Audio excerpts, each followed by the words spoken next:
I'm live, everybody. I overslept again, but then I kept my stream out for later after I woke up. So, and I went to go get something to eat. I'm eating yakisoba noodles with shrimp, chicken, beef, and pork, and then it also has like thin sliced carrots, onions. I think it's on there. Cabbage. I know it's cabbage, zucchini, thinly sliced carrots, broccoli, chicken, shrimp, beef, pork. And then it came with about a scoop of rice. You know, like one of the, they use like a ice cream scoop, I think, scoop of rice. A large ice cream scoop. Yeah, it's good stuff. Hi, Sean. Thanks for coming. I'll show you what my food is. I'll move the camera down. I ought to turn this off so you see it darker. Oh, it looks more like it. There we go. Because the camera. But yeah, that's it. Good stuff. The shrimps are decent size. They put in them. Little shrimps. With the tails on. Hi, Auntie Judy. Thanks for coming. I would have started my stream at 11:30, but then I was so tired. I was going to take a nap. I was going to take a nap, and then I fell asleep without setting the alarm. I was going to take a nap for like a little bit, and then I ended up not setting my alarm on my phone and falling asleep and waking up at like 2 o'clock. Local restaurant, yeah, it's Walk-in Bowl is what it's called. I walked to it, so it's only a walk away. Yeah, it's like the 7-Eleven is north. Is it north? Yeah, north of where I not very far. It's like next to it goes 7-Eleven. Once you get to the parking lot, after you leave this parking lot, you cross the street and you go to the 7-Eleven, and then it goes. There's a burger place, and then there's a teriyaki place next to the burger place. Now that's where I've been there that's probably like my,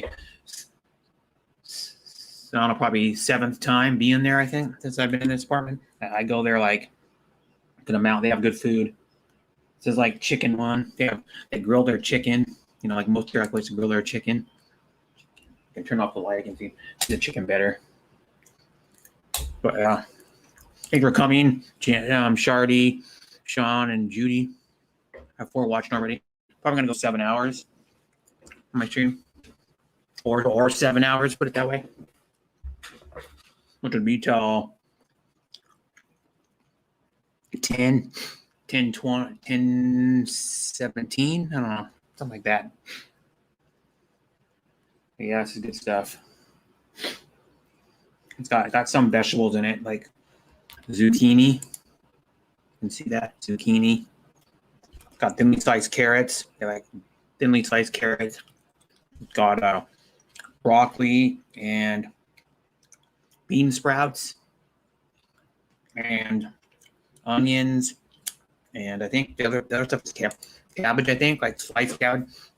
Hi, Marilyn. Hi, JB. Hi, sis JB. Thanks for coming. It says, I'll read some of the chat, but it says, Sean Tewer says, hi, Brett. Judy Fisher says, hello, dear Brett. Jamie said, what's up, Brett? Jamie said, what happened to it earlier? Yeah, local restaurant, Brett. Yeah. Judy says, Sean T. Uber, hello. Can you check your message, please? I sent you a message and wanted to be sure you see it.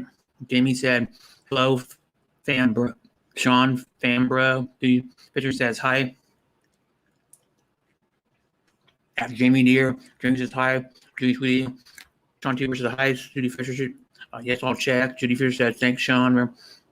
Marilyn, Bet. Talk on how to say your name. Have a good day to everyone. She loves greeting beautiful people.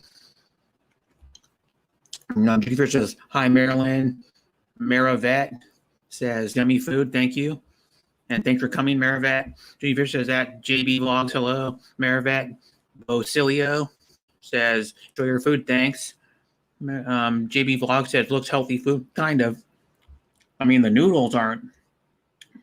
It's fairly healthy. I mean, the noodles kind of make it. It would be more healthy without the noodles, and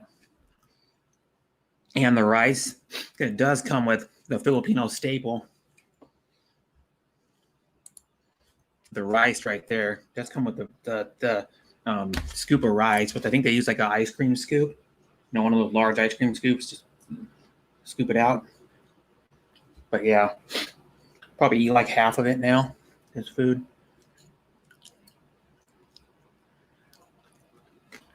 Dad, how do you say it? Kaganda? 21 Vlogs. Thanks for coming. I don't know if I'm saying your name right. John Tuber says, hey fam, Jamie, good to see you. Buddy, good vibes. JB Vlog said, Jamie, Sean, hello guys. Sean Tuber says, hey sis, JB Vlog. And Marilyn says, hello. Oh, yummy meal, yeah. I like teriyaki food because you can get, and like teriyaki restaurants, not just teriyaki. You know, you get. I have like a lot of my bento boxes. You can get like this is the yakisoba. I think it's a Japanese style noodle, I believe. Yeah. And then you get Japanese stuff. You can get Chinese stuff like different types of like breaded chicken, which is like orange chicken or sweet and sour chicken, and that comes with rice. And you can get fried rice, and you can get like gyoza. And they saw a little bit of American stuff too, you know, not a lot, like, but I think they sell like a shrimp basket, I think, or fish or something, I don't know. But yeah, and then they sell like the normal appetizers, and you can get chicken wings there too. They make chicken wing plates, or you can get like the small order for like I think like $6, which is like 6 chicken wings. But they make like the mild ones. They make like. And then they make like the spicy ones. They make Korean. They sell at that place Korean chicken wings, which have like a Korean sauce on it with soy, and then they put sesame seeds on top of them. Now, thank you, JB. Hi, Zeke, man. Thanks for coming. Did I open my stream? Yeah, I did. I do it. Where'd it go? Where did I put the StreamYard link in? Doesn't show up. That's weird. I scroll back to the chat. Didn't show up.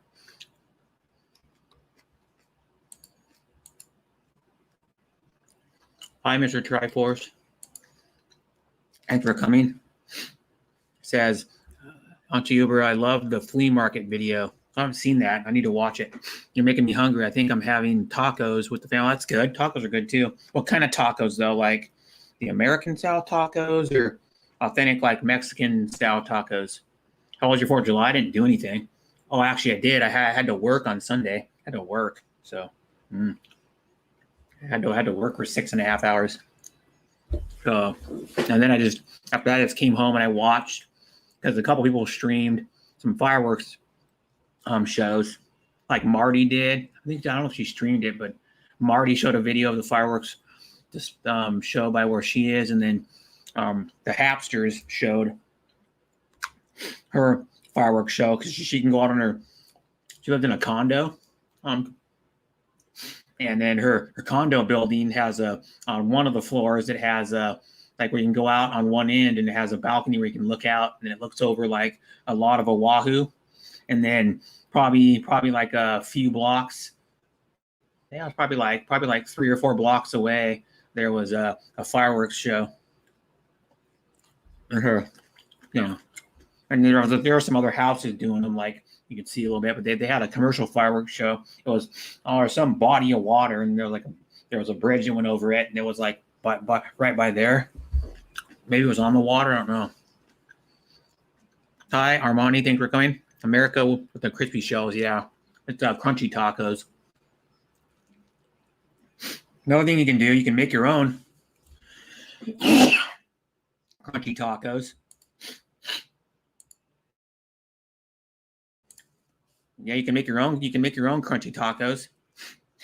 You know how you do it? You take your flour tortillas and you take a whatever size pan you need for the size taco shells you got. You can use the little like 4-inch taco shells, or you can use the 6, 8, or I think it's like 10 or 12. They might have bigger ones, but what you do is you just put like maybe about an inch of oil, or maybe not even that, maybe just enough to cover the and then what you do is you put maybe like a half or 3/4 inch of oil in the pan, and then you put the tortilla in there and you fry it on one side, for maybe like a couple minute and a half, 2 minutes, till it gets pretty crispy, or like, and then you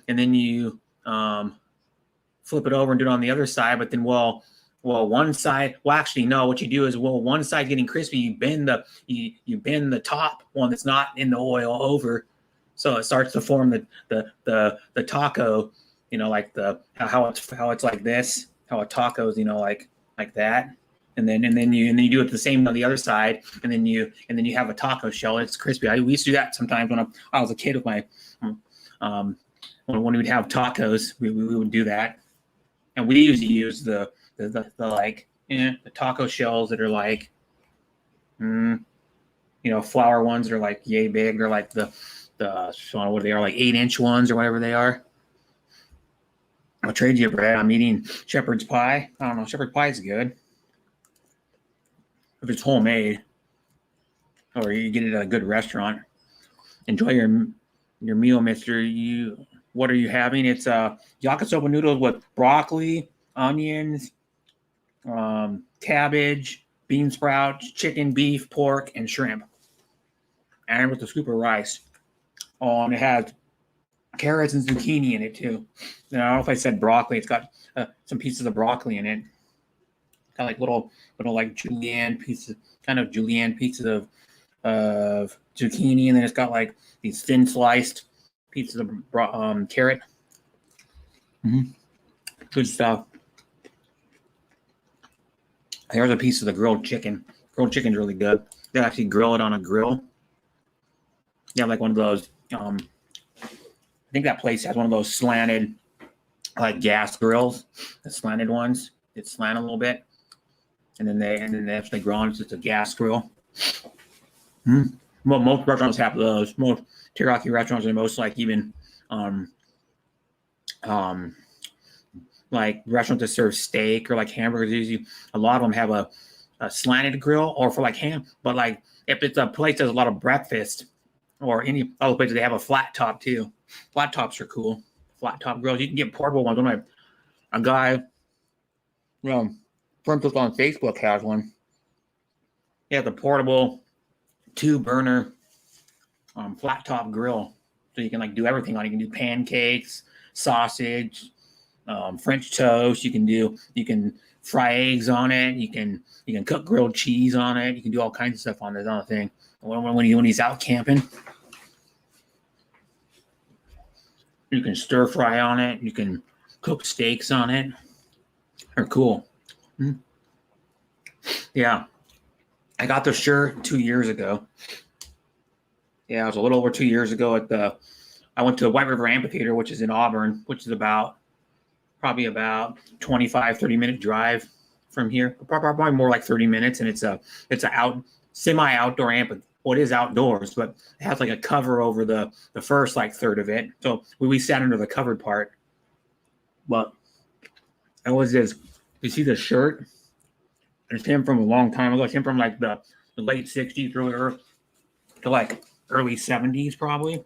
And then right here it says 50, because when I went and saw him, it was the 50th anniversary of his Woodstock performance the same year, and then it was also the 50th anniversary of the release of his first album, which had like one of his hits had like a couple hits on it. He didn't really he was kind of popular, but then when he went to Woodstock, a lot of artists blew up then, because it was like still the most well-known music festival ever. But he still performs now. He's like 70. I think 10 is 73, and he's still good. Yeah, and then when we went and saw him, the Doobie Brothers opened up for him. The American band, also the Doobie Brothers. Doobie Brothers are doing a 50th anniversary tour this year.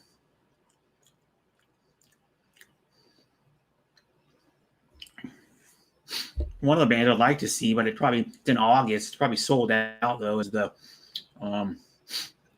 because the place only holds maybe like 2,500 people. Is the Tulip? It's up north at the Tulip Casino. They have an outdoor amphitheater they set up, like in a grass area, like next to the parking lot. for the casino, and ZZ Top's playing there. Judy, what is shepherd's pie? You never had shepherd's pie, Ken? Shepherd's pie is like, it's like ground beef and peas and stuff, and it has like a, oh God, it has like a, kind of more of like a biscuit style crust sometimes, or it could have actually a real pie crust. It could have like a top. Some people make it with like a top pie crust, but there's different interpretations of shepherd's pie. But I think it has onions in it and carrots, or it has onions in it and peas in it and ground beef, and of course like seasoning and other stuff. And the shepherd's pie I've had, it's like kind of like a biscuit on top. But there's probably ones that are more like a puff pastry crust, or like a traditional pie crust, which is like what you'd use to make cherry pie or a chicken pot pie or any type of pie, like custard pie.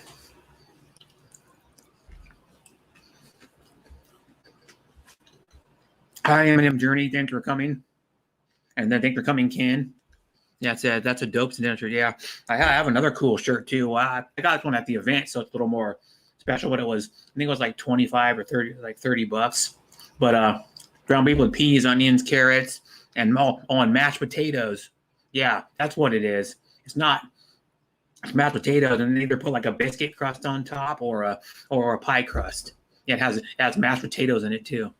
So it's like how do you call it? It's your meat and potatoes in one, with your vegetables mixed in, and it was popular. It was popular way back.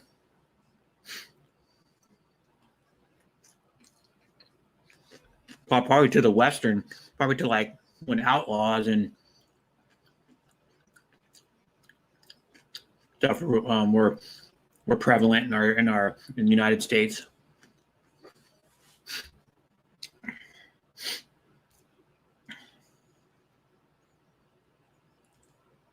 It's like I remember like back in the day, like farmer, like people live on farms and stuff. You see eat shepherd's pie a lot. So like been cattle ranches and stuff like that. Because it's fairly easy to make.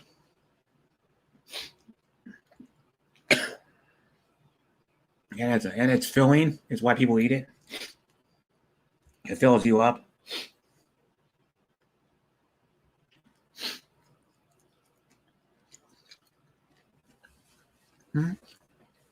That's pretty good. I don't really like the peas, but I eat all the rest of it. Carrots are not bad, but I'll eat them when they're like mixed in with a sauce once in a while, or they're a thin slice like this. You can see this one. This one is like thin sliced. That's a carrot. I can make it darker so you can see it better. Got the little light on the side. Yeah, see it a little bit better. Thin sliced carrot. Slice about a 1/16 of an inch. And this one's got sliced zucchini. It's a little bit thicker. It's like double the thickness of the carrot. But it's zucchini's good. Zucchini doesn't really have that much flavor, really. Yeah, it's a mild flavored vegetable. But the first time I ever had zucchini was in bread. This was like probably, I don't know, 7 or 8 years ago. I was visiting my best friend's mom and dad, and they had we went and got a big zucchini out of their garden the morning, and then like in the afternoon, I helped her make zucchini bread. That was really good. Hi, Sam. Thanks for coming.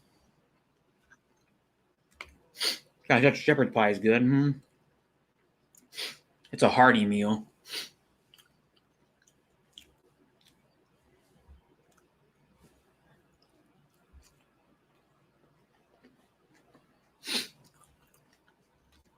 I got the StreamYard pinned in the chat if anybody wants to come up.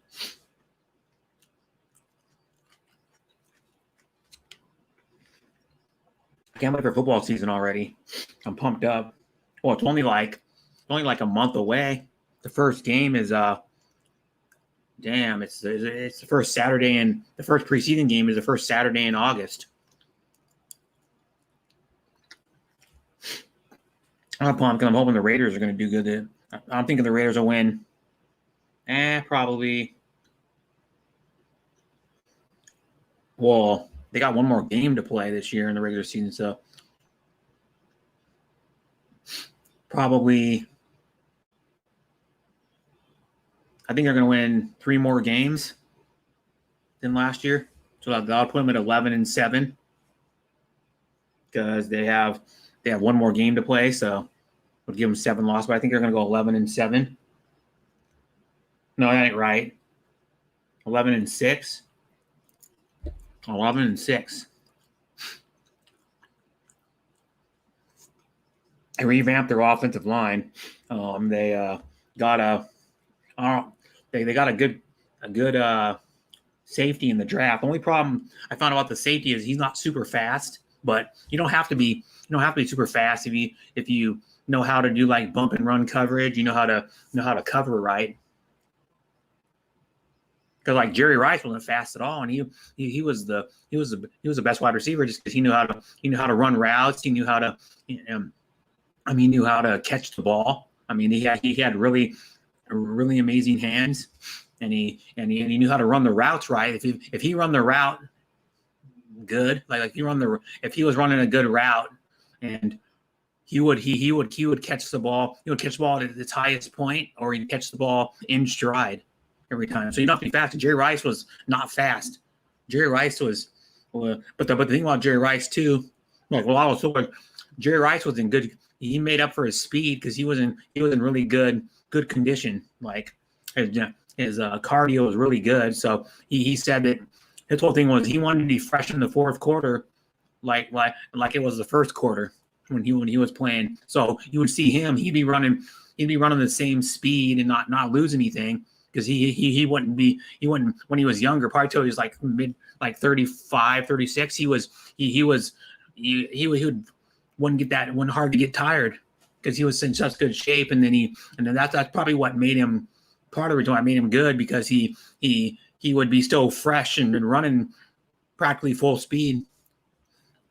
Because Mike Mayock said that, the GM for the Raiders, he goes, I want someone that's going to be able to run the same speed in the fourth quarter as they're running in the first quarter, which means I want a player that's going to have a good enough endurance he doesn't get tired and worn down when it's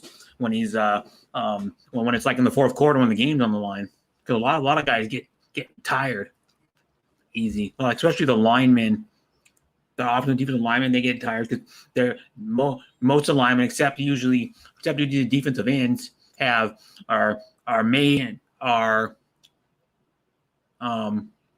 told to put weight on. Like offensive linemen usually have guts. They have beer bellies on them. Because they want them to be big. They want them to be 300, at least 300 pounds anymore. It's like defensive linemen. Usually the defensive ends are smaller because they're usually the quickest guys on the defensive line, because they're the ones that you get the most sacks. So they're the ones that are the edge rushers that are there to get sacks. And the quarterback. So, and then the defensive tackles are there to most of them are usually there to clog the middle of the lineup and stop the run. But most linemen have guts, man. If you see any of them, they all have guts, except the defensive ends are usually pretty trim, and they have like abs a lot of time, like J.J. Watt and other defensive ends. They're usually like 240 something to 270, maybe 270 something. Most defensive ends, because you want them slender so they can be more quick and agile to get off the edge faster. Hi, Matt-O-Matic. Thanks for coming. I'm still eating. But yeah, So I'm pumped. I want to see how it's going to go, just because nobody's ever seen a 17-game regular season in the NFL. It's going to be interesting. My thing though is I think there's going to, just from my perspective, there's going to be more players getting injured. They already have problems with best players on people's teams and a bunch of stars getting injured. Like beginning of the season, they had was it Mac? I think his name is Mac. Oh God, what was his first name? He plays he's a running back for the Colts. He got injured in the first game, I think it was, or no. Yeah, it was first game. And in the second game, Saquon Barkley got injured. And then, well, he played some games, but Julio Jones, he plays for, oh God, who does he play for now? He got traded. I think he played for the Texans. Can't remember. He got traded, but he was the best. He's the best player on the Atlanta Falcons, and he missed most of the he missed 9 games. Only played in 7. And then he he's generally like gets 1,400 yards a year. But he has 31 now, so I'm probably guessing 1,100, 1,200 yards. He gets somewhere around there if he stays healthy for the whole season. But I don't see it happening. But I'll probably miss at least one game. I'm thinking he'll miss at least one, because most players miss at least one game anymore in the NFL.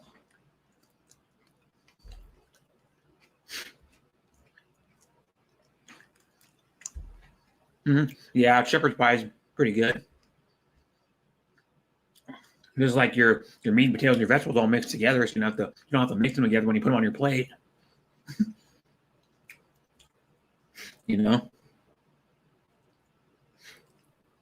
Shepherd's pie is one of those things it's not hard to make a lot for a bunch of people.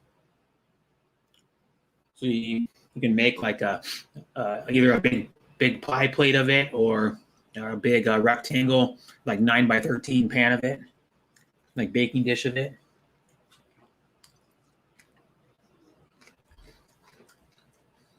And then you can either put like the potatoes in like a biscuit style, like something on top, or you can put like the flaky kind of like biscuit, like the home style biscuit style crust on or like top on, or you can put it in, or you can put one pie crust on top, or you could just buy it at the store and make a flat pie crust that's put on the top, or you can put it in a pie pan and do a top and bottom crust.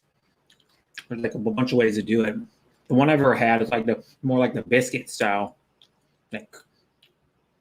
like it's like the non-sweet version of like what people use for like blueberry, blackberry cobbler a lot. It's like this. It's like the drop biscuit style crust, where you just like drop the blobs of the biscuit dough on top of the like baking dish after you put all the stuff in it, all the filling or whatever. Hi, Sis Bay Christine. Thanks for coming. And I caught you because normally if I stream in the morning, like Bay Christine doesn't come, JB doesn't usually come. Sometimes she does, but doesn't usually come because they're both. I think I can't remember where Bay Christine lives, but is in the morning for her now. In like the probably 7 in the morning or something, 6, 7 in the morning, I think. And we're going Babe Katrine. And if you haven't liked the stream, please like the stream, everybody.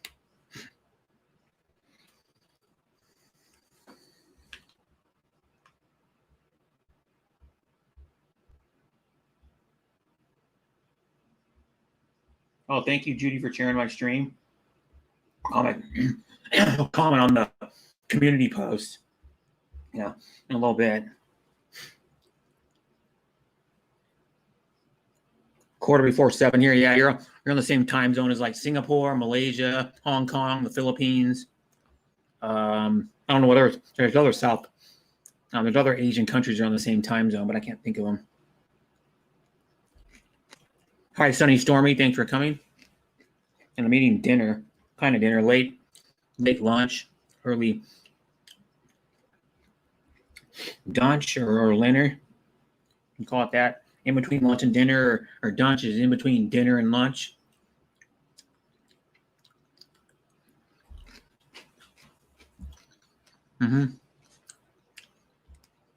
My thumbnail is something I ate on Sunday at work. My thumbnail is short rib. It's one short rib, which is probably about 4.5 ounces of meat, something like that, 4.5, 5 ounces of meat. One short rib, which a short rib, beef short rib is like a piece of beef that's like been cooked slow and for a long time, so it gets like stew meat, and then or like roast beef when you cook a roast beef in like a slow cooker in a pot for a long time, and then it had one like bone in the middle of it, and then it was French fries, macaroni and cheese, and then pudding. And then so that's one of our options in our coworker break room. Every like Monday, Tuesday, Wednesday, Thursday, and Friday. Monday, Tuesday, Wednesday, Thursday, Friday, Saturday, and Sunday, all the meals are different, but then it rotates. So like one week it'll be on Monday, it'll be like whatever, I can't remember what it is, but it'll be like that meal. The next Monday it'll be the same thing, unless it's the holiday. And then one day is like chef's choice, what they call it. So it's just like random, whatever it could be. You know, we have like stuff like sausages sometimes. We have like hamburgers one day. We have meatball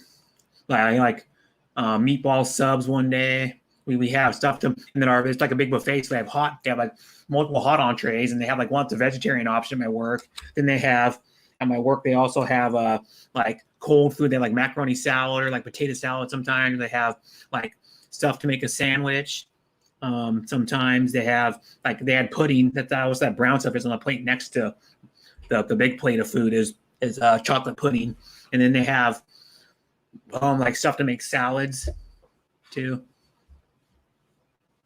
So you can make a salad, and what we get for $3, you get a whole plate of food like I had. I could have got more French fries. Could have got double the amount of French fries, but you get that whole plate, and then that amount of pudding for like $3, which is a good deal.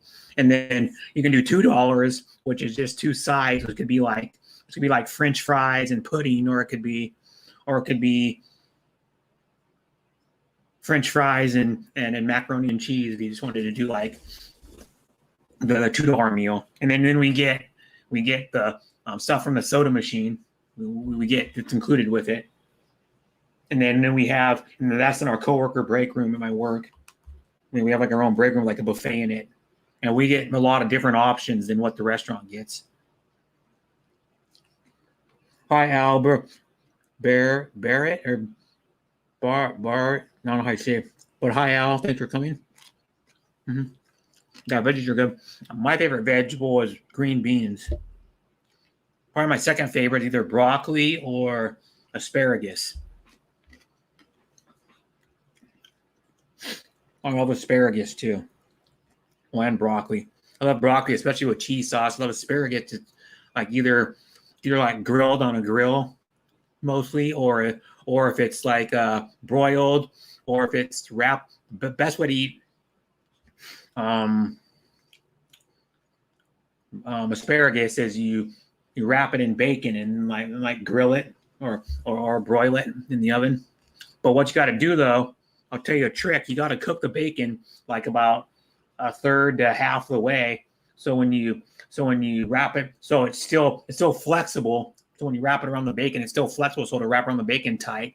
Then what you want to do is you want to cook it probably about halfway or something. So when you put it on the asparagus, and when it cooks with the asparagus, it'll get like slightly like more.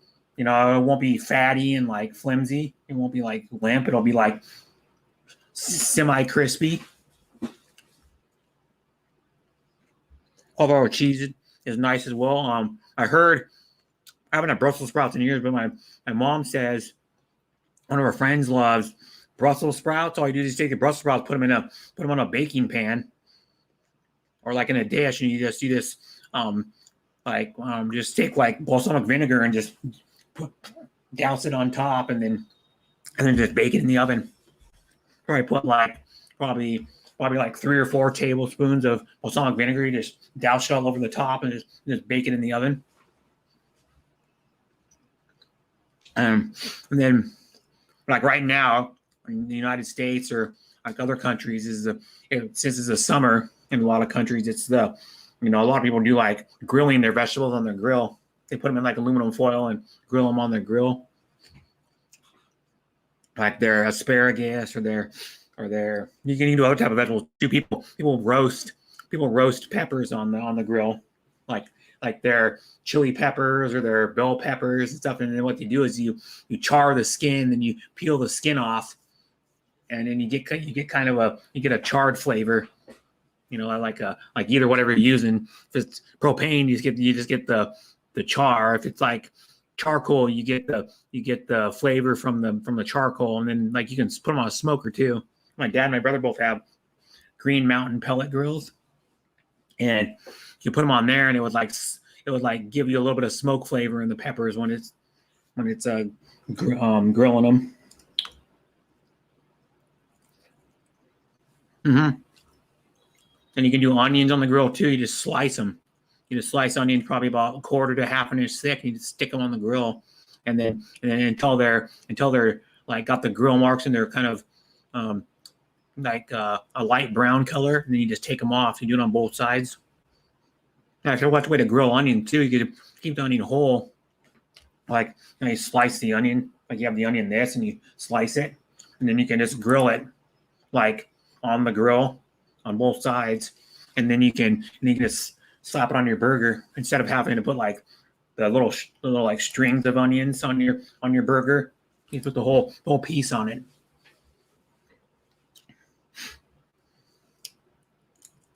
When I go on vacation, I'll be eating a lot of barbecued food. When I go on vacation on the 17th of this month, I'm riding out with my mom, and then I'm staying, and she's going up to Nescoin, which is north. Where we're going is south of here by Eugene, Oregon. Then we're going north to I'm gonna be down there with like 3.5 days, I think, with my mom, and then she's going to Nescoin, where her best friend lives, which is on the Oregon coast, and then she's about probably almost 2 hours north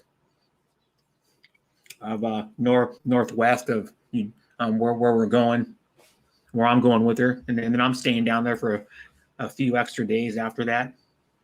Hi, Sis Melody, thanks for coming. Hey, Sis Judy and Marty and Eminem Journey. Oh, hi, Sis Marty. I don't know if I forgot you. Did I? Is Marty here? I don't see her. I don't see Marty here. Oh, there she is. Sorry, Marty. I missed you a little bit. I had to scroll back, but I caught you now, so sorry about that. But thanks for coming, Sis Marty. Love you.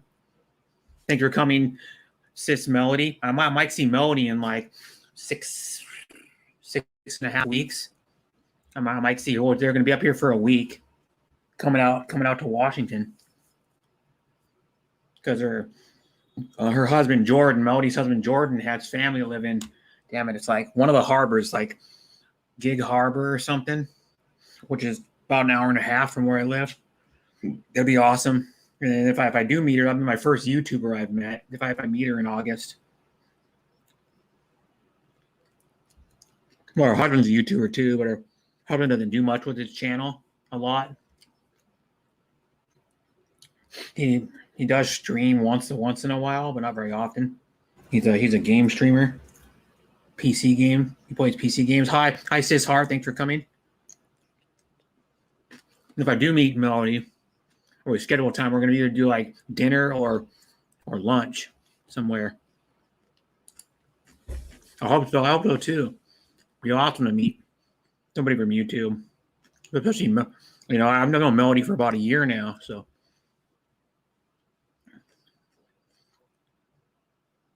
First time here again for a long time. Yeah.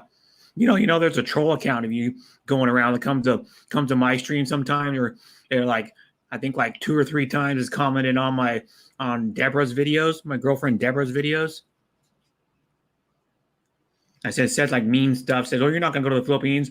Oh, you're blah blah blah blah and all this." He said something on my last stream. No, I believe the fake account of you came in, Harriet. It's been a year. That's so cool. Yeah, it's been cool, man.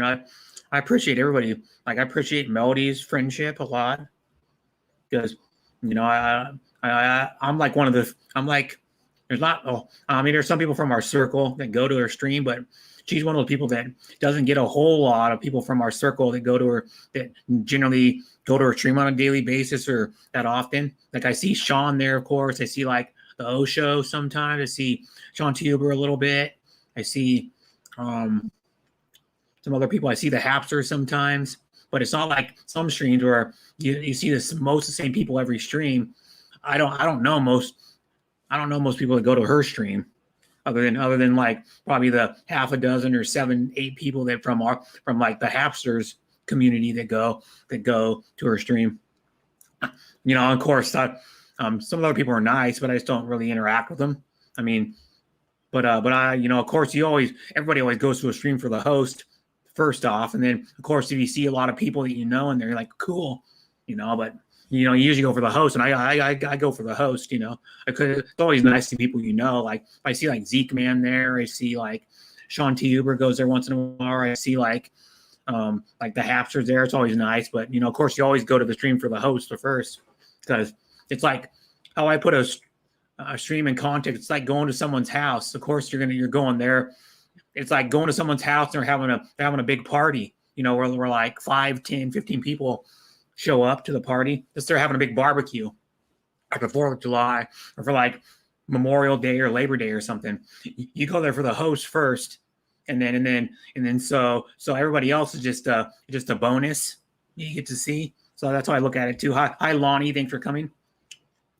Hi Mike, thanks for coming. Well, yeah, so that's what my thing is I got to treat a stream like it's someone's house, and a lot of the time you have to respect people's houses. You can't just do whatever you want whenever you want. You got to ask for. You got to go. Oh, can I go get a drink out of the refrigerator? Can I go get a glass of water? Or can I get something to eat? Or or can I change the channel on the TV or whatever you're doing? You have to ask for permission, and like so the stream host is like the person who owns the house or like rents the house or the apartment, and you gotta be respectful of their like house or like their stream, for example. A good way to put it. Hey Mike, hope you're doing well, from Harriet. Jamie Hart Torn Lubba from Shardy. Well, I can go through all his names. Shardy McStunkin, Shardy Boy, Shardy, and Jamie on his main account. He has another account called Good Fortune too. But now I knew him first as Shardy McStunkin way back, like a year and like 4 months ago, 4.5 months ago.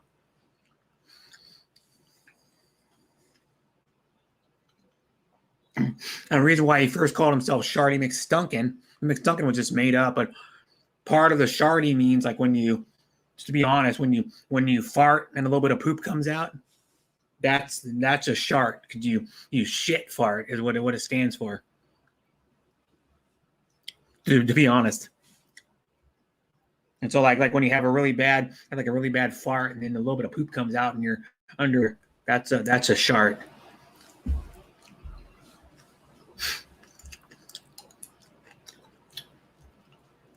Still trying to eat and talk at the same time. Harriet, doing well too, Mike. Thank you. Hello, brother. Lonnie songs and other things. Jamie is laughing. Shardy says, or Harriet says, hello, Sean, brother. Thanks for coming, Harriet. We miss you around my stream, or like Mars Bandcoods, or who else did you go to? Well, some of the people don't stream it that much anymore. They used to go to. Who else streams it? You go to, like Terry very seldom streams anymore. Christian very seldom streams anymore. Well, he was streaming there for a while. He was streaming like doing long streams, like couple a week. for like probably a few months, and then he stopped doing that, and then he deleted all of his channels. He had like 2 channels. He had the Christian Martinson and the Viking Nori. Deleted his channels, then he came back probably like last month and started over again. Hi Harvey, thanks for coming. And if anybody wants to come up, they can. If Harry wants to come up, Harvey, Sean T, Sean Williams, Lonnie, Jamie, Mike. Yeah, I remember we used to have fun times on my stream, like back from like late February all the way until probably about August. We used to have fun streams with Harriet and like I don't see her much anymore either. Jackie Vlog 123. I don't know, hardly very ever seldom see her on YouTube. I haven't seen her for months, probably like 6 or 7 months on YouTube. Hi sis Ivesor. And then of course I met a lot of other new people. Like I didn't know Sean back when I knew Harriet, or when Harriet was coming to my streams like every day. I didn't know Halfwit Harvey. Didn't know Sam. Hi Sam. Didn't know Lonnie back then. Didn't know who else is in here? I didn't know. Didn't know Eminem Journey. Didn't know Bay Christine then. Didn't know who else? Didn't know Eminem Journey. Didn't know Zeke Man then. So I get a lot. I do get since like the last like 9, probably since like last fall, I've met a lot of new people. There's probably 10 new people that come to my streams every day. Of course, I've known Sean Williams for almost 2 years. Jackie is so busy at work. Yeah, it's been like 2. I lost interest in the Raiders when they left Los Angeles. The only thing though is they were in Oakland before they were in Los Angeles. They went from Oakland to Los Angeles and back to Oakland. Now they're in Vegas. But yeah, they should never went to Los Angeles in the first place. I mean, most diehards that have liked Oakland since probably since the 70s or like early like 80, 81 would have wished they would never went to LA. But they ended up winning 2 titles in LA. They won 1 in Oakland, 2 in LA, which was a good thing. I mean, winning 8 titles anywhere for a franchise is good. I mean, and they ended up winning them with Plunkett, who was an afterthought. He didn't hardly do much until the Raiders got him. Then he became good for probably like 4 or 5 years. He became good. But he was out of USC. Didn't do much for like 2/3 of his career. And then Oakland gets him and he does good. And plus too, he had a good coach. His coach finally made it to the Hall of Fame. He can be inducted into the first Saturday in August. Tom Flores finally made it. I was happy for that because I was like, shit, Tom Flores. I was talking the longest time since I knew who Tom Flores was, and I found out he was a coach of the Raiders. I was like, Tom Flores is in the Hall of Fame and he won 2 Super Bowls. The heck, like, and he only had, I think, 2. Let me see, maybe 3 Hall of Famers on his team. And that whole time he coached, he had Marcus Allen for one of the Super Bowls. I think it was the '84 Super Bowl. Then he had Howie Long was on that team too. And then he had oh god, there was a defensive back or safety he had that's in the Hall of Fame. That was on that team. Raiders Super Bowl. Super Bowl. I have to find out what year they are. Yeah, it was 84. They won 38-9. That's when Marcus Allen had his like 82-yard long run in the Super Bowl. Mm-hmm. Now look it up. 84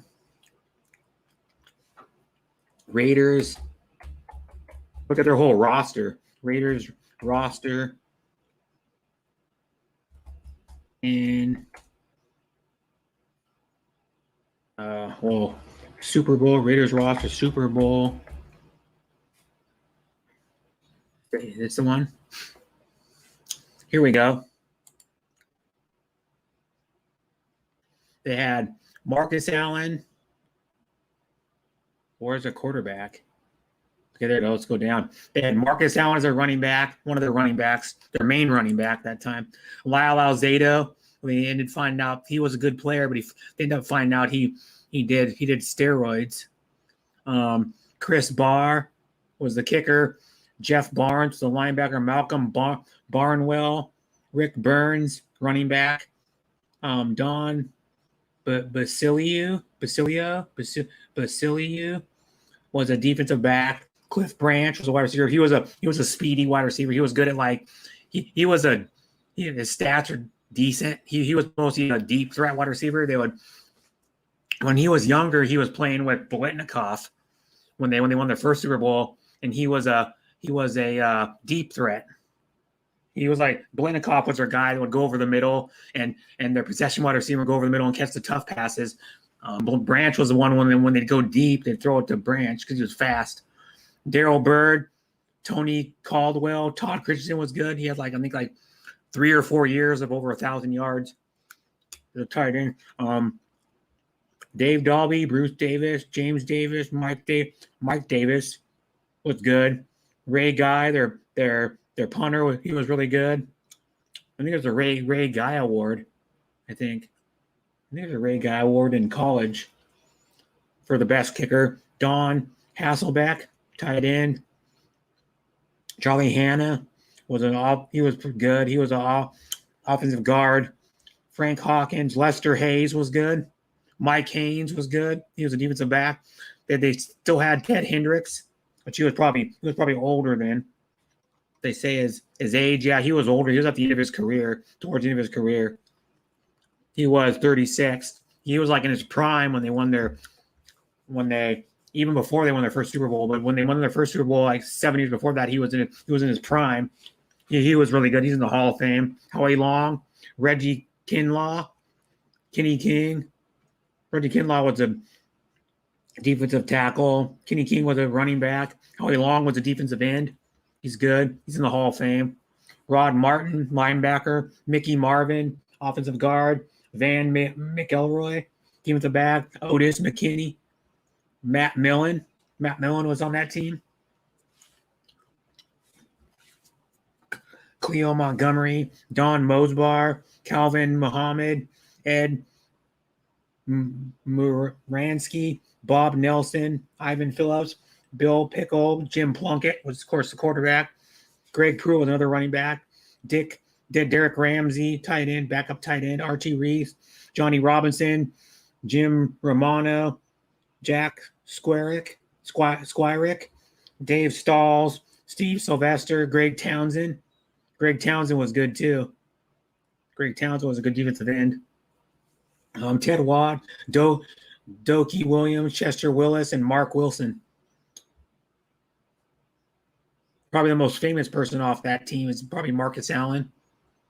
Howie Long was the other really, really good player for that team. But we can look up Greg Townsend was good. I remember playing with him on Tecmo Bowl football for the Nintendo back in the day. He played 83 to 97.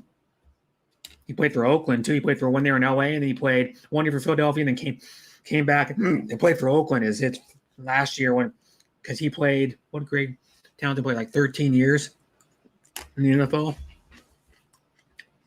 Yeah, he was birth date November 3rd, 1961, Texas Christian. He went to TCU. He was locked in the 4th round, 110th overall. Let me see what he's got. Looking at football database. I don't want that one. I'm going to go straight. This other one's better. Football reference. Greg Townsend. Go to pro-football-reference.com. It's the best thing for football stats. You can look up all thousands and thousands of players. He had Greg Townsend's good. He's not even in the freaking Hall of Fame. This dude has 109 sacks. 109 and a half sacks. The guy's not even in the Hall of Fame. He's a 2-time Pro Bowler and 1-time Super Bowl champion. I don't know how he only made 2 Pro Bowls. must have been beat out by guys who are really good. When he had 109 sacks, that's probably in the top 15 or 20 all time. Like literally for at least for defensive end, linebacker, defensive tackle, nose tackle. He played like 4 positions too.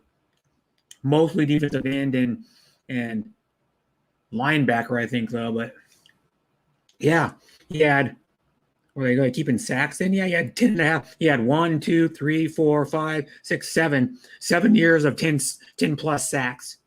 Freaking guy's not in the Hall of Fame. His best sack year was 1991. He had 13. 92, 90, 1990, he had 12 and a half. 88, he had 11 and a half. 86, he had 11 and a half. 89, he had 10. And then 85, he had 10 sacks. And 83, he had 10 and a half. He ain't even in the freaking Hall of Fame. What?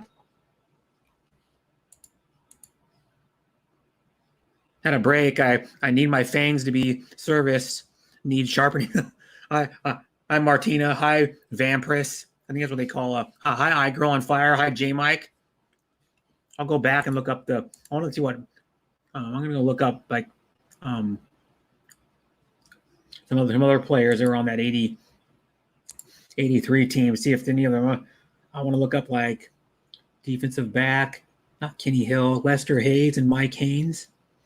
Look up Lester Hayes and Mike Haynes to see if they're in the Lester. Lyst. Lester Hayes. Lester Hayes is it was a B. Michael Lester L. Lyst. Lester, there it is. That's how you spell it. Lester Hayes. See what his stats were. He played for the Raiders. He was a tough. Yeah, he's in 5-time Pro Bowl, 1-time All-Pro. Yep. Is he not in the Hall of Fame either? What a joke. Seriously, he's a 5-time Pro Bowl, 1-time All-Pro, 2-time Super Bowl champion. He was selected to the Hall of Fame 1980s team, but he's not in the Hall of Fame. He was a 1980 AP Defensive Player of the Year. The guy's not in the Hall of Fame. There's another Raiders player that should be in the damn Hall of Fame. Right there. Lester Hayes was awesome. You can watch all footage of him just lighting people up.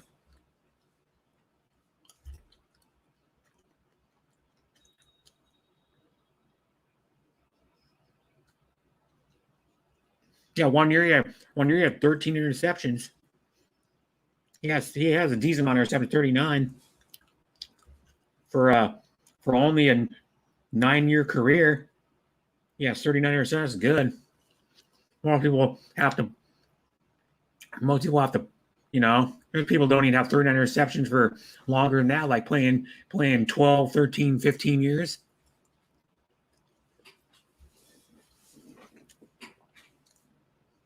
Lester Hayes was good. Mike Haynes is also good too. It was on Mike Haynes was a good player too. Mike Hayne. Mike Haynes was good too. He played for the Raiders. He played 1, 2, 3, 4, 5, 6, 7 years for the Raiders, but he played a long time. This guy played 7, and he played 1, 2, 3, 4, 5, 6, 7 for New England. So Sean Williams knows about probably Mike Haynes. He might. He played 7 years for the New England. Then he played 1, 2, 3, 4, 5, 7 for the Raiders. This guy had 46 career interceptions, and he's in the Hall of Fame, but freaking Lester Hayes ain't. This guy played more years than he played 14 years in the league, had only 7 more interceptions in 5 more years than Lester Hayes, and he's in the Hall of Fame. This guy, he was good. He has a Hall of Famer, 9-time Pro Bowl, 2-time All-Pro, 1 Super Bowl champion. He won the one in '84 with the Raiders. '84 with the Raiders, and then he's on the 1980s All Hall of Fame team and from the '80s. And he was a 1976 AP Defensive Rookie of the Year. And he wore number 40 for for New England. He wore number 22 for the Raiders. And he's good. Yeah, he's 6'2", 192, so he was decent size, a little above average size defensive back. He was born in Denison, Texas. He went to Arizona State for his college, which Arizona State's a solid football program. They have a, but Arizona State is more known for their journalism school, and they have a really good journalism school. Going to become like a broadcast journalist or like a writer, like a news writer, or like the Wall Street Journal or something like that. Yeah, they're actually another Walter Cronkite School of Journalism.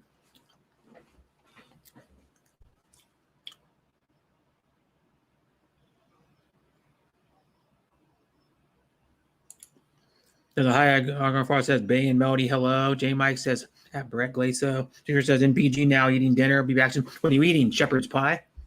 Because you were talking about it earlier about half an hour ago. But yeah.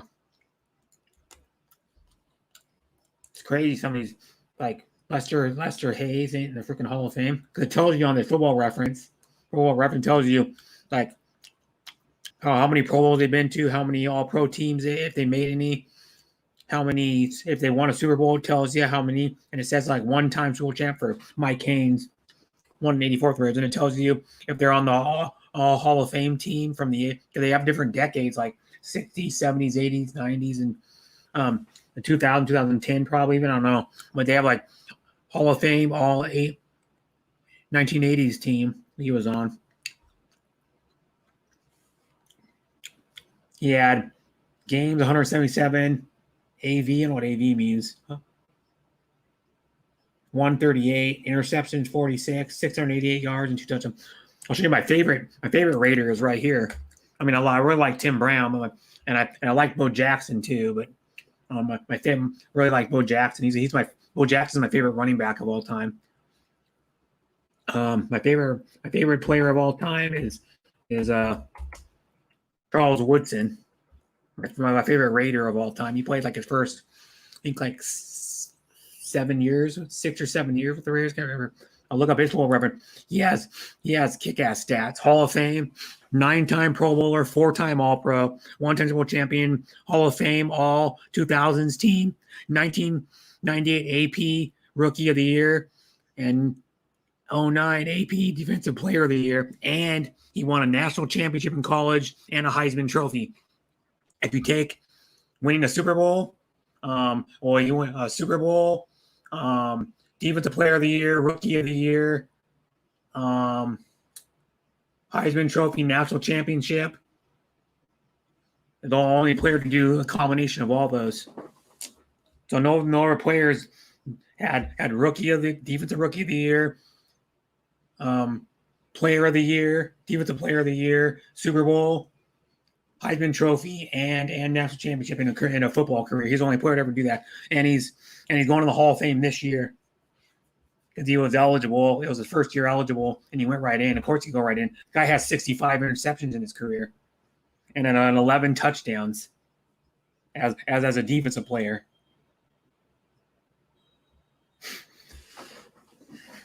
And he played a lot of games. He played 254 games. That's still a lot of interceptions. He had, where's the interceptions here? He had 5, 1. He was consistent. He had like 5. He had 1, 2, 3, 4, 5, 6. He had 6 years of at least 5 interceptions in his career. He was consistent. And of course, the last probably like, I don't know, 6 or probably when he hit about 34, 30. Because Green Bay, when he was with Green Bay for a while, he was playing cornerback when he first went there for a while, but then when they switched him to safety, and then he played, I think he played cornerback with the Raiders, but he played safety for a little bit in his career too. Defensive back, yeah, 6'1", 210. And I think he's one of the only defensive players to win the Heisman. I think primarily defense. He played some offense too. He played a little offense. Yeah, at Michigan. I watched all 4 of the years he played. I think it was all 4 years. Maybe only played 3 in college.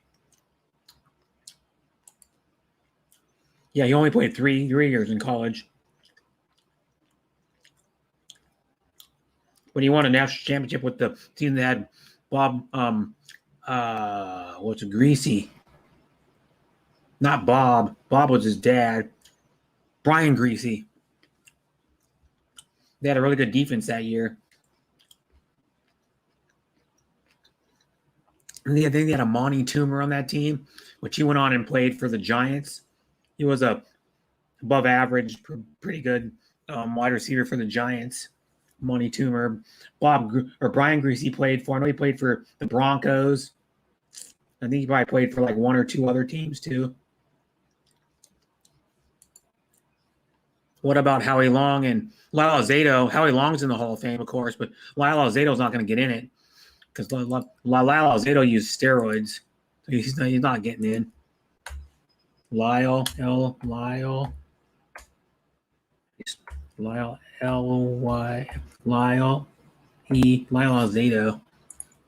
Let's look at Lyle Alzado's stats because he was on roids, so that he has only 23 sacks. He wasn't that great, Lyle Alzado, even though he did roids.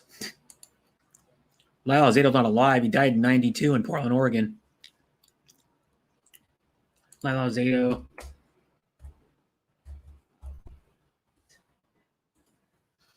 Right here, although there is no medical link between steroids and brain lymphoma, Alzado was certain the drug use was responsible for his cancer. He became a symbol of the dangers of steroid abuse. So he's like the poster, it's like one of the poster child for NFL players for using steroids. The 6'3", 254 pound Alzado played 15 seasons at defensive end for the Denver Broncos, Cleveland Browns, and Los Angeles Raiders. He was a defensive end. Yeah, he did roids though.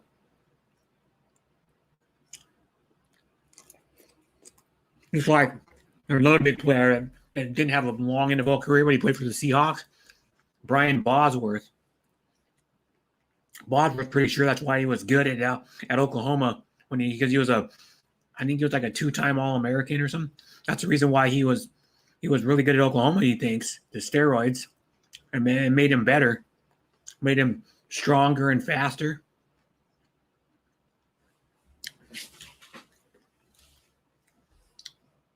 And then there's a cool 30 for 30 movie about Bosworth. Yeah, he didn't play well, bro. Probably because the steroids are already breaking down his body. He was doing steroids in college. I seen him on there used to be a sports show. Oh God, I can't remember what it was called. It was on Root Sports. It used to be called Fox Sports Northwest. It was like years ago, and had Tom Arnold and John Sally on it. And he admitted on there. This is like probably 11, 12 years ago that he finally admitted he did steroids. Well, everybody kind of suspected it, but because how big he was and stuff like that, but how muscular he was, and he finally admitted it. But there's a cool 30 for 30 he did like probably 5-6 years ago. It's about him going back to Oklahoma and stuff, and people still accepting him even though he admitted doing roids because Oklahoma. There ain't shit to do in Oklahoma other than when it's basketball season and football season. And they're big on wrestling too in Oklahoma. Like freestyle and wrestling in college, in high school and college.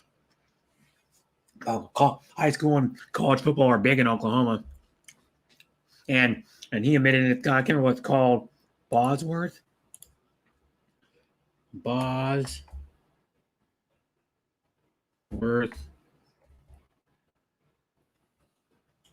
Yeah, he had like a crazy mullet back in the day. Like a crazy it was like flat. It was like this weird like buzz cut on top, and then it was like kind of long. It was like long in the back, and it was like shaved on the sides. And then he would spike it up, and then he'd wear a headband a lot. Bosworth, 30. 30 for 30. Let's see what it was called. It has a cool name. It's called Brain in the Boss. And it was like 7 years ago. And it was the third season of the, wasn't it? Let me see. Sports documentary, 1 hour. Yeah, Brain in the Boss. Yeah, it's about Bosworth. Brian the Bosworth. And it's about like how he became the boss and stuff, and how he was not that person off the field, and like not in the media, and how he, and you know how the persona like kind of was helped his career but then ruined it at the same time, like his relationship with his family and stuff back then. And he admits on there that he talks about more when he goes into like the depth of steroids and stuff, and how he had to go back to Oklahoma and stuff. Pretty fascinating. Hi, Azal. I don't know how to say her name. Ashley. I don't know how to say it. Thanks for coming though. Hi, Fanatic Guide. Thanks for coming. And I got the StreamYard link pinned in the chat if anybody wants to come up.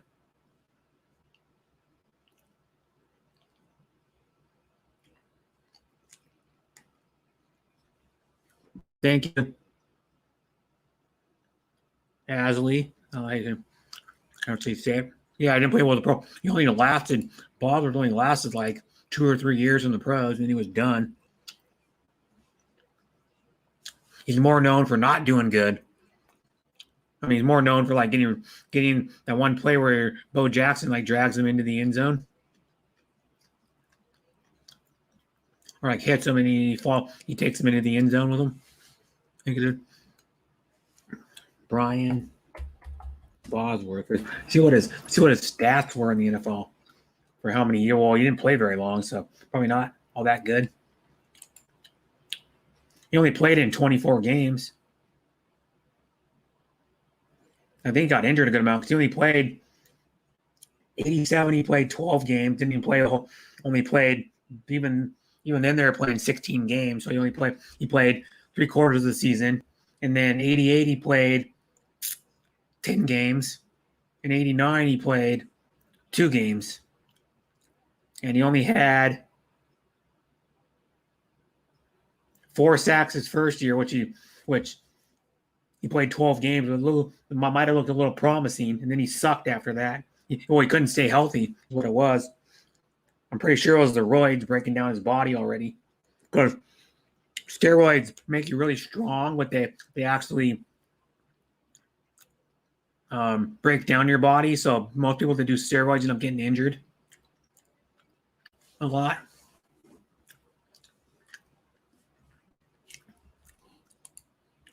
Well, it doesn't matter to the nation. Yeah. I don't see the link.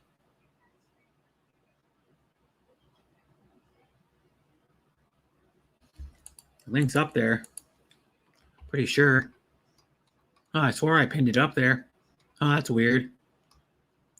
Thought I pinned it up there. I swear I did. I'll put it in again. Whoops. I clicked on it myself on accident. There we go. Now I'll pin it. It should be up there now. It says the message is pinned. I can't see it. Not pinning it up there. That's weird. Oh, there we go. It finally did. It was delayed a little bit. It's up there now. Pinned up there.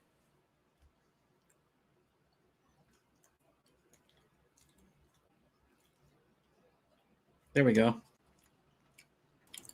Hello? Yeah, I see it. It disappears after a while. We can't go all the way back. Oh, maybe it doesn't stay up there like this. Before. It used to stay up there all the time. I don't know what's going on. It used to stay up there all the time, but it disappeared after a while. That's weird. Yeah, it doesn't stay on for everybody after an hour. Oh, okay. So, I thought it did. Yeah. I mean, maybe they just maybe at the beginning, but we can't see it now. Hi, sis Crystal. Yeah. Filipino named Crystal, thanks for coming. Like you used to stay up there all the time. They must have just changed it. If you pin it, it will, but it's not pinned. Yeah, I don't know. I did pin it the first time, but it must not have shown up. Maybe the pin didn't take or something.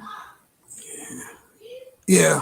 Who knows? Yeah, but it only stayed up there for a little while. Depending on how fast the chat moves, it could Stuff happens. Yeah. And sometimes it could be because the pace of the chat is moving. Like you can see some comments if the chat's not moving very fast. You only have like a few in the stream. Yeah, if there's not a lot of chat, it'll stay there. But if people start chatting, it'll disappear. Hey, Fanatic Guide, what's up, man? Hi, Fanatic Guide. I went over to your live stream and it was short. I guess you ended it or something. So I didn't have dinner forever. You in the link? LOL. I haven't had dinner, so I don't know how long I'm gonna last. I'm gonna have to go downstairs in a minute, I guess. Okay. I'm running out of gas. Fanatic Guy said I didn't see a pin in the chat. J Mike says I don't see it either. Then I So what are you talking about? The Oakland Raiders, the old Oakland Raiders? What is it now? Yeah. The Las Vegas? They're not another in Las Vegas, but I'll talk about like when the '84 team earlier. That they keep ripping the fan base away, man. That's crazy. Yeah, but they're still. This is the first year they're going to because last year they didn't allow fans in the stadium. That was stupid too, in my opinion. Yeah. I have a strong opinion about that. And doesn't we're doing absurd things in the way we react to all of this. Nothing is making sense. If it doesn't make sense, it's absurd. That's all I got to say about that. Yeah. It ain't funny, so I won't keep saying it. No. I would rather be funny than serious on YouTube. It says nothing lasts forever, even the link. LOL. I'm Harriet. John T. Uber, LOL, Harriet. So, gosh, it'll be preseason pretty soon, huh? For NFL. Long. Well, actually, a little less than a month. It's the first Saturday in August. They do the Hall of Fame game at Canton, Ohio. It's like 3.5 weeks away. You always usually the Cowboys and someone else. It's about 3.5 weeks, maybe 4. Yeah, 4 weeks. Yeah. It's not always the Cowboys. I think the Cowboys are playing in it this. Let me see. First game of NFL, not NFL season. First game of NFL preseason because they're cutting down one of the weeks of the preseason. Hey, shout out Patrick Clark. Hi, they're gonna have. I presume there's going to be issues with that, with the change in schedule and the way they'll add the extra game and take away a preseason game. Because they've taken away preseason games before. That used to be 5, and then it went to 4. 4 was, I guess we got used to that. And then 3, it's going to cause some issues. Guys didn't play every preseason game anyway. No, the starters don't. But you got to play in some because what happens is you'll be stiff and you'll be at risk. You'll be at risk for injury and stamina. Starters can't skip the preseason. They won't have any stamina, and then that'll hurt them in the beginning of the season. Teams will get weak that way before the season, before they get a bye. Before the bye week, they'll have issues with their personnel. Not because the guys are untested, but because they didn't get any reps. So. They know who these guys are. Obviously, the rookies need to make the team. So that will push veterans away. The veterans don't want to play that much anyway. So, hey, we're coming up, sis, Marty. Sorry to interrupt you, Hey, Marty. Hi, Jay. What's up? Yeah, bye. The preseason game they took away. They don't. Maybe it'll work, but some teams will complain about it. Obviously, but the Stars don't even play the last preseason game. They took away. So you'll save that for your guys trying to make the team. Trying to make the team. Like the guys are going to be the practice squad players or like the third stringers. Usually. So what's going to happen is what the first issue will be your third quarterback and guys like that will have an issue. Yeah, the guy with the third quarterback, the third running back. Maybe if you have squad competition at kicker that yeah, high sits Raquel. I don't know. Yeah, and then like the some of the rookies that are like maybe there might be one guy that's an unsigned free agent from the draft. That was it's a rookie. You know, like they signed him in another draft. Yeah. I don't know if you know they have a supplemental draft too in the NFL. The funny thing is, if you ever watched this year, though. When was the last time you ever watched the 4th preseason game? I went to them before. Yeah, so you don't know the guys that are there. Most in the game. So you might know one or two or three. But the head coach, you've seen like on another team, and they made a roster one time on another team. Right. But there's a lot of guys that are free agents and not from other teams, but free agents from college and rookie and those types of rookies, drafted and undrafted, and they'll be in that last game. So they'll be in game 3. Yeah, those guys. So the starters you'll see more starters in week 1 and 2, which we weren't really seeing. A lot of times in the first game, you say to yourself, "Well, the first exhibition game, the starters didn't play. When am I going to see them?" No, they only played just like one. So you'll see them. You'll see them. In the first 2 games, obviously. A couple series, maybe 1 or 2 series, and then the starters usually play about a quarter of the next game. Yeah, they need to play because 4 quarters is a long time when you haven't practiced. The 4 quarters is a long time. Yeah, because usually they're only doing drills in the practice anyways most of the time. Yeah, so you'll see more where they don't really get hit. They don't really get hit in practice. One thing I'm not sure of is about the collaboration practices when two clubs practice for a week together. Oh yeah, when they do like a scrimmage. I think Belichick started that back against the Giants and Saints back east a few years ago, because they play them all the time. You want to play Chinese garter? I want the Chinese garter, Harriet. What's that?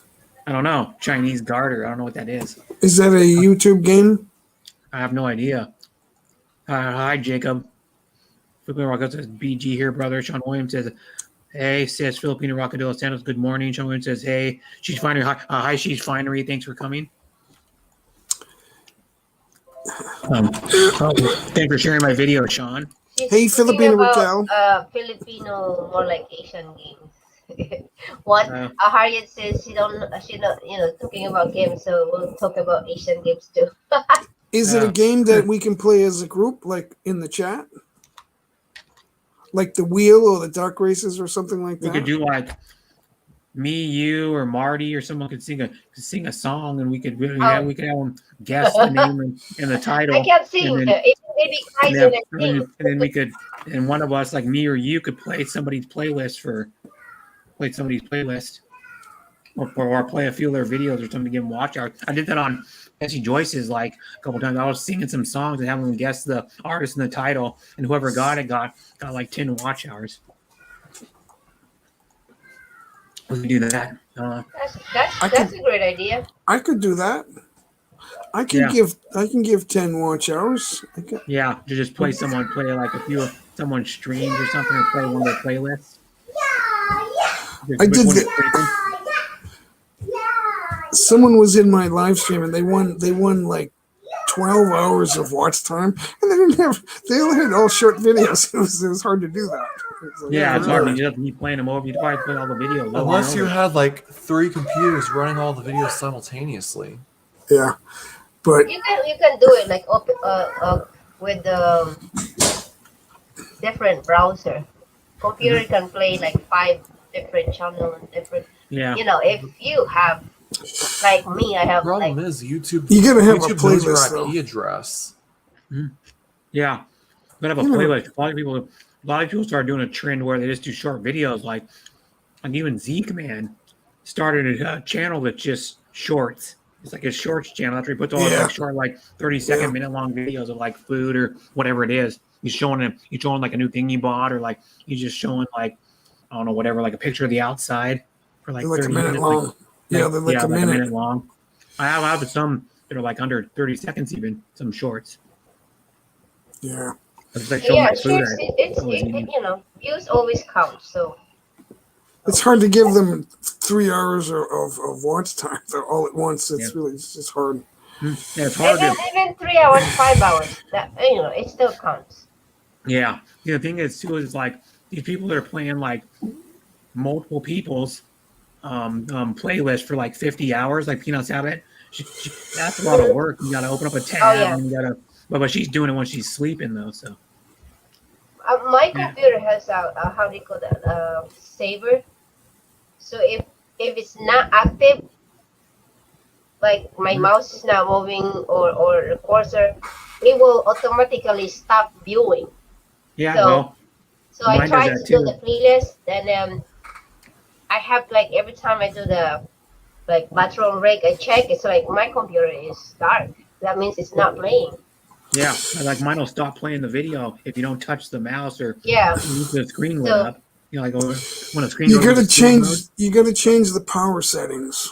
Yeah, Are you using a laptop? Marty is. Yeah, I am too. You go Mike. into your power settings Okay. and tell it not to go to sleep. Mhm. Select either 5 hours or never or something Or like never. that. Yeah, just like your Yeah, so- phone, where it goes like rest mode. You can Yeah, take I it have to to. Yeah, you can do that to your phone I too. did that. I try to help with the WS and That's how they play the videos I for was all night long. literally in YouTube like 24/7. That's how those people just place. That's how like some of these people like Darren Dobson, for example. He's already got 1,000 watch hours in like 2 weeks because he has tons of people playing his videos on their PC all night long. Ora, Cici, Filipina, I love Deborah. Mike, Harriet. I got a Hey, surprise guys. from Deborah. It's I don't know what it is. She says like, she's got a good surprise for me. And I don't know what it is. I don't know when it's coming. I don't know what it is. I don't know where it's gonna appear. That's why it's a surprise. Yeah, because I'm that special, I guess. I don't know, to her anyway. Of course. Yeah. You're a Deborah's special awesome. guy. Yeah, Deborah's When my awesome. husband and I were dating, I get excited just even like just a Hi. card with a little teddy bear. Yeah, Or- you got excited when they sent something in the mail, like Mhm. old school. You got excited when they sent you a card. No, hardly anybody sends cards anymore. I sent a Christmas card, a few years ago to Manila, and it never got received Oh yeah, because someone thought maybe there's cash in here from America. yeah, or maybe there's something fishy inside of it, They're looking for cash, probably. like anthrax or something. I don't know. Oh, my sister. Well, which I it have wasn't, a but- family call. Well, Be right back. Okay, well yeah, Yeah. I have an some people people from my mom's generation, which are a little bit older than you. They still do cards a lot in the mail. I get cards from Oh, yeah. a couple of my aunt and uncle, one of my aunts and one of my aunt and uncles every year. Even though I see them most every year for Christmas. I didn't see them this last Christmas because of the virus, but I see them every Christmas. I'd get a card like a few days before I'm going down there. Brett, I'll get a Christmas card from my mother and a couple of my sisters also every year. I'll Yeah. get more this year again. And then They just do it. They send things in the mail. yeah, and then my aunt that sends me a card, she gets a card from.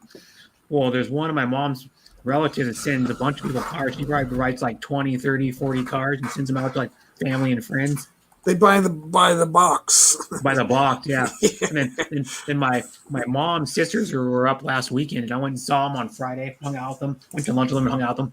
They're up in my mom's condo, and they're from Portland area, by Portland. And my mom's sister said, "Screw it," because what happened is they were supposed to come up in March for her birthday, but then they didn't do it for some reason. Well, they used to come up like 2 weeks after my mom's birthday every year. My mom's birthday is March 12th. Well, she sent my mom a Mother's Day card, but then my mom never ended up getting it because my aunt goes, well maybe she put two first class stamps on it, and it wasn't enough. She thought two first class stamps would be enough postage. What was it? He said it was slightly too heavy because it's got this little stupid. The card's like a thick one. It's got this little like decorative thing on the front of it that sticks out. So it's slightly like a few more cents than what it cost for the two stamps. I always hated that. Send it. I always hated that. Yeah. You got two first class stamps. What are they like 47 cents now? No, they're like 50 cents now. Oh, 50, okay. But I usually buy the first class ones because if they change the price of the stamp, the first class ones are still good. Yeah, anything you bought previously it's still good. Yeah. No matter what the price is. Crazy though. It's like I didn't know a greeting card was cost more than two stamps to send it anymore. It's stupid. And the card was already like $4 or something. Card wasn't cheap either. They're more than that now. They're like $6. Yeah, well, some of them are even more. Some of them, the ones that you open it up and they play a part of a song. Like those are like 10. They're like $10. Yeah, like $10. Those are cool though. They have one to play like famous songs. Jingle bells. They have like Elvis ones, Elvis cards. They're like, I'm all shook up, or like, ain't nothing but a hound dog. Yeah. Or Mac the Knife is one. That was one of them. Oh, yeah, that's Bobby Darin. Yeah, Mac the Knife. That was a big one. Yeah, that's a good song. I actually watched another artist.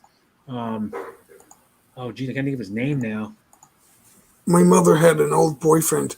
He had the thing on the it was like a shark or something on the wall. It was like a picture, but it was like a fish head or something on the wall, like a prize. Yeah. And if you touch a certain part of it, it's like it starts it singing and it sings. Yeah. I had one of those. I had a Billy. It sings Mac the Knife. Mine was like, "Put me in the water." Remember that song? You remember? What was that song called? I had one of those Billy Bass. Remember those? The talking bass. It was like that. Yeah, it was like that. And it sang Mac the Knife. There's this part of it you touch, like a button, and Mac the Knife starts playing. And it's moving, and it's like waving its tail. It's like dancing and singing, and the mouth is moving. Yeah, and it's a perfect recording of Mac the Knife. That's unbelievable. I couldn't get enough Billy Bass. They were made in like 1999. Yeah, it's called Big Mouth Billy Bass, and it's like a real bass. Then it turns like it pivots right on like his gills. Part of it pivots and it starts, and the mouth moves, and it plays like take me to the river. It plays take me to the river. Yeah. Put me in the water. And then I had the stupid duck too. It was like the same thing with like the animated where the head would turn and its mouth would move, and it did another song. The duck. Yeah. Duck. Yeah, crazy stuff. I couldn't get over that when I first saw that. They said, duck. "What do they think of next? You got to be kidding me!" He was like an old trucker. Yeah, I'm gonna try to find that. What's that? The duck one called? Singing. You could probably find one on like Antiques Roadshow or something like that. Singing duck. Yeah. What was it called? It's called. Is it this one? No, that's not that one. That's a Duck Dynasty one. Singing Duck. I think it was a bass or a shark. It was either a shark or a bass. Yeah, well, they had a duck one too. It's been a long time. It's been a decade since I saw it. Musical duck. What was the one? Not that one. I had one. It was like a Billy Bass. It was like a mallard duck, and then his head would pivot and his mouth would move. Duck Dynasty made one too, like back in the day. It did 12 phrases. You know the show Duck Dynasty? You ever watch that show? The show about the Duck Commander, the family that ran the Duck Commander duck call company. And they made like duck calls for hunting. They were like a multi-million-dollar company.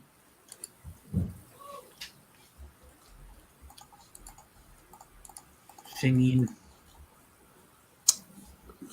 duck like the Billy Bass. What's it called?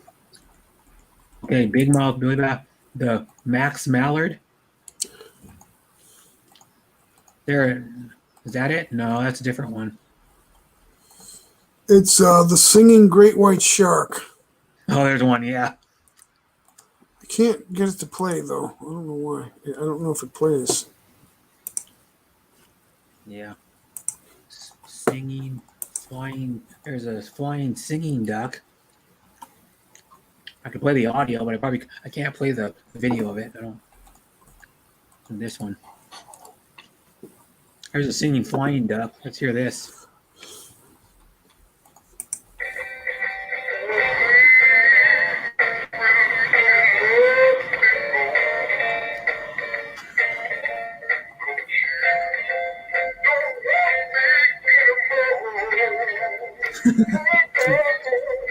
That's a fish.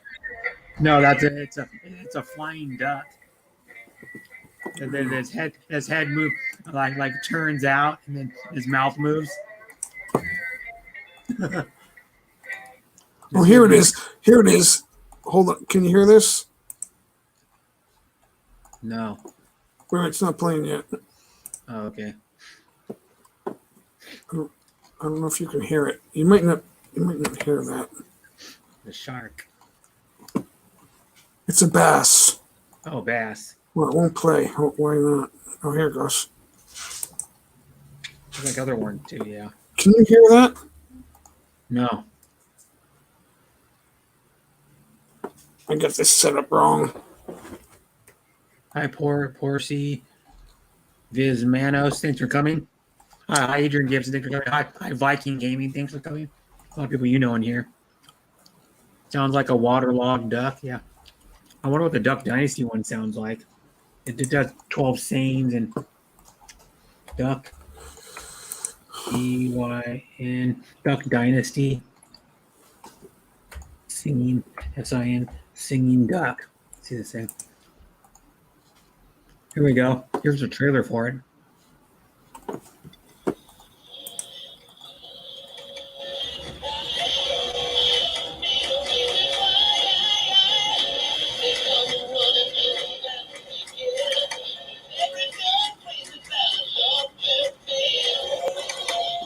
Not the original audio, I don't think so. So I guess their fish are the singing bass is like it's like $20 you can get it. Yeah. And it plays the Jaws theme and then it breaks into Mac the Knife. You know that one. It hangs on the wall. It's like it's like a clock or something. Yeah. It's not a clock, but it hangs like a clock. This one says sayings. Is this duck? It says sayings like. Most things can be fixed with extension cords and duct tape. It says like 20 sayings from the show. Yeah. No thing can be fixed with a extension cord and duct tape. So guys, I gotta get something to eat. I'm like falling asleep here. I'll be live for another what is it? 5 hours and 22 minutes. So Okay, so you know what? I'll just stay in the background. Okay. You can kick me off if you have to. Okay. I probably won't get more than what people on here. So how are you doing, Fanatic? I'm doing good. That's good. Is it warm where you live? Yeah. Oh, not that warm. It's 82 degrees here. Fairly warm. It's about average though for this time of year for here. Yeah. Says, I was looking at the chat. Good morning, Kuya Viking. Sounds like a waterlogged duck. By Jay from Chantilly. Porcy. I don't know how you say that person's name. Vizmanos. I don't know how to say her last name. I don't know who she is. I'll go to a couple of our chats where I see her. But yeah, I'm trying to finish my food, but I can barely eat half of it.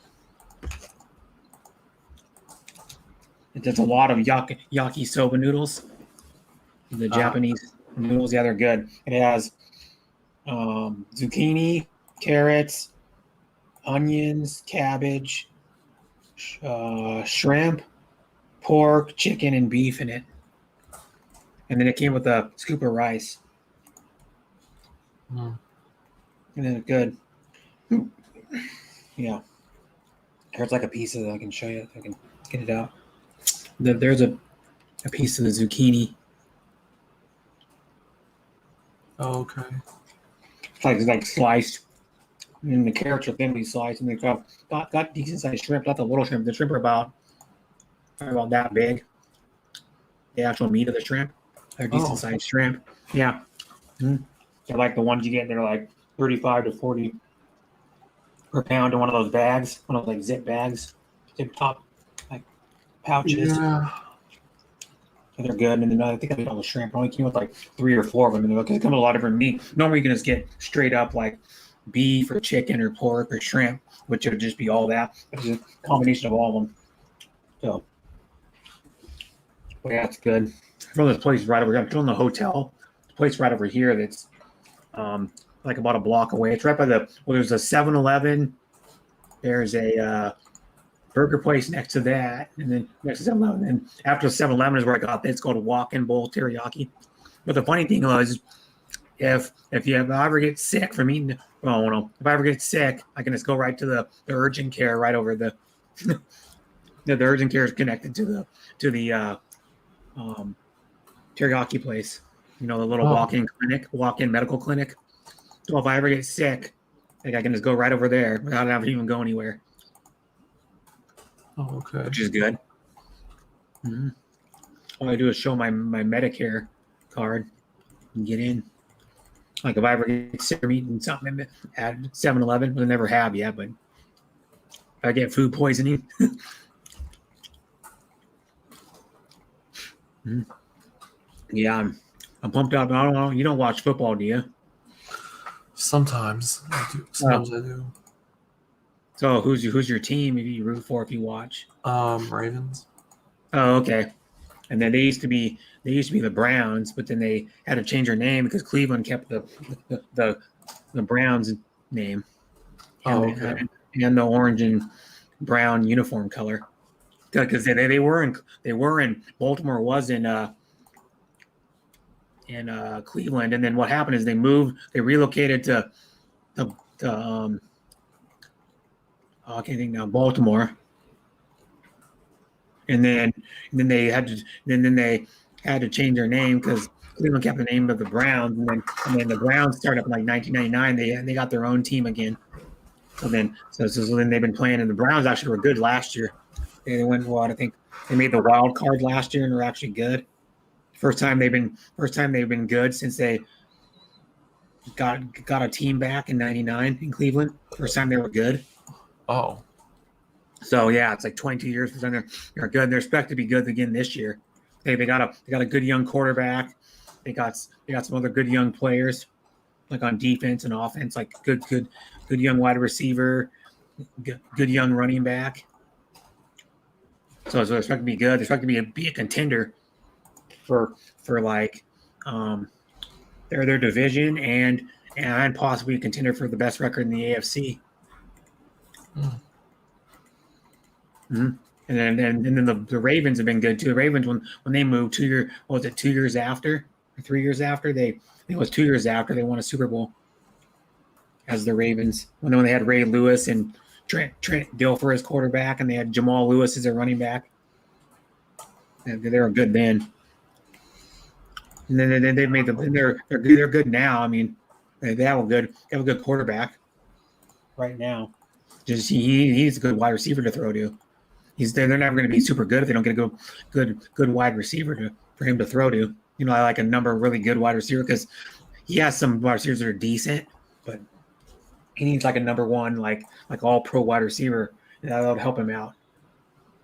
Exactly.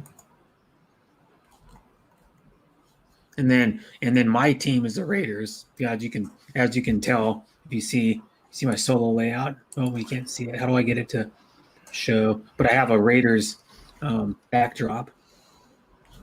So it's like the Raiders almost says Raider Nation. Yeah, that's what they call the fans is the Raider Nation. Just like they call the fans of the Seahawks the 12th man or 12th fan. They can't use the man part because that's copyrighted by the university, trademarked by the Texas A&M University. And people call him the 12th man. Like I can say it, or people can say it around, but you can't use it for profit. You can't say 12 man for like if you wanted to put on a article of clothing and sell it and make money off it, they won't let you do that. So, but so like they have jerseys they sell say 12 fan on the back. They can't say man because a long time ago, Texas A&M trademarked the 12th man, and so like they have 12th man in their stadium and all around. So no other team can use 12 and man put together, or TW or 12 and then TH and then man together in the same sentence. Only Texas A&M can use it. Oh. Texas A&M's a big, it's a big school in, of course, Texas. They're actually before the football team was any good, they're known for they're an agriculture and mechanical school. And that's what the Texas A&M stands for, agricultural and mechanical.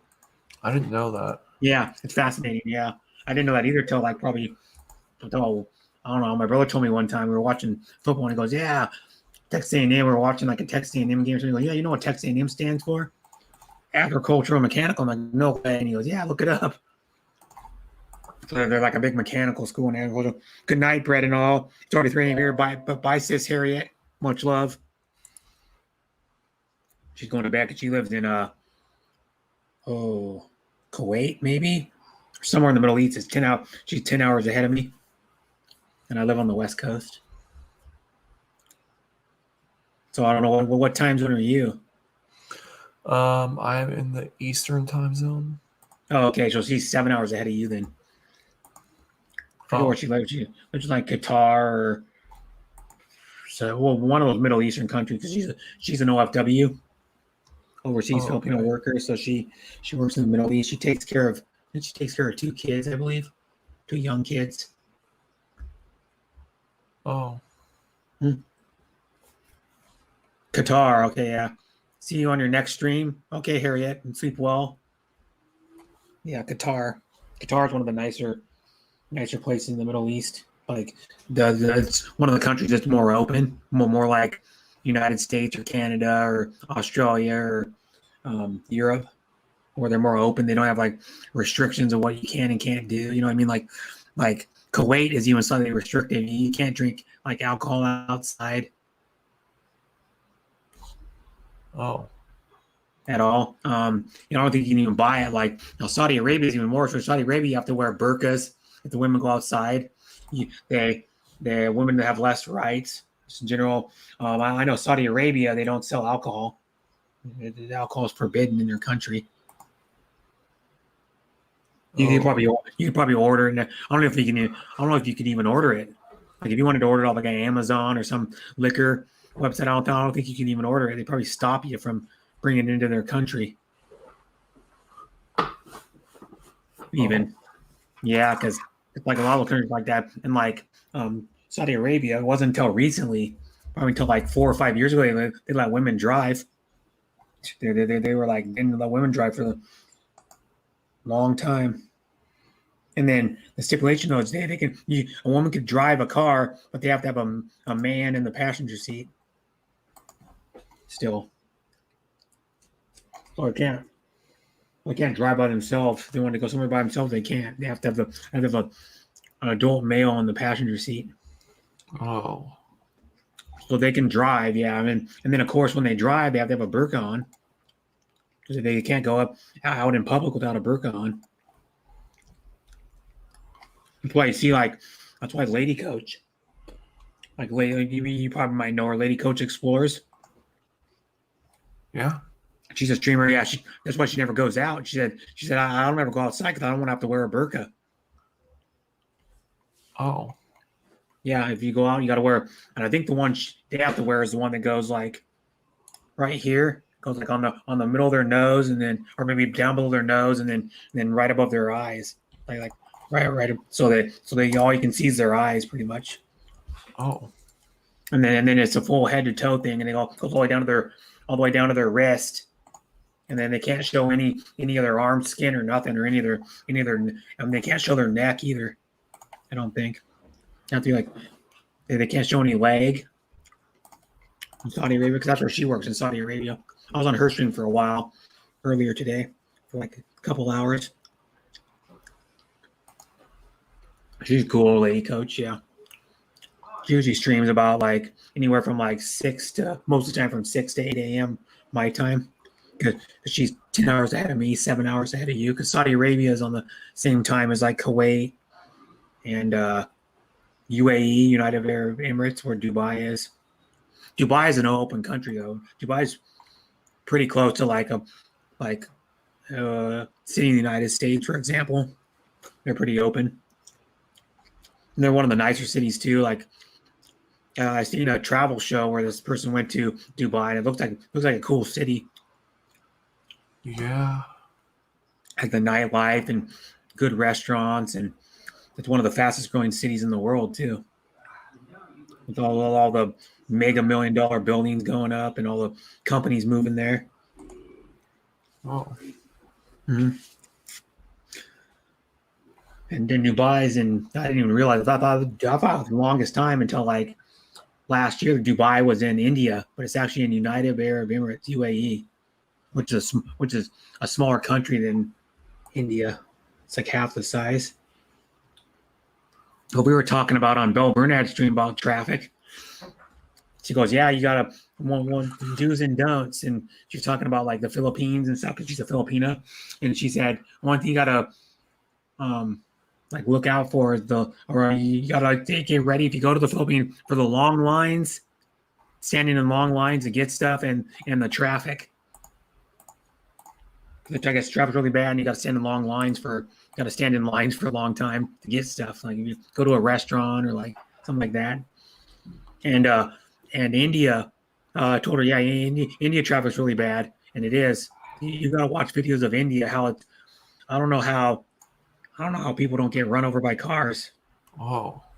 Have you ever seen India, man? These people are driving around like a roundabout. It's like it's kind of like a roundabout in the United States, but it's like a fountain or like a structure in the middle of a road, and then cars will be going this way, cars will be going this way, cars will be going like this. People weaving in, people walking, weaving in and out of the cars. Yeah, I've seen something like that. I've also seen something like very weird in the UK. I believe it was in Swindon. I don't know where. Like around about like India, you'll see goats you'll see cows and like livestock on the road, especially cows, because cows are sacred in India. They don't kill them and eat them.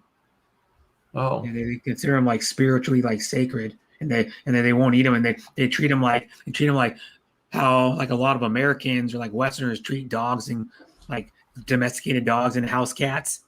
They like love them like family. That's how they treat their cows. Oh. It has something to do with like their culture and their religious beliefs. Why they treat cows like their pet dog. Oh. And crazy thing is you'll see like literally in India, man, you see people like just walk right across the road without even looking, and the car will be coming zooming by, and somehow they don't get hit by the car. Oh. And you'll see scooters weaving in and out. You see those little, what do they call those things? They're like the trikes in the Philippines, but they're called something else. What are they called? I can't remember what they're called. A rickshaw. They have like rickshaws in India, and you'll see those just. I don't know how a bunch of those guys don't get killed on things. They're like trying to turn one way, and the car is going the opposite direction, and the car doesn't even look for them. Just zooms right by them, like right in front of them, and misses them by inches. I'm like, I don't get it. Yeah. And then they don't obey their traffic laws. Like I've seen videos of like they don't even look crossing a railroad track. They just zoom right over it without even stopping. Yeah. Yeah.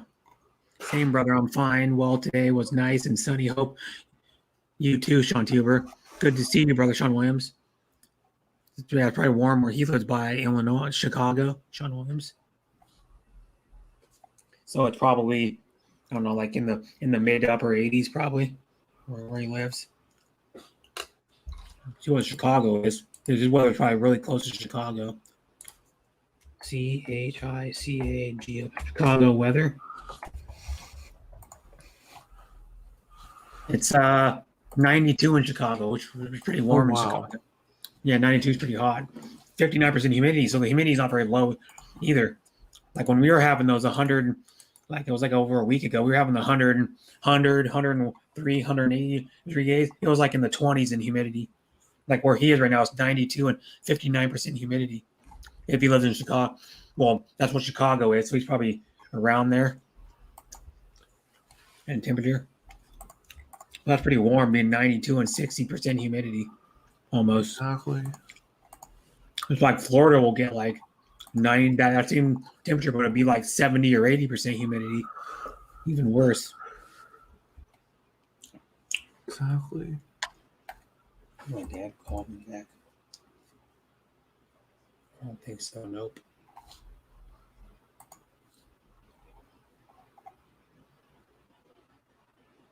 Mm-hmm. Oh, I gotta say thank you to my girlfriend Deborah for sharing out my stream on her community page.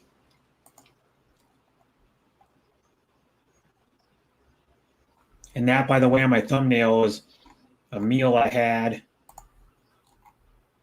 at my work on Sunday.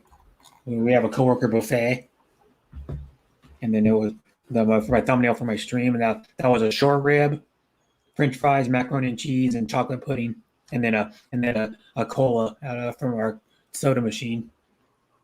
Oh. Our cola is actually made by IKEA. Yeah, it's not as sweet as most colas. It has like less sugar. They did that for a reason to make them a little more healthy of a type of soda for the coworkers to drink. But there's still a lot of caffeine in it. It tastes like a Coke with a little less sugar in it. Probably 50% less sugar. Still good though. And it's free. The soda's free. The sparkling beverages are free. Like a sparkling flavored water, like the peach water and the I think we got one that's a raspberry one. Then we got the lingonberry juice on the machine. We got a lemon lime one. Then we got the regular. It's like soda water. It's like club soda. It's good too. Yeah, I got all that food for $3. That's a good deal. I could have got more fries, but I was like, yeah, I wasn't going to eat it all. I could have got around double the amount of fries, but I was like, yeah, that's enough.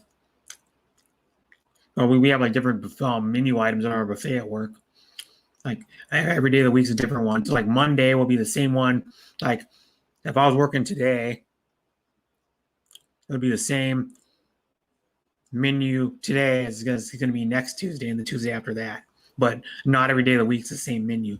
It's like different. It could be like meatball stubs, could be hot dogs, could be sandwich one time. Sometimes we have to make a sandwich. Sometimes we have like meatballs and mashed potatoes and gravy. And sometimes it's other stuff. Like we have sometimes it's pizza. Well, sometimes it'll be like a lasagna buffet. Like lasagna and garlic bread. Oh. And then we usually have like a vegetarian option. Like the vegetarian option when there was the short ribs was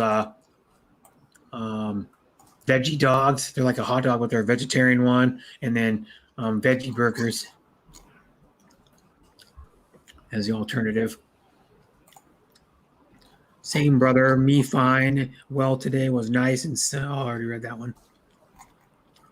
So Sean T. Huber lives in San Jose. I don't know what the weather is there.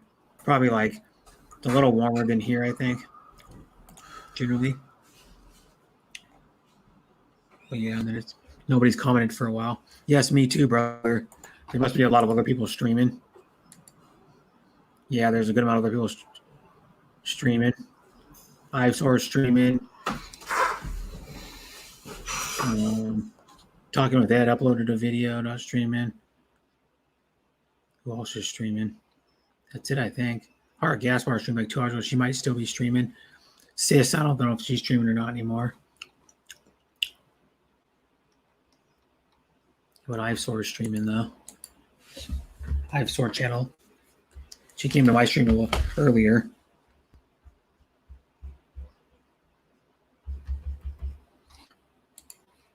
$88 degrees, yeah, warmer than here. It's 82 here. So it's 6 degrees warmer where Sean lives.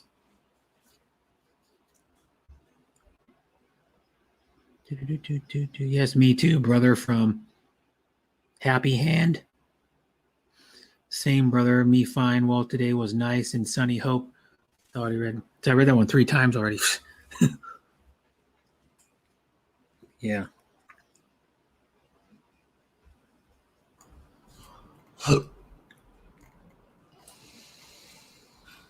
Mm-hmm. See what I got notifications here. I go to hers. She has to be still live. She's live for at least an hour.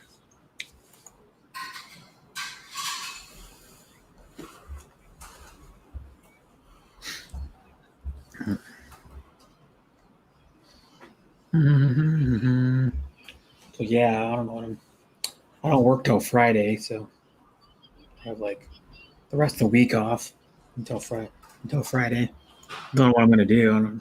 I might go. My dad ever called me back. I might go. I think he's supposedly camping.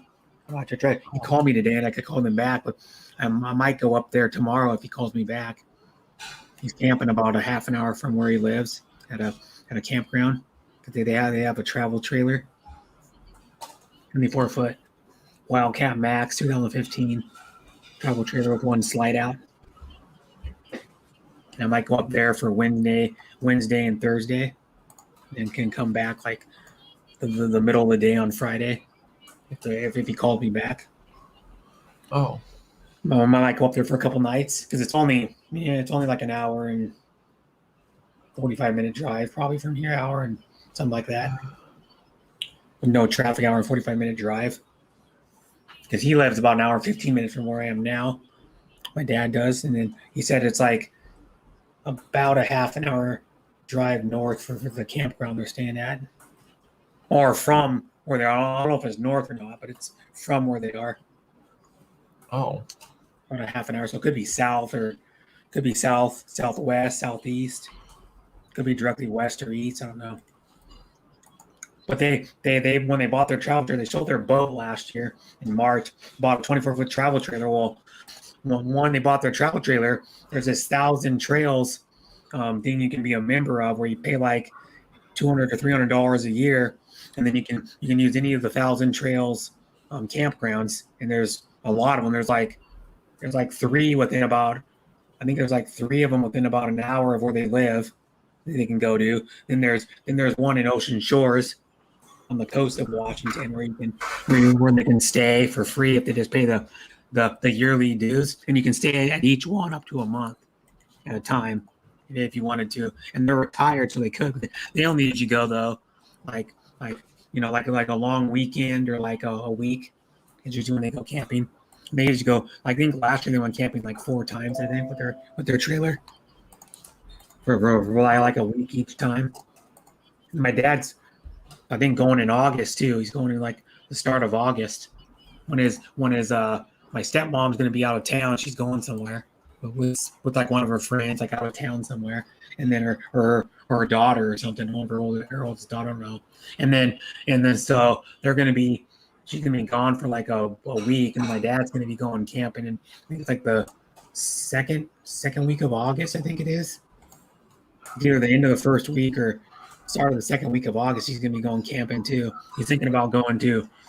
He's going to think about going to Ocean Shores and just inviting who anybody wants to go. Because one of my brother's friends, my dad's this guy Justin, one of my brother's friends, but my dad when he was a little kid because he coached him in football, like Pee Wee football when they were a kid. Him and my brother when they were kids for a little while, and so he might want to go, and then he might get my brother to go, and I might go in August if I have free time, like a couple days off in a row, or I can spend at least 2 nights camping. Oh yeah, nice. Yeah, it's fun, and then they're trailer. Well, we used to sleep 5, but now it only sleeps 3 because they took the one the little love seat that folded into a bed. They took it out because they were like, we want to put some recliners in there or some chairs so they can sit in there and talk more. So now it only sleeps 3 people in it. But if they can have 3 in their trailer, and then other people would have to tent camp, or like my brother wouldn't even need to sleep in the trailer because he's got a van, a cargo van that he put he made a platform in the back, like a foot tall platform. He did that for a reason so he could store under stuff underneath it, but then he put a full size pillow top mattress, queen size pillow top mattress in the back. Right, you should come to go to Yosemite. We can go camping. Yeah, Yosemite would be fun in California. It's like Central California. And then my brother's thing's got an inverter in it. His van's got an inverter. He put a roof rack with a retractable awning on the side, and then his inverter's a 2,000 watt, and then he has 2 car batteries, so he can run like accessories off of it. And then he's got a nice camp stove and all that stuff. So he sleeps in his van whenever he goes camping. Oh. So he wouldn't need to sleep in a trailer, but he would like to go camping, of course. Of course, the trailer is better than my brother's van. The trailer's got a stove in it and an oven and a big and a decent sized refrigerator in it and a sink and like a table to sit down in it.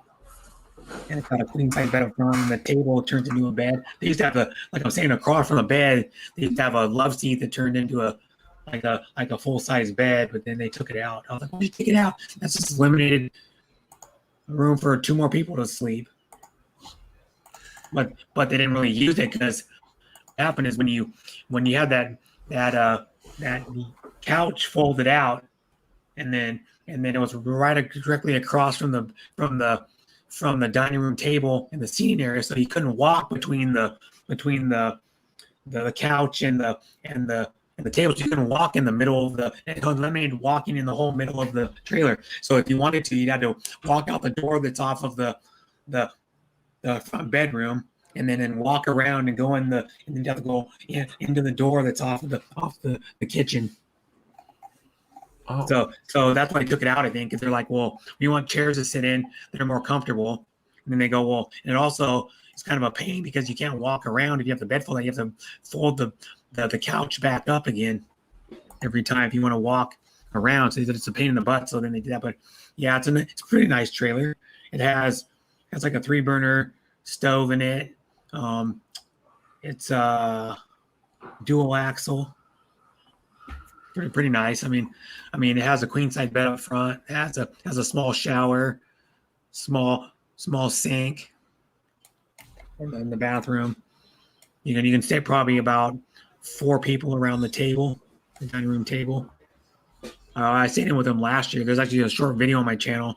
I showed the campsite and what the trailer looked like in the inside. It's and then the one slide out it helps a lot. You can't even barely walk when the slide out's like not open, when it's closed, and then it gives you about an extra 2 feet of walking space. It goes out about 2 feet for more room. It's out in the middle of it, right on. Yeah, I heard that one. Yosemite, that'd be a long drive, though, Sean. Oh, yeah. Even from Washington, where I live, it'd be probably about a 12-hour drive, probably. Yeah, really. Pretty long. Just to get to like Eugene, Oregon, it's like 260 something miles, and it takes like 5 hours, and it's probably about another 3.5 hours to get to the border of Washington, Oregon. Brett, I'm gonna watch the White Sox at the pub. Have fun with your stream. Tamsack means like. If you're on after the game, I'll come back. I'll be on for another almost 4 hours and 41 minutes. So I'll be here when you get back. Probably the game's usually maybe not. Depending on the game goes a long time, but usually the games last around 4 hours, give or take a little bit, 5 or 10 minutes either way. But yeah, Brazil beat Peru. That's Amazon FS1. They're doing the Copa America tournament.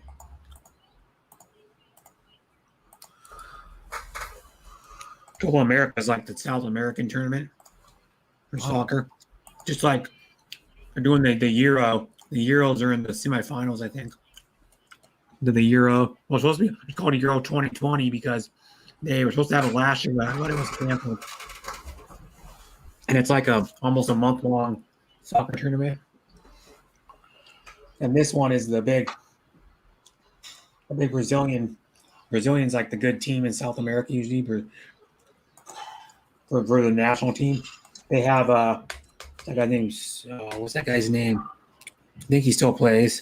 Yeah, we have a really good famous Brazilian soccer player. Remember his name? Team Brazil. Let's look it up. Team Brazil. Brazilian soccer. Brazil. Here we go. What's the guy's? I don't know what the guy's name is. Roster.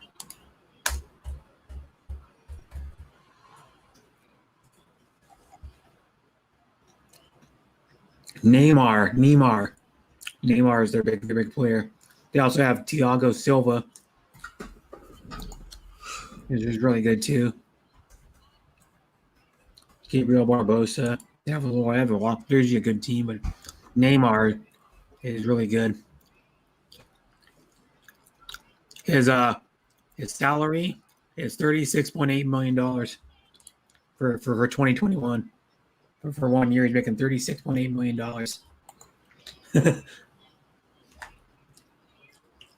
What's up with soccer in other countries? Soccer, they're like baseball players here. How they get paid? Like soccer players are the highest paid athletes in other countries. Like Neymar is probably one of the top three. Probably, I think he's probably the third best player in the world behind Messi and Ronaldo.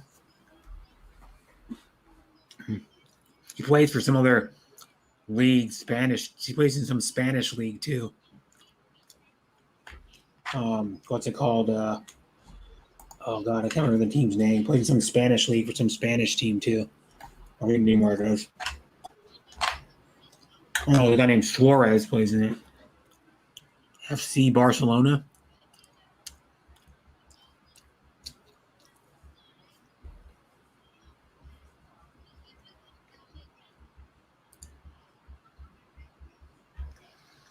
The White Sox are doing good this year, by the way. Fill up if you're still here. Yeah. Chicago White Sox. CHICA. Chicago White Sox. Why is it? End of first inning. Yeah, they're 14 innings over 500. The White Sox are. The All-Star break is next weekend. They take a break, and there's that guy, Shohei Ohtani. You ever heard of that guy? He's got 31 home runs. He made the All-Star team as a pitcher and a batter. And he's got 31 home runs. He's like really good. Yeah. I was like, damn. Earlier this year, it's like I was watching it go, why is Ohtani hitting? He just pitched. And I'm like, well, why is he hitting in the game? And I didn't put two and two together. I go, oh, it's the same guy. And he just pitched the last inning, and now he's up to bat. And I go, it's not an interleague game. He's not playing in a National League ballpark, so he doesn't need to hit. And I go, he was playing at home. And I'm like, oh, yeah, they've been playing pitching and field sometimes. Or DH. He pitches every 5 days, then he DHs sometimes. He doesn't play every day. Or he doesn't DH every day, but he DHs probably like a few times a week. But he has 31 home runs. He's leading the major leagues in home runs.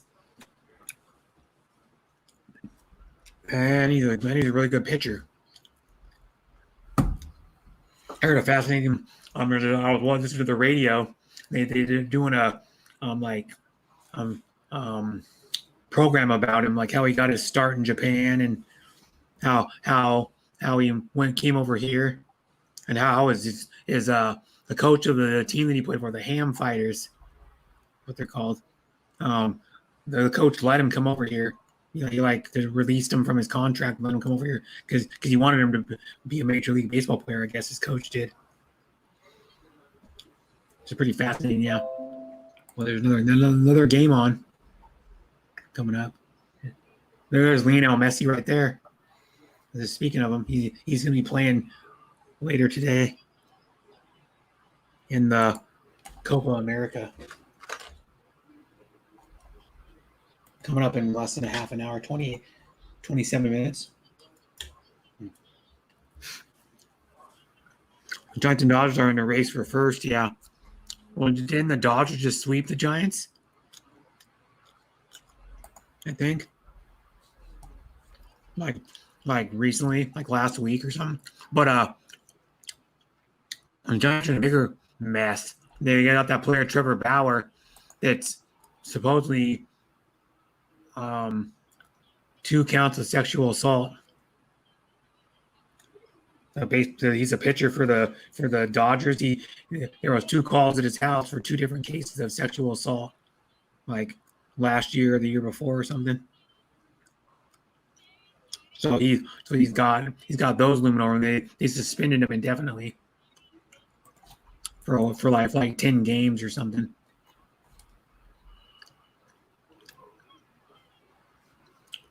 Well, the Dodgers should be. The Dodgers got the good team. They got Mookie Betts and Kershaw and what's the other guy's name? Oh, they got another really good hitter. Oh, geez. And then I think they still got Corey Seager.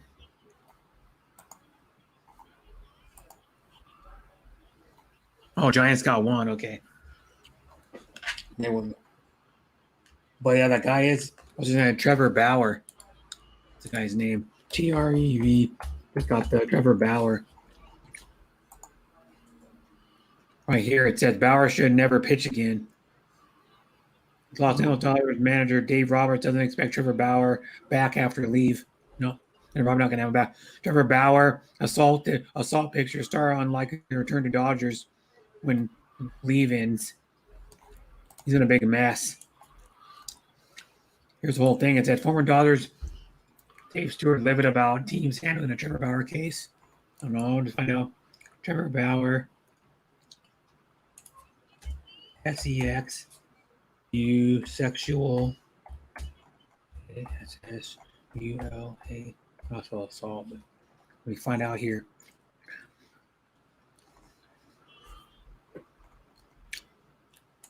Here we go. 7-day administrative. 7 days leave, not 10. The 7-day administrative leave will keep Bauer from making his start on Sunday. He denied the allegations against him. Trevor Bauer, the Los Angeles star pitcher, under investigation by an authority in Southern California after a woman accused him of sexual assault was placed on a short-term administrative leave Friday by Major League Baseball. The move, at least for now, forestalls what would have been the specter of Bauer taking the mound while the police and the league continue their investigation with details of accusations publicly known. On Thursday, Dodgers manager Dave Roberts had said the team planned to let Bauer 30 make his next scheduled start on Sunday versus Washington because it was following the lead of the MLB, which had yet to say Bauer should not play. So now, but as MLB investigates into the allegations made Trevor Bauer ongoing, the league said in a statement on Friday, well, blah, blah, blah, blah. Yeah. So then they're saying recently, like within the last, like 4 days ago, or 1 day ago, they're saying they probably aren't don't expect to bring him back. That was yesterday. Trevor Bauer may not come back, so that hurts their team. Okay, Judy, thanks for coming back.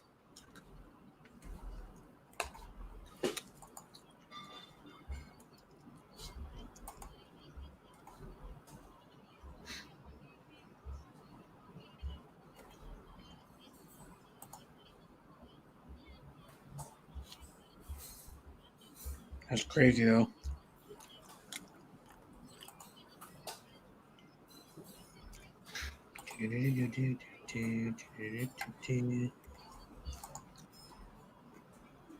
Well, what'd you have for dinner, Judy?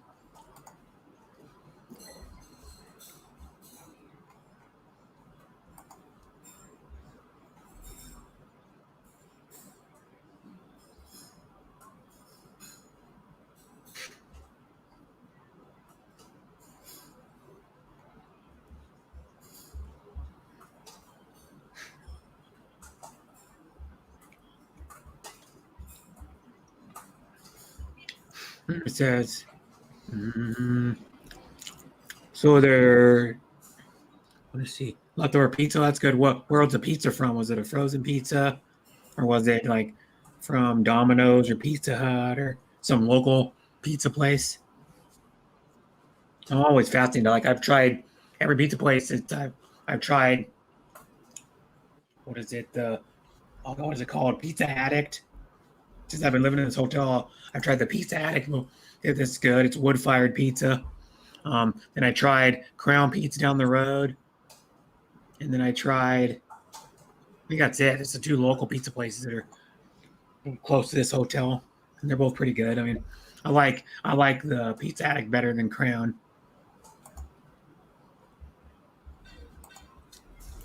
Because Pizza Addict, they cook their pizzas like high heat, short amount of time.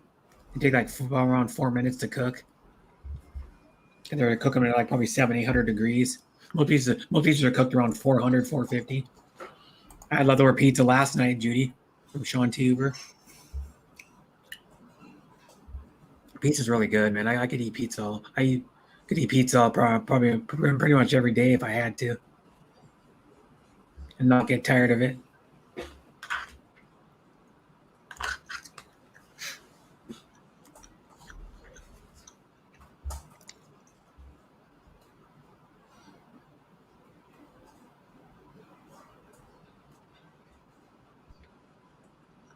Mm-hmm.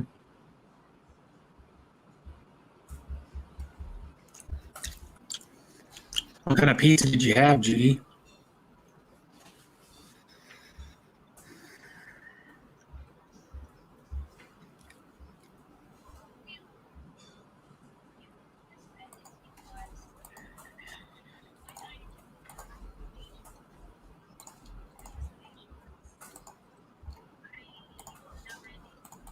Mm-hmm.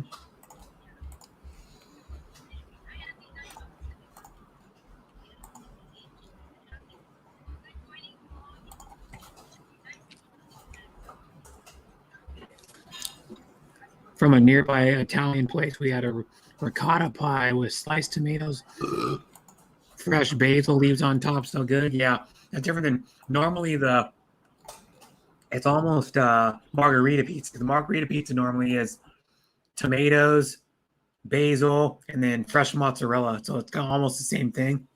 Yeah, that's pretty good. I like the one where they put either like diced tomatoes or like cooked whole tomatoes on there, and they put like the fresh mozzarella daubs. It's like the blobs like fresh mozzarella on there, and they put basil on it. That's good. Another good pizza. My favorite pizza is barbecue chicken. I also like bacon and jalapeno pizza is good because the salty bacon goes good with the hotness of the jalapeno. And then I also like there's one I tried that's in they sell it at Target as a frozen pizza, but it's Euro pizza. It has like the tzatziki sauce on it. It has I think it has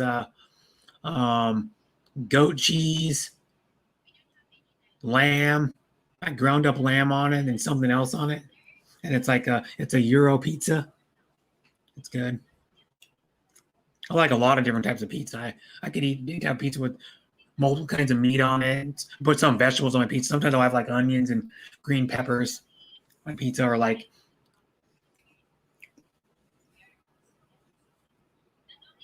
and then of course the barbecue chicken pizza comes with barbecue chicken, barbecue sauce, red or white onions, and then it comes with cilantro and then mozzarella cheese usually. Sometimes tomatoes come on barbecue chicken pizza. Diced tomatoes. You ever have grandma's pizza? No. Well, I've had someone's grandma cook. I've had grandma cook me pizza. My grandma, I never had one that's called grandma. Is that the place or the or the type of pizza. You know, they have like different names for like the specialty pizzas, or like some going to call it grandma's pizza, or they call them like the house special, like pizza, or like veggie pizza, or like the kickin' barbecue chicken, or it's like a spicy barbecue chicken with jalapenos on it. Buffalo chicken pizza is good too. Yeah. The other one that's good is the one they have at this Pizza Addict. It's a dessert pizza. It's pizza crust with chocolate and graham cracker crumbles on it, and then it's got a roasted marshmallow on each slice, so it tastes like a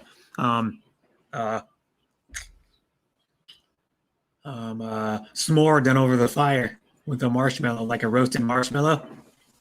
But it's and it's like a little pizza. It's like an 8-inch. It's like a dessert pizza. It's a little 8-inch pizza, but it's one of their dessert pizzas. Good. And I think you have 4 slices of that thing, and it's good. Yeah, I got it one time when I ate at Pizza Addict. Grandma's pizza is a type of pizza similar to margarita. Okay, so that's one you had. It's called Grandma's. The one that had ricotta on it.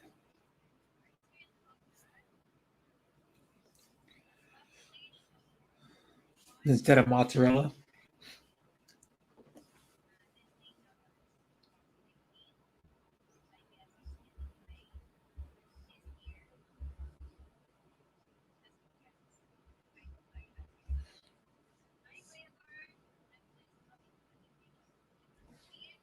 Mm. I don't really ever make pizza. It's a little bit of work, so I don't never do it. Sometimes not here because I don't have an oven, but when I was in my apartment, I'd make frozen pizza sometimes. I used a pizza stone, and what you do is a pizza stone, and you got to season it before the first time you use it. You got to put it in the oven, and I think heat it up for like 15 minutes, and then it's let it cool down, and then next time you use it, it's going to be making the pizza better than if you just put a pizza on it and cook it the first time. Yeah, they're all very similar. Now, there's a difference between the type of crust. The pizza, there's like hand tossed thin crust, whole wheat crust, deep dish, which could be either like Detroit style or Chicago style deep dish. Then there's like New York style pizza. There are some places around here that sell New York style pizza, but it's not exactly like New York though. I don't know if you know about New York. It's they use more gluten in the crust, and then the crust is tastes different also because of the tap water. They use New York tap water, and so you can never recreate any state you're in outside of New York. You can never recreate New York pizza exactly because you can't get New York tap water. Of course, we can't get New York tap water over here. You probably could have it shipped in or something if you wanted to pay money, but a lot of money. But no. You ever tried cauliflower crust pizza? No, I haven't. I've tried whole wheat crust. I've tried gluten-free. Gluten-free kind of tastes like cardboard. Never really liked it. I've had whole wheat crust before, which is healthier for you than regular, of course. I've had I made a pizza. Well, I did make a pizza once. I made a pizza. I used Trader Joe's pizza dough, and it had like herbs in the crust. And I made like one 12-inch large pizza. Good.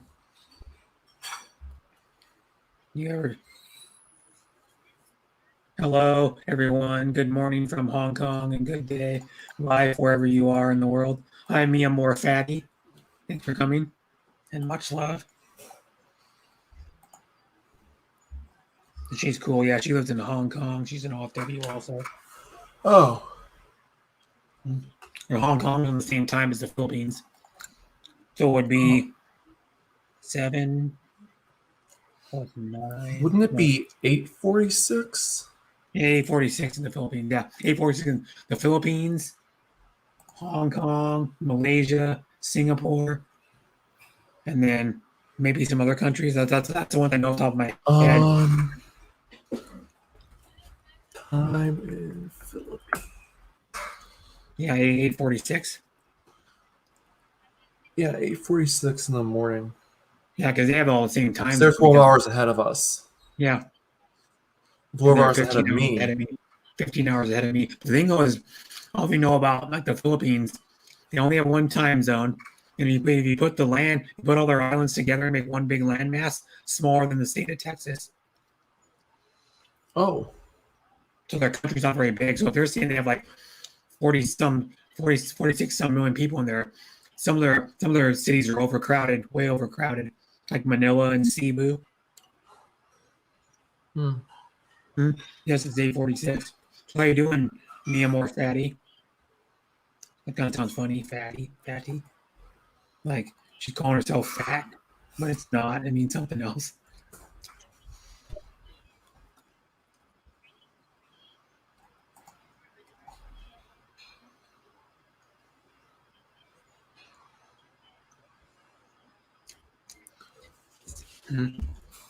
Yeah. So the North time America zone, like in the Philippines, that I'm is seeing, one.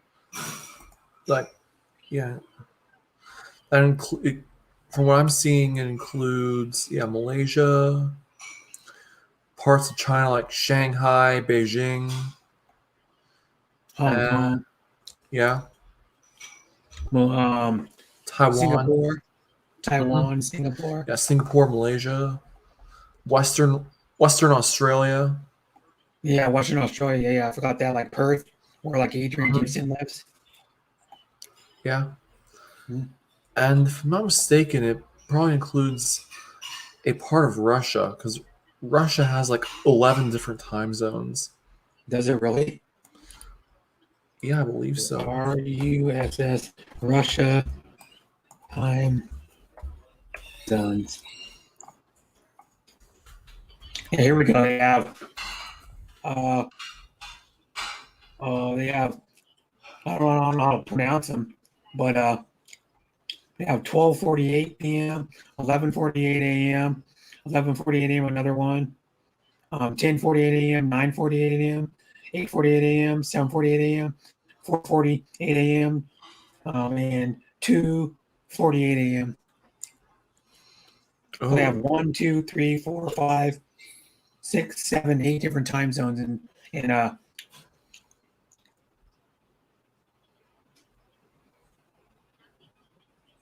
and then they have Moscow, so that's 9. Moscow's 3:48 a.m. They have 9 time zones in Russia. That'd be so confusing. exactly. That'd be really damn confusing. It's like you just go maybe an hour away, 2 hours away, in a different time zone in the same Exactly. country. Yeah, it's like 'cause Moscow's the biggest city there. It's 3:48 a.m. right now on Wednesday. Well, they're 10 hours ahead of me. Nice and cool now. Isn't that better? Yeah, 10 hours. Judy Fisher, I was here in Hong Kong, and now I am from the Philippines in the island of Mindanao and province of Davao de Oro. And I thank you, Mabuhay, ha ha. Yeah, I know where, I've never been to Mindanao, but I know where it is on the map in Davao. Hi again, love Deborah.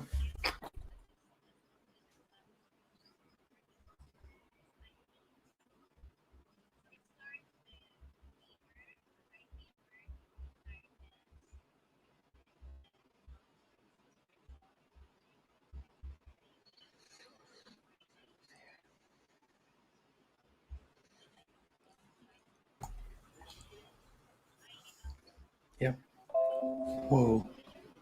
Notification. Trying to up down a little bit. Making notifications on the right side all the time. Exactly. I I guess just only have notification just from YouTube. oh, Gonna clear some of these out. Collapse. I'm gonna clear some of these notifications out of my flat. Those aren't all YouTube though. These are like other things like news.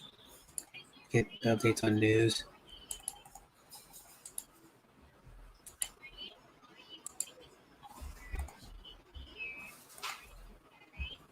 You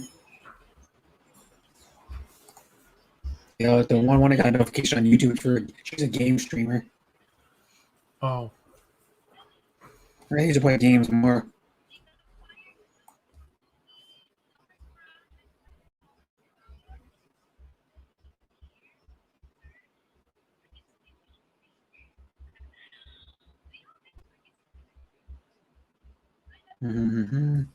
Yeah, she plays like, oh, I can't remember what game she even plays. I haven't been to her channel in a while, but I know her from another lady that I used to stream. A lot of people that I used to watch on YouTube that were game streamers don't stream anymore. Oh, I used to watch a lot of these Aussies. Most of them don't even stream anymore. Or a few of them moved to YouTube, but most of them don't even stream anymore. One guy said he was going to get back to streaming like last year. Oh, this time last year never happened. I don't know where he went. He said he was going to get a new gaming PC, built a new game PC, and he never. And so he said he was going to start streaming again. Never happened. He may have built the PC, but not streaming. wow. Not going to stream since August, I think, of last year. A lot of people I used to watch all the time do it. Don't hardly stream anymore at all either. When they do, it's like once a month or something, or hardly ever. Or game streamers.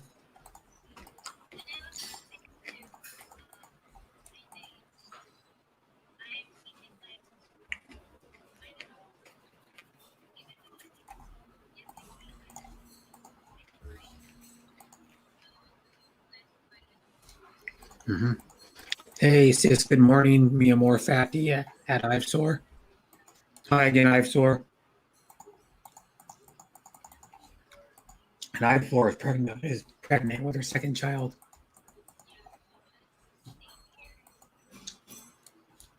There's a 6-year-old right now.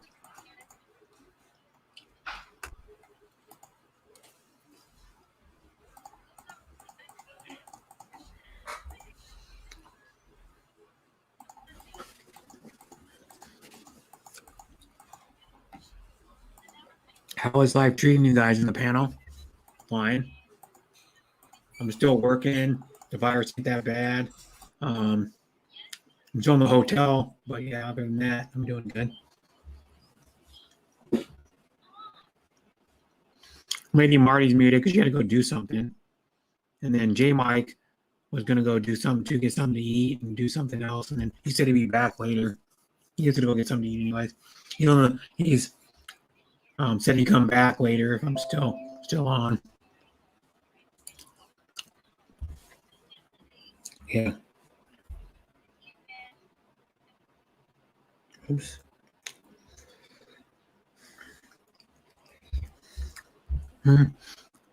So how are you doing, Mia More Fatty?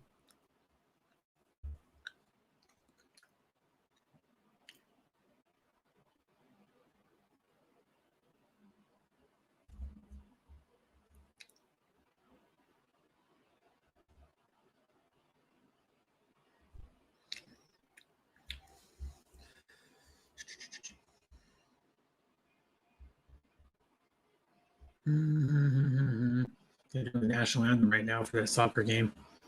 I can't remember where Messi lives. Oh, it's Colombia. They're playing Colombia. Whatever country Messi plays for, I don't even remember. Not Messi. Is it Messi? Yeah, I think it's Messi. They were there, blue and white. Like light blue and white. Hi again, Marty. Hey, Thanks for staying or coming back or. I was in the background because I was had long chat with my sister in Canada. Oh, that's cool. Which Well, how's is your awesome. sister? Yeah, my sister in Canada, we're like buddies. We're like 1 year apart. Oh, so you're close with her. Then. Yeah. Yeah. That's good. Actually, I'm very close to her. She's catching up with her because she's been busy working. Me too. Yeah, I that's remember good. back in college, we shared room. Sometimes we like stay overnight for just chatting, Oh, that's talking cool. nonsense. Yeah, talking nonsense. You're talking about here. Well, one guy that I know the stream said the funny. He goes, "We talk about everything and nothing all at the same time." Yeah, it's like He does. talking nonsense. He's a redneck from like North Carolina or North Dakota. And Jay is back. Everything and nothing. Yeah, everything and Yeah. nothing all at the same time. Isn't that what we all do? Yeah, talk about Everything nonsense. All the and time do nothing. is ramble on about Hello, Judy. Mi nonsense. amor, pate. I'm so Sorry in the about that. house. For being Hey, rude. Judy. Oh, they're on the panel. Sean William, hello. Did you take a nap, Jay? Nap? No, I had to refresh. I had something to eat and some, I just went downstairs to Yeah. get some food. Mhm. I Yeah, went out good with food. my family today in the restaurant. So I had to drain celebrate the my main son's vein. graduation.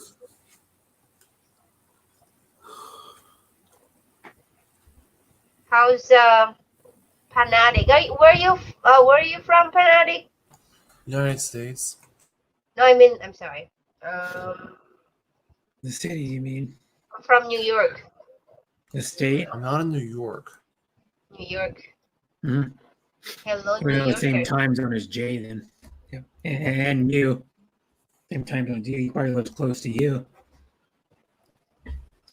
Marty. Yeah, Because you live upstate. upstate. Well, it's not really, it's like central more probably. Yeah, it's about like 2 hours and a half from the city. So from like where, like Brooklyn or something? That's his county. Oh, okay. So you're in of course, a totally different county then. Like Brooklyn and all that. Yeah, we passed there. Brooklyn is about like what, maybe an hour and a half. Oh, okay.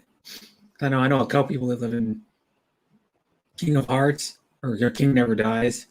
Is in, I think he's in like somewhere Brooklyn or Bronx, and then JGBK lives in Brooklyn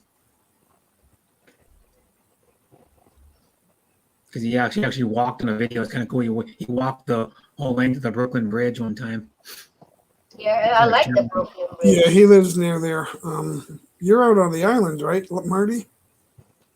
No, I'm far from the. You're not on Long Island? No, I'm upstate. Oh, I thought you said up the other way. Captain Billy Jack, hello. Hi, Billy Jack. No, she lives like Hey, an hour and Billy a half Jack. from Brooklyn, north of Brooklyn. Samira Yes. Yusuf, hello. Samira Youssef, thanks for coming. She's a Filipino also, I think. Billy Jack lives in the United States, I'm pretty sure. I don't remember where he lives. Billy Jack, that sounds American. That sounds Southern. Billy, are you in the South? Yeah, it might be his two first names, or he's like Ricky Bobby. We have I Two love first names. I love Ricky Bobby. Yeah, they're funny. who's Ricky Bobby, the comedian? That was a movie, Ricky Bobby. That was I forget the movie. Talladega Nights, the ballad or the Ballad of Ricky Bobby, I think is what it was called. Yeah. Oh yeah. Yeah, that was good. I like Will that. Ferrell is Ricky Bobby. Will Ferrell, yeah. He's I funny. enjoyed that. That was very He enjoyable. was good in like Semi-Pro, Step Brothers. When John C. good in- Reilly was Step Brother, where John C. Reilly put his nuts on his. That's like a Will Ferrell put his like nuts a- on his drum set. And he can put his nuts on his drum set. He was getting all pissed because his drum set were like all John C. Reilly's character cared about was his drums. Oh, Armani? Billy Jack lives near Chicago. Oh That's a surprise. I never would have guessed. no, I didn't know Thank you either. for the BT, Armani. Hi, Armani. We're watching NBA Finals. Yeah, my ABC won't come in for some reason. For some reason, like last week, all my HD channels at the hotel went out. All 18 HD channels. Samira is watching from Philippines. Shout out to Armani from Samira. Where's Samira? Brett, did they Samira is from apologize Philippines. heavily? She's watching from Philippines. Huh? The hotel, they apologized heavily, didn't they? No, We're so sorry. no. They won't even come in. I switched them. I said no service, or I don't know. It says no something when you go to the channel. They won't work. They haven't worked for like a week. The bummer. I can't watch NBA finals, or I can't watch like Discovery Channel or Access TV or freaking the Food Network channel or ESPN 1 and 2 HD 1080. I'm like, what the heck? I did it one other time when I used to watch the Everybody Loves Raymond. It's one of my favorite. Yeah, that's old. That's been out for a long time. Yeah, Everybody Loves Raymond. The Friends. My favorite show is 2.5 Men. I'm sorry, guys. Yeah, The my original husband one. to this day, he still watches that 2.5 Men. That's the funniest thing that I can watch. Another awesome show from that era was like It took me a while. Everybody loves Raymond. Everybody loves Raymond was hilarious too. It was 2 okay. Men and a half. That was okay. How do you call it? 2.5 Men. Two One and with a Charlie half men. Sheen and what's the other guy's name? He was famous for being on back in the day. The other guy that played his brother on the show. He was famous for being on The Breakfast Club. One. No. Are you talking about still the two? Breakfast, not the movie. You're talking about, was there a television show called Breakfast Club? Well, I don't know that. You know what I'm talking about. The one that played Charlie Sheen's brother in 2.5 Men. What was the guy's name? John something. I He forget was his famous name. back in the 80s. Yeah, I don't know what else he did. Star. I do not know what else he did. No, the Breakfast Club was, he played Johnny B. Good. I can't remember his name. I'm drawing blanks. That wasn't John him. Cryer. John Cryer. Yeah, he wasn't in the Breakfast Club. That was John Cryer. Let's look it up. J. Mike. Let's look it up. John Cryer. Well, who was John Cryer?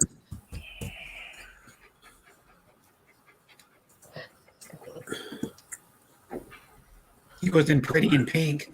Anthony Michael Hall was in Breakfast Club. Okay. And John Cryer was in the movie Pretty in Pink with Molly Ringwald. Oh, he was? Where he got popular. John Hughes written film Pretty in Pink. I don't His remember breakout him. role. I don't remember him in that movie. Don't see who he played in that movie.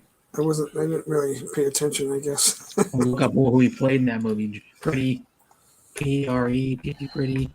Oops. P-R-E, Pretty in Pink. Cast. It tells you the name who he played. He played Ducky Dale. The two main stars were Molly Ringwald and Andrew McCarthy. Andrew McCarthy played Blaine McDonald, I think. That's not. I remember the movie, but it wasn't really a big hit. It wasn't really a big classic. James Spader was in it. Yeah. And then so was Andrew Dice Clay. You know who he played? Really unique. Dice Man. That's his character. Yeah. He was funny back in the day. Yeah, he's still around. He made a comeback like probably half a dozen years ago, and he's still going. He's still doing the whole shtick still. He's okay. And then Gina Gershon was in that movie too. He kind of did his stand up like this. Yeah. I'm William Bro. Hi, I'm doing good today, and you? Samira Kamusta Guapa Cheekbones. That's his whole thing. He always says Kamusta Guapa Cheekbones. Means like sexy cheekbones. All right, you're losing me now. I can't follow that. Mm-hmm. So, how's the weather there, Marty? I'm laughing at my picture. It's muggy here, nice and muggy. Hi, Sis Bell. Yeah, exactly. Thanks for coming. Yeah, it's 81 degrees here at 6:06 p.m. Yeah, it's about that here, but it's just muggy. Our degree here is 69 Fahrenheit. That's it. How far upstate are you? 2 hours. About 2 hours from the city. From Albany? 2 hours. I'm from the Dutchess County, so it's about. It depends what part of Albany. It could be 1 hour or 2 hours. You're going towards Syracuse? Yeah, Syracuse is like 3 hours. Okay, Yeah. Bill. Yep. Okay, so between Albany and Syracuse. Yeah. Okay. Mhm. No, it's actually no. You heard about Newburgh and Poughkeepsie is the like most dangerous city. I heard of Poughkeepsie. Poughkeepsie and Newburgh. I'm in between, Oh, okay. but Poughkeepsie is part of Dutchess. Poughkeepsie is some of the area is really dangerous. Like even cops get like shot in the train station. They need to like blow it up. 3 years ago. Main Street, you walk in some of the street, you can't walk at night because you'll be like, hmm And then you live, then like beside today lives south of you, right? Say that again. Beside today lives south of you. Then Besides that is an hour from the city. okay. So Was Bisayat it Taday is an 34? hour from the city. I am 1 hour away from Bisayat Taday, and I'm also an hour away from Ivy's World. Okay. And Sigmund is an hour and 20 minutes away from me. So Yeah, we all live within so like 2 we're hours close of each by, other. so it's easy for Pretty us to much. like work our schedule and meet up. Zeekman lives in Connecticut. Oh, before I forget, whoever have know Ivy's World, can you send her birthday is next month. Can you send a birthday greetings for just Tina Rolreg? Yeah. Tina Rolreg is in charge to do put her video together. Okay. I'll try to remember. You have to remember me when I get close because someone remembered me. Someone told me, but I want you to do a birthday greeting for OUFN. And then I go, well, when is the deadline? She goes, tomorrow. And then I totally forgot. And it's been like 4 days now. The So deadline. now, So I'm if like whoops. somebody asks me, I'll whenever I can, I will just send it in Yeah, I advance. did. Okay, My because thing is it's I easy to forget. procrastinate. I procrastinate too. So I'm like, whoops. I should have done it right when she told me the first time. Nothing And do gets like a done 30-second greeting or something. when you procrastinate. It doesn't get done. Exactly. Yeah, and I You procrastinate all the gotta time. do it I'm now. lazy You gotta too. start now. So I'm gonna write that Yeah. down. Is it? It's not too late for Andrew. No, Oh yeah, it's you too late can for still Andrew. send it to Pina's Habit. She's Oh, you working on can? the second video. Okay, so I can still send it Who to are her. we Then gonna I gotta send do it later this one? today then. When I Who are have we my gonna stream. send this one? Ivy's World. Yes. Ivy's World. Ivy's World. Send a greetings to Ivy's World, but send it to Tina. Tina Rolreg. AIVEE. Yeah, AVY. I think it's Let me show you her. How do you spell right? it? AYVE or something like that, or AVY. I can't remember. I'd have to look up her. And go on Instagram and her Instagram and look her up. I follow her on Instagram. And She then posts a posted lot of. Tina. You said AVs. Tina Rolreg, right? Here, I'm gonna show you. This is her name. I don't know if it's good to say. Ivy's World or Evie's World. Just spell it. I can't see. No, It- it's Spell it. A as in Apple, Y, V as in Victory, Yeah. E as in Echo, E as in Echo, apostrophe S, and then it's World. Ivy's World. Okay. Okay. Yeah, Ivy's World. Is Yeah, she I in remember now. California? Is she in out in West? She's an hour away from me. Oh, Yeah. She's in New York too, like Central Yeah. New York. Ivy's So- World. So send it to Tina Rolreg. okay. On So Messenger. whoever in the chat who knows, if you know Ivy's World, we're collecting videos, birthday greetings for Yeah, her Ivy's a cool person. I big know her. 4-0, big 4-0 birthday. Mhm. So Okay. Yeah, I know Ivy's World. Of course, I follow her on like Instagram and we were friends on Messenger and Facebook. Yeah. She's cool. Cool L.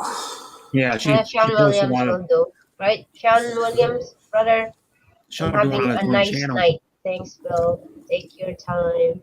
Yeah, he'll do one on his own channel. How are you, Bill? Biruin mong lasing, wag lang ang bagong gising. Sean, I don't know how Sean remembers all these birthdays, man. He probably does like 3 or 4 or 5 birthday greetings a week. I'm not kidding. It's out of control. He does birthday greetings for everybody he knows on probably Instagram, YouTube, and Facebook combined. He's doing like 100. He's doing like probably 900, 1,000 of these a year. Not kidding. Yeah. You're kidding.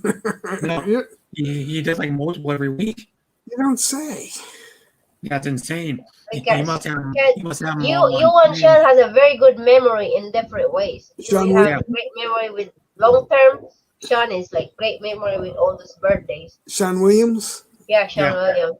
Sean Hey, Williams Sean. knows everybody's Sean birthday. Williams is Also, watching he's right like now. Biggest support. That's nice, Sean. That's great. Yeah, he has. Yeah. I think the biggest support I've seen is like Sean. Sean is number one. I've seen him all That over. explains why he gets so many shout outs. Yeah. I appreciate that. I like to see those people. Shout out to Sean Williams. That's Sean nice, Williams. Sean. Yeah, it's nice to The birthday greeting king. He knows everybody's birthday. Like, most of them go, who's that? Who's that? I have a new title, a Who's corn that lady, person?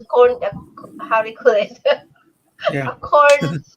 a corn queen. Yeah, corn queen. What's Yeah. that? What does that mean?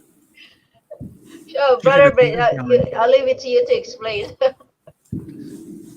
She did the who was it? It was Andrew on his stream. Had people on to do a corn challenge. They had to eat 4 ears of corn in like a certain amount of time, or it was like 10 or 15 minutes. Marty beat everybody. How fast?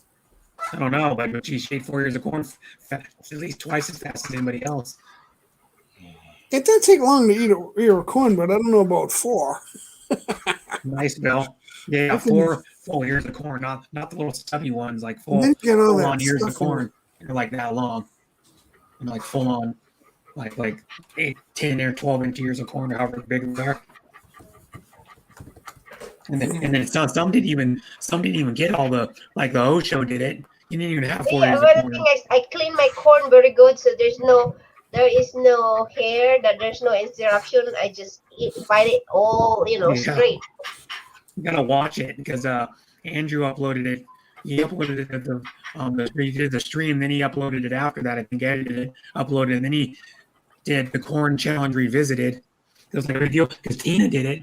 It was so funny because Tina was like eating the corn, and she was like take a bite and like smile and giggle.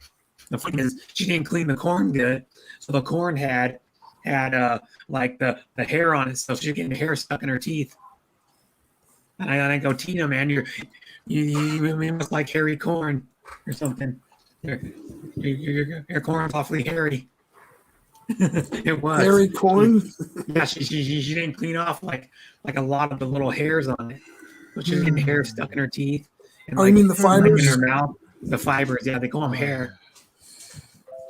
It's Yeah, hard to look eat at a the- lot of corn. Yeah, You get like bulk in your stomach after you eat that.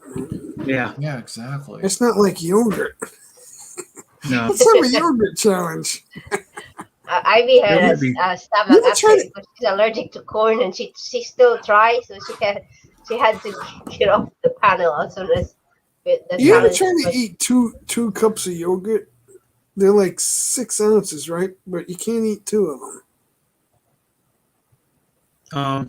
We should do that challenge sometime. I ate one. I ate a thing of yogurt. I went, that was delicious. I want another one. And I had another one, and I couldn't finish it. It's like, I don't want any more. Yeah. I could eat. There's they're a lot like of food I five- could eat. They're like 5 ounces. They're like around 5 ounces, a little over 5 ounces a cup. One of those little cups of yogurt. Yeah, some are 4, some are 6, but that's all you need.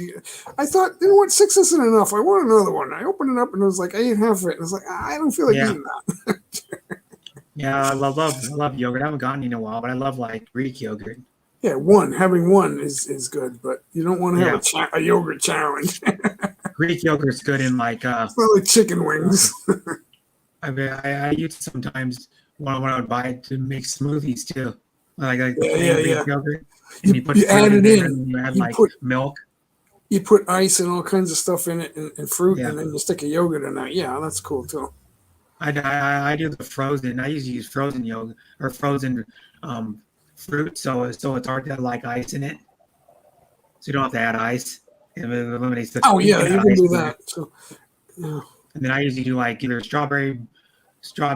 I used to do strawberry one. I used to do strawberry banana, and then I do like a mixed berry, which is like raspberry, blueberry, strawberry, blackberry, and then do that one, and then I have one of those blenders. So I did a review on my channel like 4.5 months ago. Did a review on my channel that Ninja. What's it called? It's called the Ninja Foodie. I have it right here. It's called the Ninja Foodie IQ with Smart Torque or something.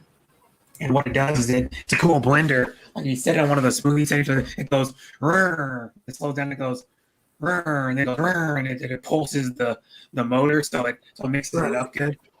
Yeah. After a while, after it's done doing it, it just spins full speed for like a while, and then you can just do the regular one. You just turn on, press the button, and pulse it, or press the button, and it goes full speed. And you can also do the smoothie bowls. You can actually put frozen fruit in there, and then you use like yogurt, like thick Greek yogurt, and then it'll make for a homemade frozen yogurt by just blending it. It'll come out like a little thicker than like soft serve, like ice cream, and it makes homemade Oh frozen yogurt. wow! Hey Seems guys, pretty good. I gotta go on mute for a little while. Okay. Yeah, I So had good. to for a little while too. Yep. Now I'm in the mood for some coffee. I don't know why. Coffee sounds Yeah. good. Yeah. Bill is You know what having even, coffee. you know what even sounds better, man? Take some cold coffee and drop some ice cream in it. You know, like because they make mocha ice cream. You can make like a float with your coffee. Put a scoop or two of ice cream in like your tall like 20-ounce iced coffee. That'd be so good. I get hyper when I drink coffee. So I can only drink it in the morning. If I drink it right now, I would be You up wouldn't all night. sleep. You'd be up all night probably. Yeah. That's what I was when I was a kid. I would drink like purposely going when I was younger, and I'd get like an allowance. We would go down to this mini mart and get like the Jolt soda. I don't know if you guys remember that stuff. Jolt. It was Pop a type of cola, Jolt cola. Pop cola? Yeah, it was called Jolt cola, and it had twice the caffeine as Coke. That's why I call it Jolt. It gives you a jolt. But yeah, I remember we used to go down to this mini mart that had it in bottles, and we used to get it and drink it to stay awake.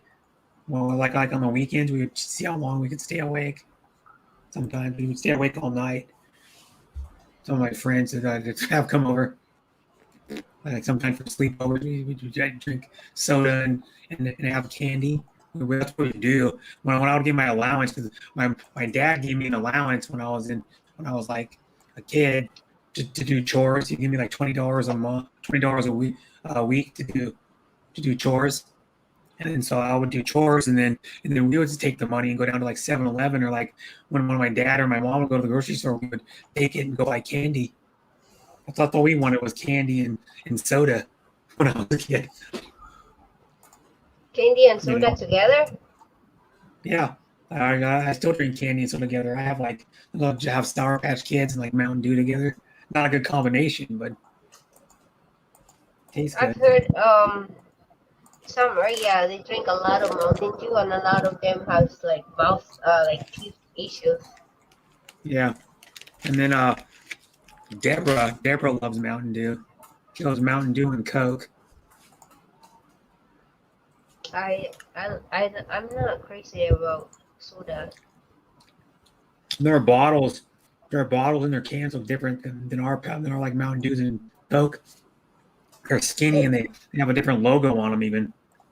We have the it tastes like Mountain Dew Fanta.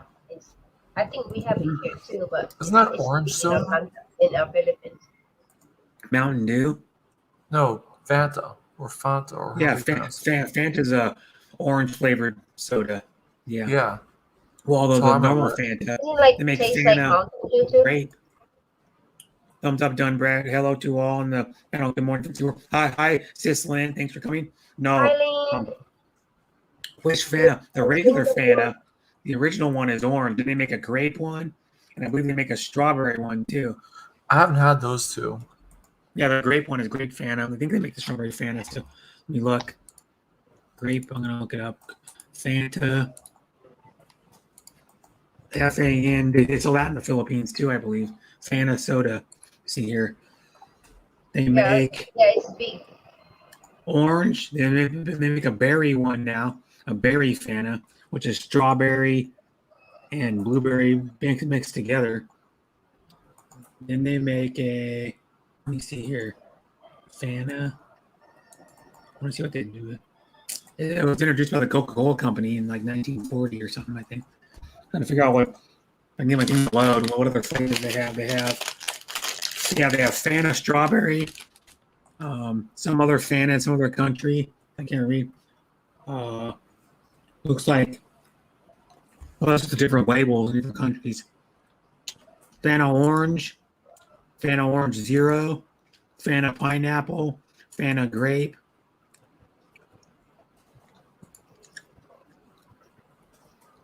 That's like a Coca-Cola brand too, right? Yeah, it's made by the Coca-Cola Company. Yeah. Fanta. Did they make the strawberry? How are you, Lynn? You wanna join us here? How's the weather in Singapore? I don't know. Probably similar to the Philippines, probably. I've never been to Singapore. I've seen a lot of nice building and nice view. I've never been out of I've never been out of the United States. Same here. I have. Went to Canada once. No, my husband has not even been near to Statue of Liberty. Jeez. And how far are you like, away how from can you that? miss that? I've never been outside of the now. United States ever. Yeah, and I've been to Canada, Vancouver once actually when I was 5 for the Expo '86, but they don't even have the expos anymore. Was that before they made it so you had to have a passport before getting into Canada? I don't know.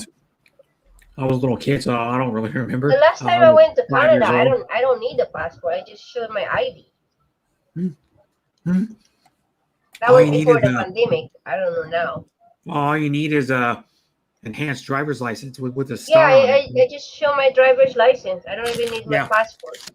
But if you're a permanent resident, you need to show your passport. Go to Mexico, all you need if you fly to Mexico, I think you need a passport. If you drive through Mexico, all you need to do is show your enhanced driver's license.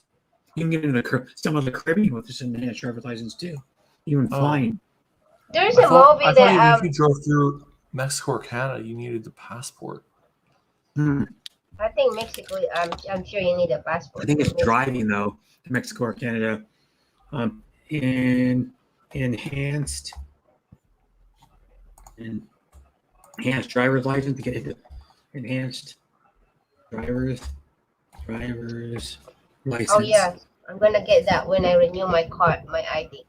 You have to because you have to even fly anywhere in the United States. I mean that rule in October of last year. You have to have an enhanced driver's license to even fly in the United States, or you have to bring like some other a couple other forms of ID too. My enhanced driver's license. My ID will expire in 2 years. I'll just wait. To get into Canada, yep.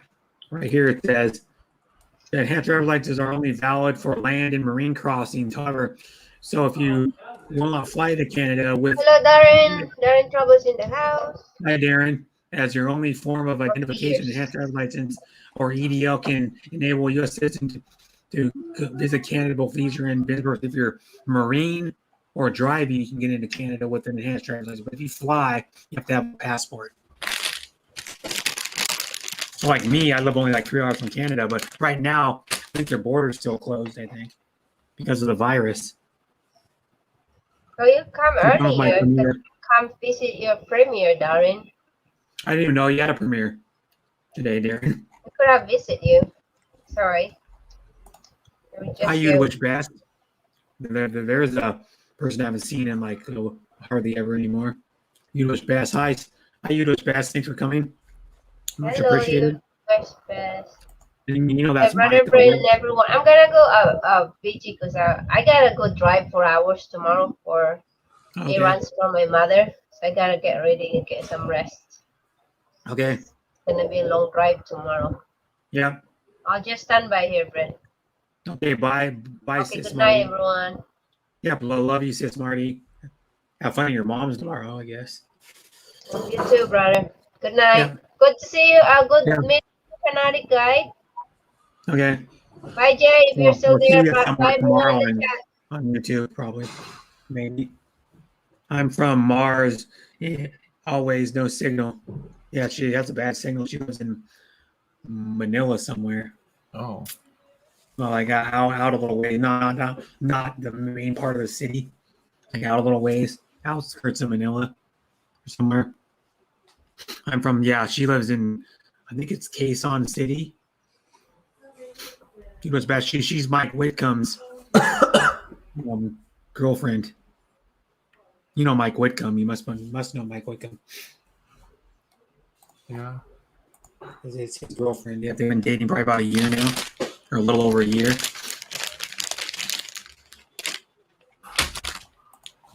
But yeah, I'm eating Sour Patch Kids right now that I bought yesterday.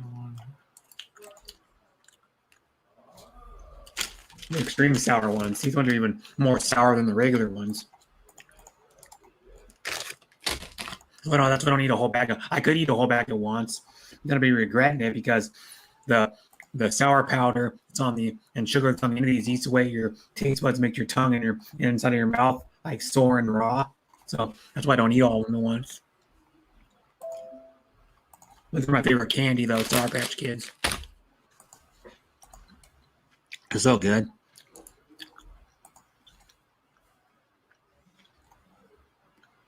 Together, it's Marty from Sean Williams. Good wish. It's been forever. I need a new contract. Jamie. He says, "Good morning. You wish best. How are you?" From John Williams. Jamie says, "Hope you are well." Sean Williams says, "Hello, bro. Darren's travels." And Jamie says, "Sean, bro." Now I'll have to go make coffee. I'll be back in a little bit. I'll be back in probably a few minutes. I'm gonna make coffee, or at least get it brewing. So I'll be back.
Oh, whoops, I was muted. My coffee just started brewing. Ah, you'd wish you're a very, very missed dear.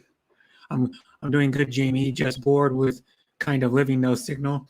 Darren, I was all in editing a video, or I have been at your premiere. I didn't even know you were doing a premiere because I was busy streaming. Yeah, it says getting ready to sleep. I have a long drive for my mom's errands, screenings, etc. I gotta get good rest. Yep. Okay, Marty. Love you, sis, Marty. And well, I know you're doing a lot of not fun stuff. I was just hanging out with your mom, like driving her around and stuff. But um, have fun, I guess, if you can, and enjoy your mom. I mean, you enjoy doing it for your mom, I guess. I think so. That's good. And it is time to spend time with your mom. And you know, like at our age, our parents aren't super old, but they're starting to get up there. So you got to take advantage of spending time with your parents because you never know how long they're going to be around. My dad, he's already 71, so you never know how much longer he's going to be around. Oh, hopefully he's around for probably at least. Oh, I'm hoping he's around until he's probably at least another 15 years. Probably. You know, you never know though. Liked and shared. Thank you, sis Marty. Much appreciated. You're awesome.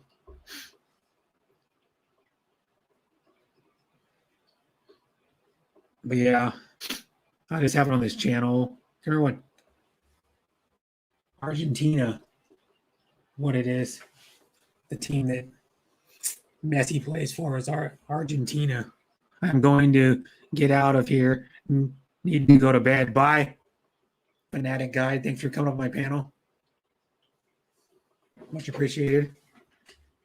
Oops, forgot to share. It's okay. You know, I don't expect you to share. I want you guys to like my stream, but I don't expect you guys to share it. Like I usually have like, I don't know, usually about 3 to 5 people that share my stream out. Sean Williams does it most of the time. Deborah, if Hazy comes to my stream, she shares it out. If Tina does, she shares it out. Chris Callie, if she does come to my stream, she shares out. But I don't know if she came today. But some of the people didn't come today because Hazy's still sleeping. Probably. But other people share my stream. Like Darren shared it just a minute ago. Deborah shared it. I know that. Someone else shared it earlier. Maybe Judy. Might have been Judy Fisher. She usually shares my stream out too, which is really, really, really good of her, nice of her. I'll go like this. I'll make so we can keep the NFL theme going. There we go. Gonna keep the NFL theme going. Or I could go like this and go, bam, pork adobo. I like this logo the best though. This is the original Mountain Dew, one of the original Mountain Dew ads from like the 60s, I think. It says it'll tickle your innards.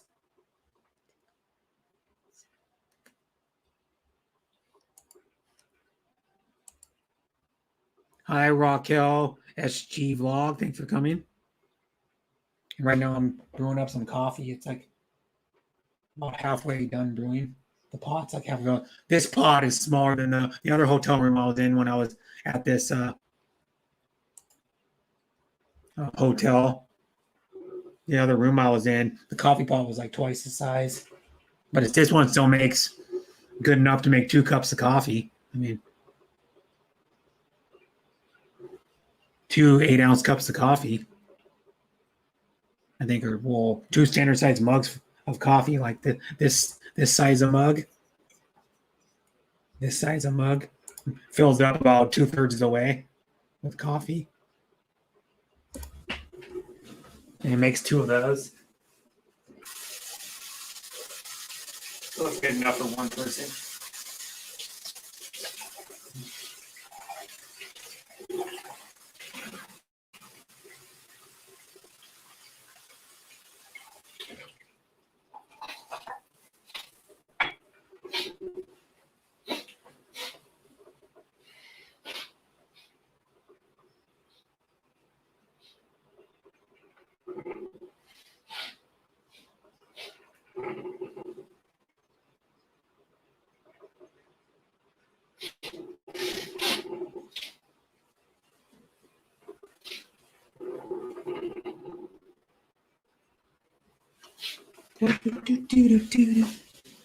If I'm at a chat, I say hello to the host and I share the LS. Thank you, Darren. But yeah, I usually most of the time when I go to a stream, I like let me see how I do it. I think I usually say hello first, and I like the stream most first time. Then I say hi, and then I start sharing it out. That's why you see me probably for like I miss some of the comments right off the start. People say hi to me if they see me in the chat because I'm busy sharing it out for a while. So I share it out to most streams, out to Twitter. Most streams I go to, whatever stream I go to, I share it out to Facebook, my community page, and then like messenger groups.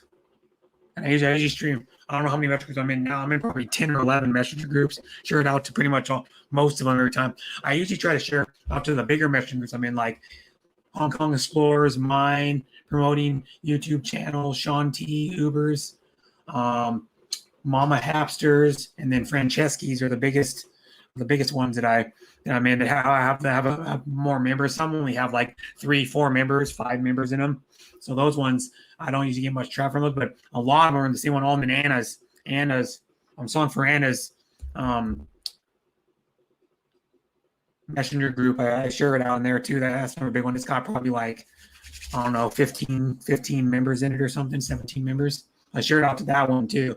The one that's got the most members, I think that it's either HK's, Hong Kong Explorers, or Hapter's got like 20 something in it, like mid 20 something. Mine's got like 17, I think, 16 or 17 in it. My group, Team Boring. Yeah. I always something that I forget to like. 'Cause I go to so many streams, I forget whose I have. Like when I'm at a stream, there's like multiple people streaming at the same time. I forget if I liked it or not. Sometimes I forget. Sometimes I forget I share a stream too, and I go, "Did I share this one or not?" And then I go back and I go, "Oh crap! I shared it twice to my community page. I shared it twice to Facebook. Whoops! I shared it double in some of the messenger groups too. I'm like, whoops."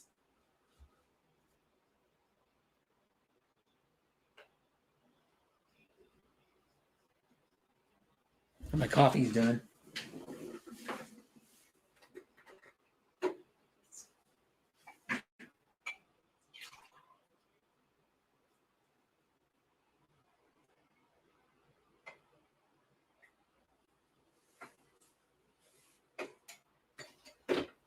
Get my some coffee. Some coffee.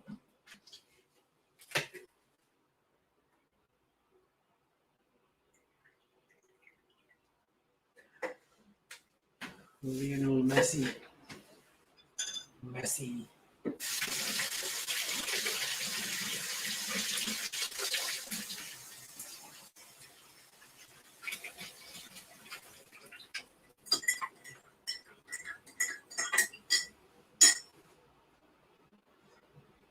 Not very hot.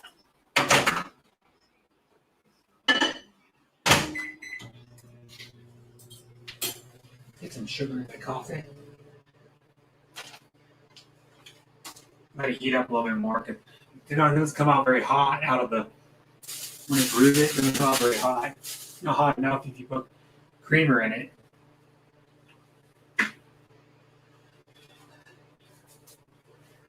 But it says soon, John, to join my panel, Brad, but he will not show his face. That's okay. I didn't show my face for a long time either. Chris S never showed his face. Neither does some other people. Never show their face either. Well, like I've never seen. Some people I've never seen either. Their face on a stream.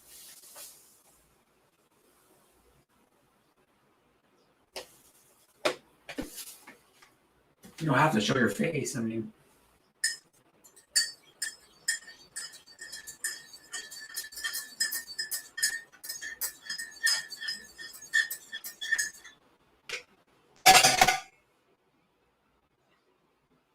still not hot enough. Bummer.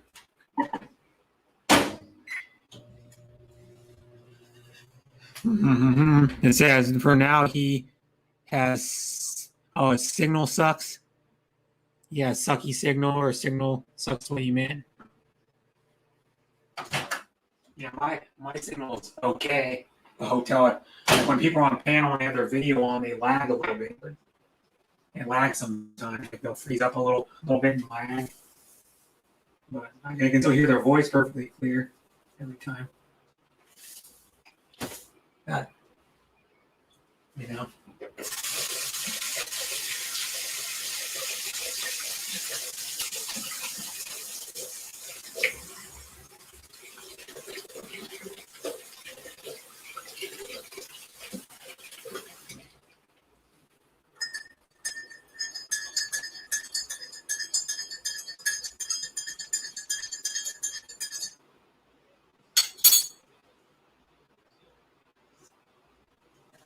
There we go.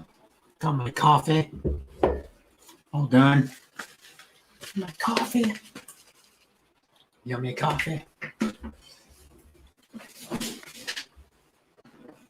then it says, sorry about that, Bell. He said he will show his face, but acting like a lady, haha.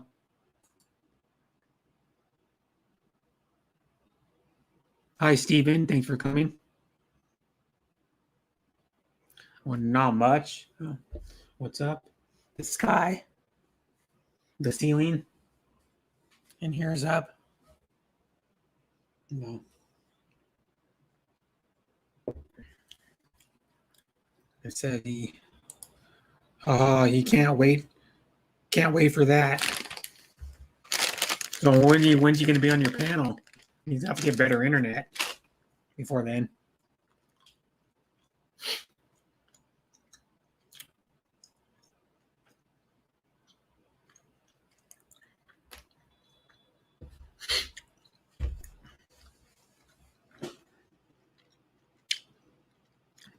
So it says, hello, says Bell, love you, good morning. Stephen always says good. Do Brad Deborah says Daddy Shardy with 2 hearts.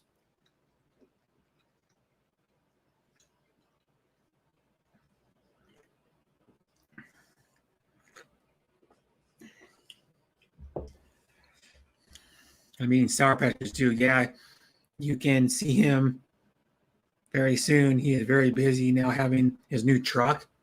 Oh, what kind of truck is it?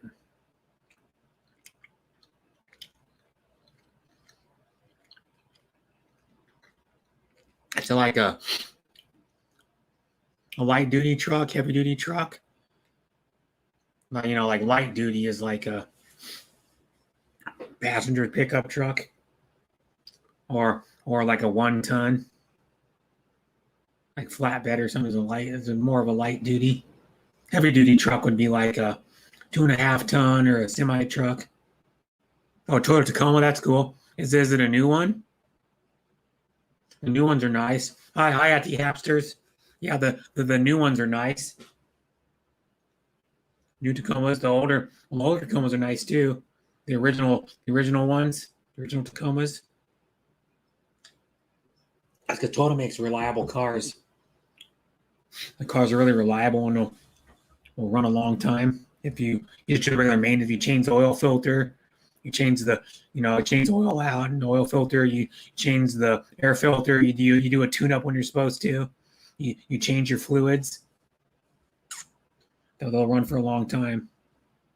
It's like any car, you'll get more mileage out if you take care of it. Like do an oil change when you're supposed to, and change the air filter, and then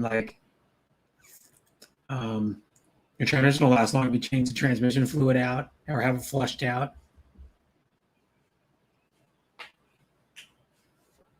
Year 2021, that's cool. Yeah. So it's a newer one, a brand new one, brand new body style.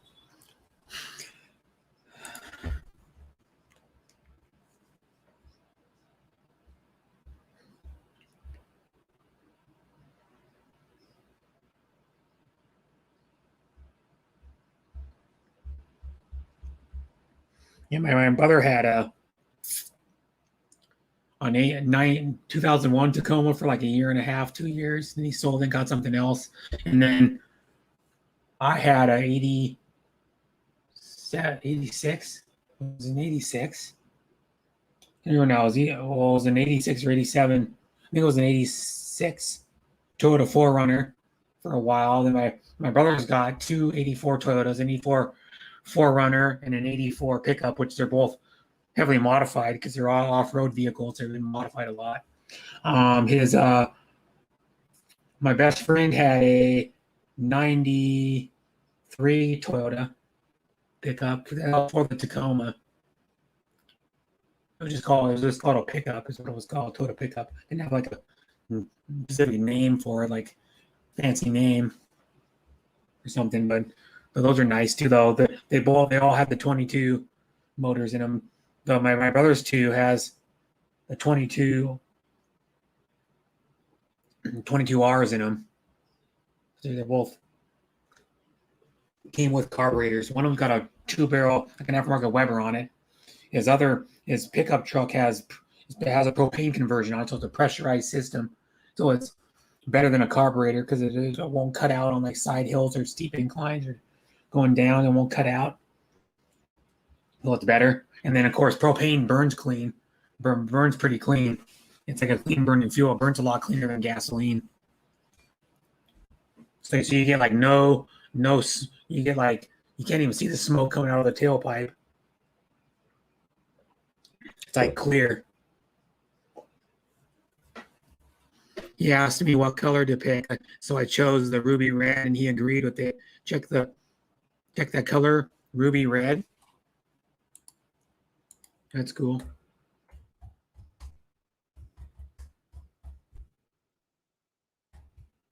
Ruby red Tacoma. That's a nice color. There's a new Tacoma right there in ruby red. The off-road one with like a roof rack on it, and the roof rack rails, and it's got the Ruby Overland 2016 off-road built Toyota. So that was an off-road built one. Here's a stock one. It's ruby red. That was a 2018. Same body style. They've made the body style for like 5 years now, I think already. That's an extra cab or extended cab, whatever they call it. It's the small cab in the back, not the 4-door one. But they're nice trucks, though. The previous generation of the Tacomas were nice too.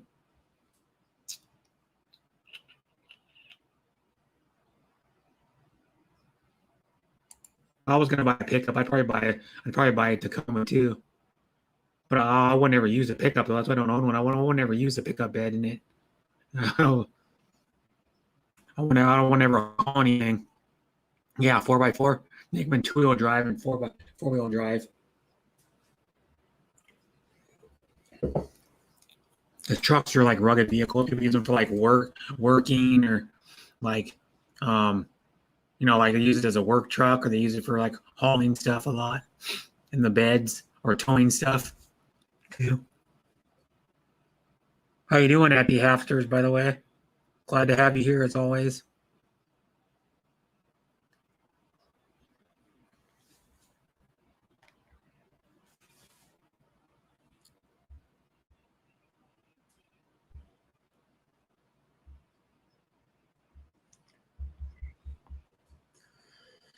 Said, drop your brother at Jamie. Could find your channel.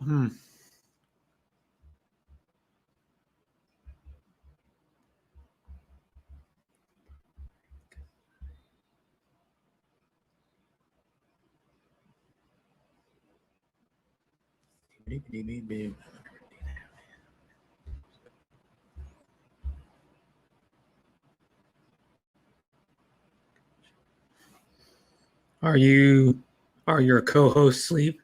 Yeah, Marty went to sleep, and no, J Mike went to go do something. Marty went to sleep probably about 15, 20 minutes ago. Because she has to help her mom out tomorrow. She has to go like drive 4 hours and take her to screenings and some appointments and stuff for her mom. So she has a busy day tomorrow.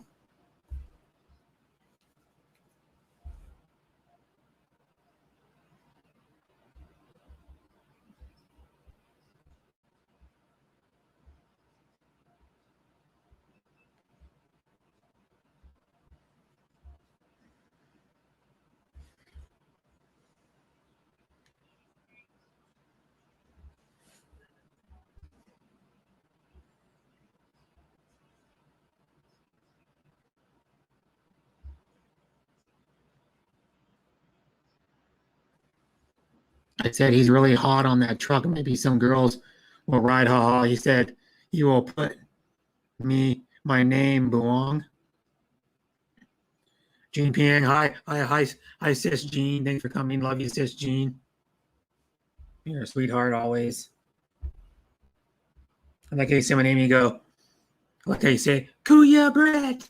I can't do a tag like you, but Kuya Brett.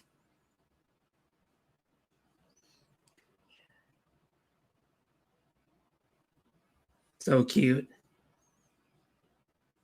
when you say it.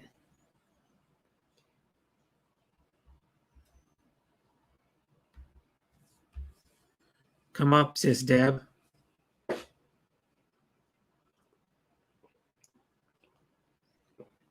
Oh, J mic went down.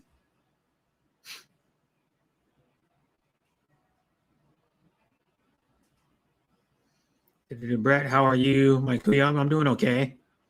I didn't do anything today except sleep for a little while and go on YouTube and went to go get something to eat at the teriyaki place, and then made some coffee, and then while I'm watching a little bit of TV too.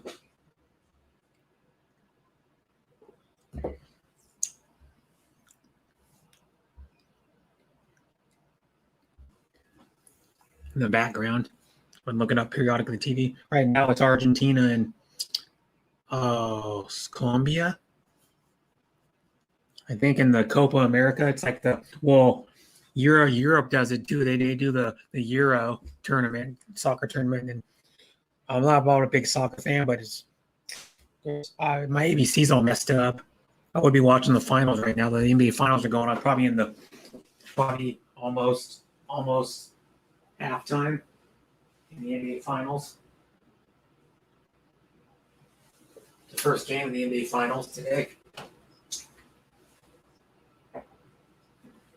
See if my ABC is working. Nope. All the HD channels are all mucked up. They're not even working. I get 18 HD channels, none of them even work because the signal's been out for like a week. Stupid. I'm gonna see if the regular ESPN's working, and the standard one, yeah, it is. Right now, it's the Boston and LA again. Let me see if the Mariners are on. I think that's 38.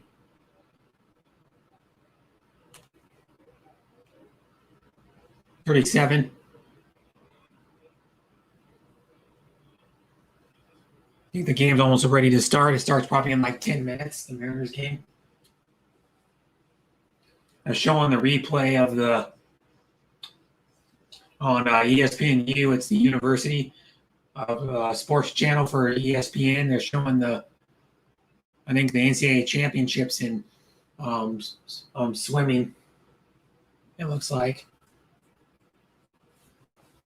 a replay of it. I think it gets over. It could be live. I don't know. No, I don't think it's live though. I think the swimming gets over in like last month or the month before that. But that's all this channel is all like sports. They don't usually show on like regular ESPN. They show like swimming. I was watching part of it's a weird sport, women's field hockey. They show like the women's volleyball, like NCAA tournament on here and volleyball matches. They show like other sports too. But swimming's coming up in the Olympics. Olympics is like 3 weeks away. Not even that. Like I heard the Habsters. I have to go to work soon. I hear you. Oh, I hear you. Long time no see, Darren. How are you? From Jean Piang. Lauren says that's okay at the Habsters. I've been missing some live streams this week. Been at work. It's okay, Habsters. I mean, work's more important than YouTube.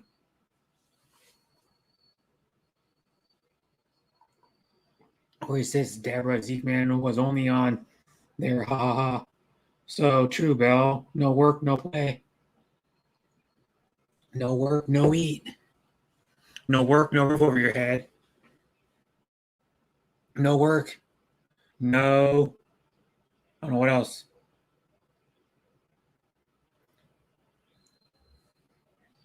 you have to work to be able to pay, to be able to live, to be able to live in a place, to be able to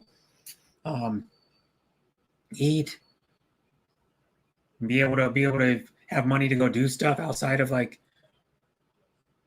when you have your free time. Even if it's like just buying the internet and going on YouTube or going to the park or going even driving a half an hour to go watch a concert or something or whatever you want to do, Yes, Foati, no work, no money, and no eat. Yeah. I mean, even if you don't make a lot of money, you can still rent a room from somebody for like the $300-400 and live with them if you had to.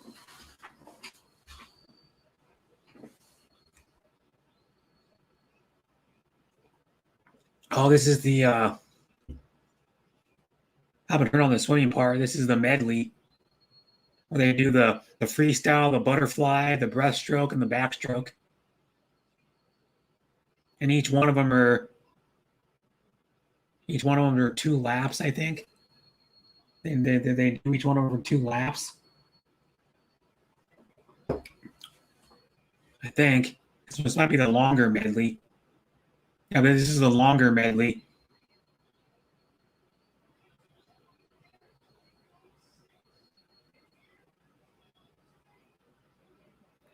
There's this good race for first. They're like neck and neck.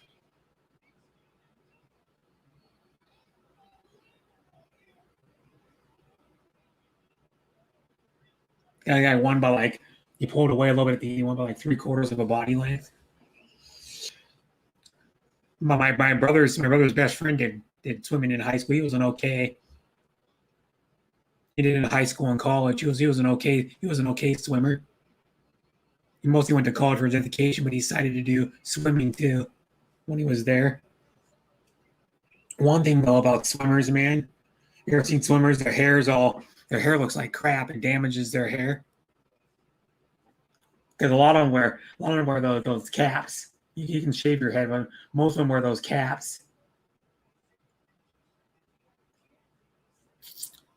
But the chlorine damages their hair bad.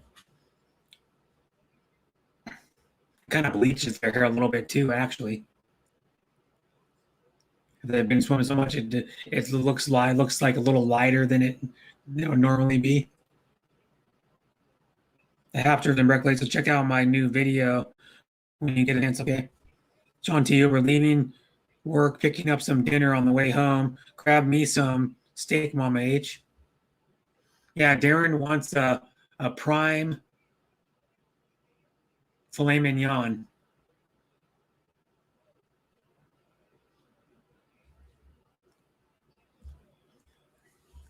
No, prime's just the top grade of beef for the USDA, United States Dairy Association. It's more tender than like choice beef. I've had New York strip prime and a ribeye prime ribeye, and it is more tender than choice. That's really and it sometimes has, it can have, prime usually has like more marbling in it too. Usually, that's what pretty much every like 4-star and 5-star, or like 4-star steakhouse, or like the steak restaurants serve as prime beef in the United States. Good stuff, yeah. There's a local store, Fred Meyer's, you can get prime. They have prime New York strip, prime ribeye, prime sirloin, and then prime tenderloin. And it comes like pre-shrink wrapped. It's like a little bit more than organic or like grass fed. It's a little more than grass fed beef. Like it's like $1 more than grass fed, I think. It's good stuff. Panda Express only I can afford, Darren. They have steak there, don't they? At Panda Express. You can get them a steak noodle bowl or a steak and rice bowl or something. I'm hungry for something. I don't know what. I got one for you. Since you're in San Diego, you know what San Diego's known for? You should go get a California burrito.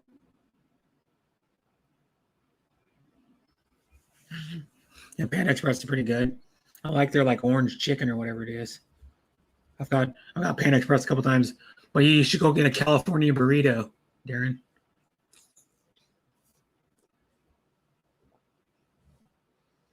I love California burritos. I actually have a video on my channel. If you haven't checked it out, it's just showing my California burrito open before I folded it up. But I made a homemade California burrito.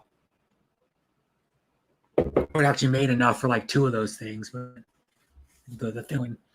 But yeah, it's a steak, pico de gallo, cheddar cheese, and fast food French fries. Sometimes they put sour cream and guacamole in the California burritos too. They have kung pao spicy chicken. Hiya. Grasshopper.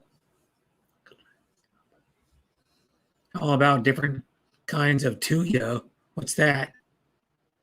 The mabaho? Mabaho? I don't know what you're talking about, Bill. My wife eats that kung pao, but doesn't eat the chicken. What?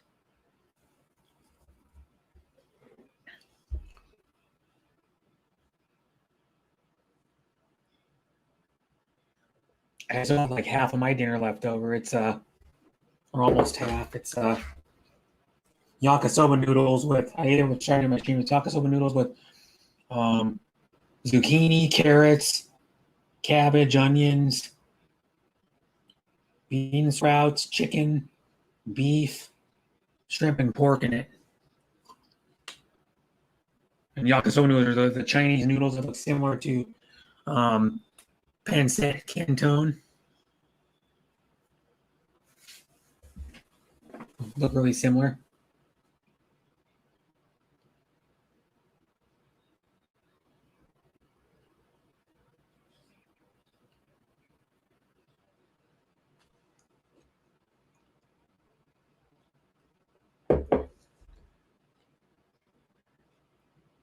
He's a buff swimmer. Dang, that guy's a buff swimmer. I mean, swimmers are always in good shape. I mean, but that guy's pretty big for a swimmer.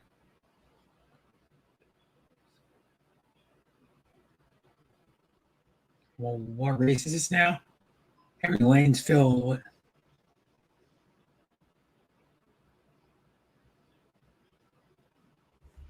Is this not the 100 butterfly? The 100-yard butterfly. We call it, when they do the Olympics, they call it the meters. Our pools are different in the United States, but it's a 100-yard butterfly, which is a little different distance than meters.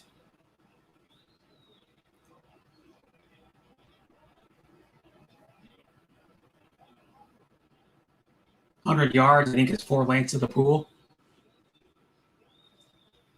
So if you're doing like the,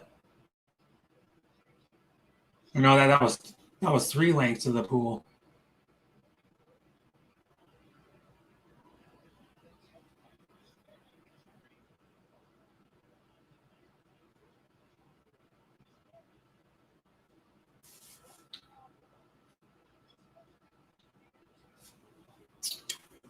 Three lengths of the pool.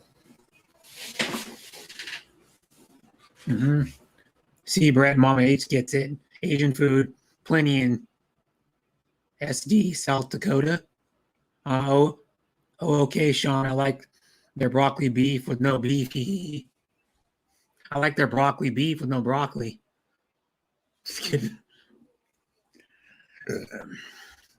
Sean, aloha. Aloha means goodbye. They use it on SportsCenter when there's a guy that used to say that. An anchor, SportsCenter anchor, he goes, aloha means goodbye when a guy hit a home run. When a guy hit a home run. Well, it means Hello and goodbye.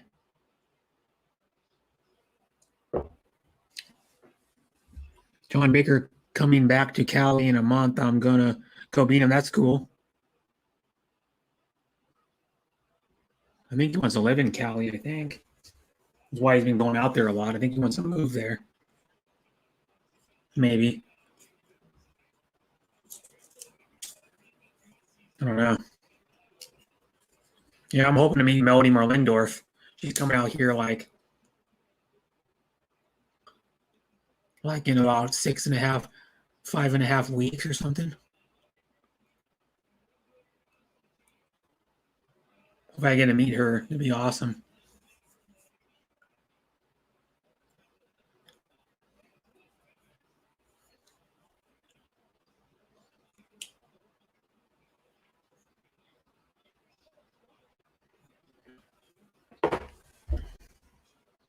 Because her husband Jordan has family live out like pretty close. Well, it's in Washington, pretty close. Like I think it's like an hour and a half from where I live. And if I meet her, it's gonna be there for like depends, dinner or lunch if I meet her.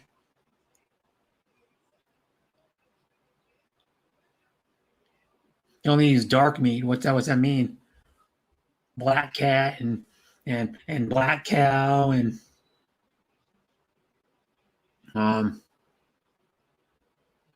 black dog and black horse. I've met 4 people on YouTube, so I haven't met any so far. Because any of the ones I'm close to don't live that close. It's like 3-hour drive. Probably could meet Bruce Davis, but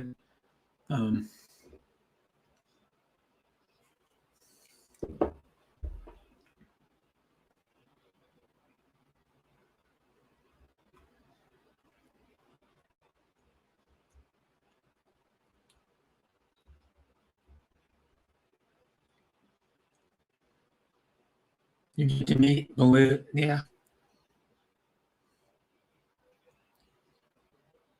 Yeah, he gets to meet Baloo. He doesn't get to eat it.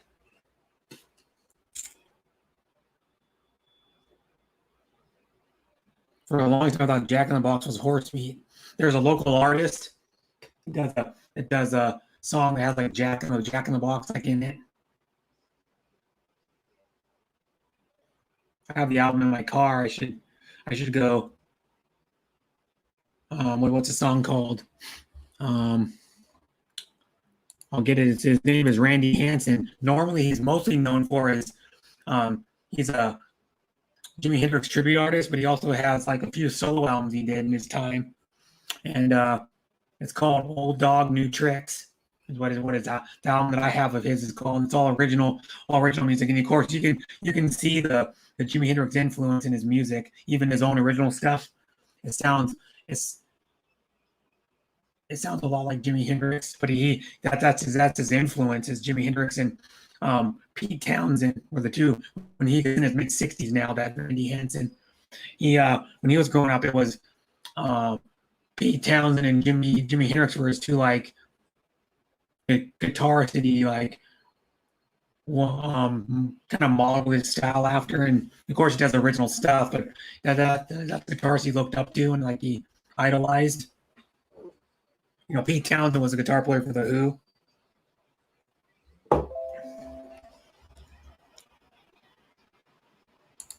It's I'll go Randy Hanson's good too. He does a really good Jimi Hendrix show. I've seen him probably like 7 or 8 years ago at this little bar by my apartment. It was like a couple miles, probably like 2.5, 3 miles from my apartment. This little bar. Yeah, and he was good. There were some other tribute artists too that were there. One was a Nirvana tribute artist. They did Nirvana songs. They didn't do as many as Randy Hansen. They probably did like 5 or 6 songs they performed. Randy Hansen.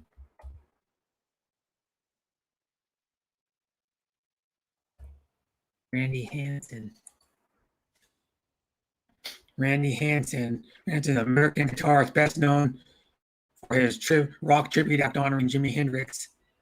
He has composed 17 minutes of the soundtrack of the 1979 movie Apocalypse Now. So he composed some of the soundtrack for the movie Apocalypse Now, too. He's a white guy that looks like Jimi Hendrix, but he's white. And he plays a right-handed guitar. No, let me see. He plays a left-handed guitar upside down, and he's right-handed. So playing a right-handed guitar upside down. So he does like the opposite of Hendrix. Of course, you can't change your style, but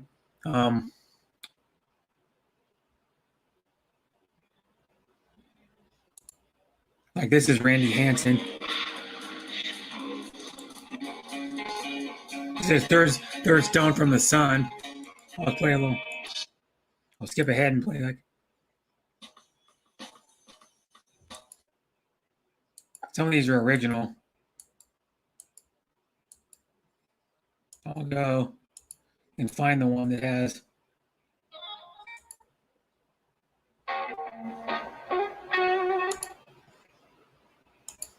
Gotta find that one that's I can find it. There's a cover he does of Heartbreaker by Led Zeppelin, the same guy.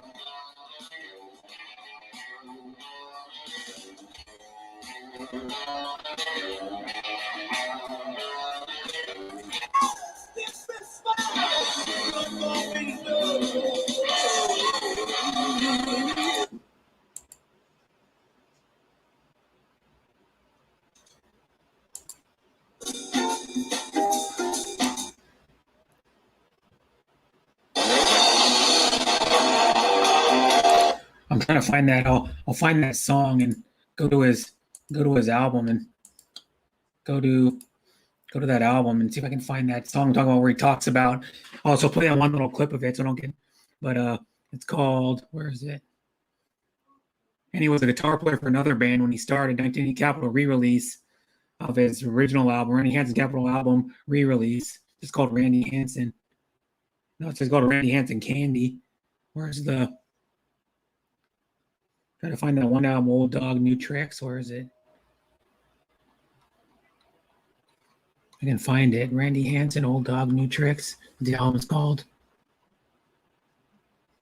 Randy Hansen Store. CDs and DVDs. Here we go. It's like CDs and DVDs. There's Fun Town, one of his albums. He has like Jimi Hendrix, of course. He has like stuff like that. Where is it? Good Intentions is one of his albums. There it is. See if I can get any of the songs off of it to play. Would it let me play any of it? I don't think it's going to let me play any of it. They got songs off of it. At least I can play any of these. It's the one I'm talking about is What's in There. What it's called. Randy, I'm gonna look up Randy Hansen, What's in There, and show you. Randy Hansen, What's.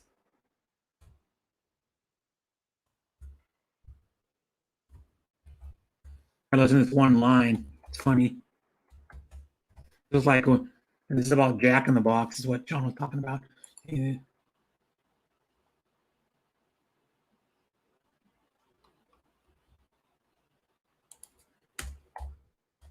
The audio of this song.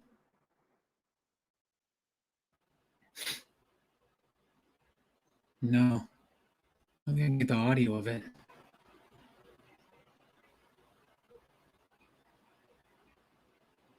If I can get the song What's in There to show you what it's fun. It's a funny line in it about Jack in the Box.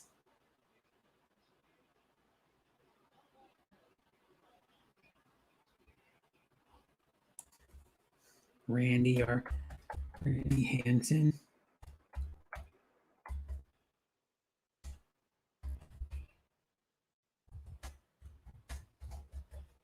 What's in there? See if it comes up with anything. No.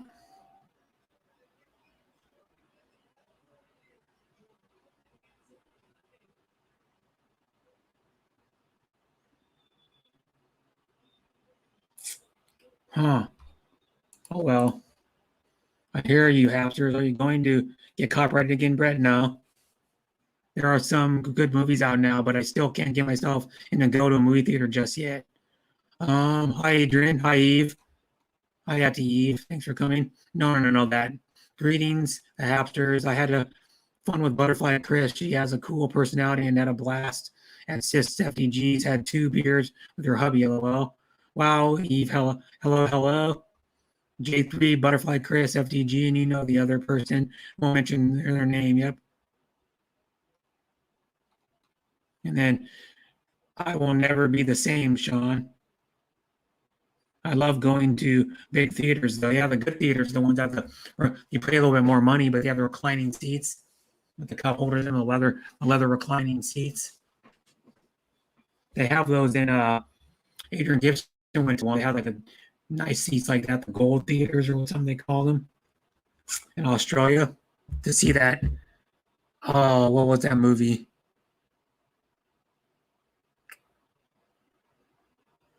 Wasn't Godzilla vs. King Kong, was it?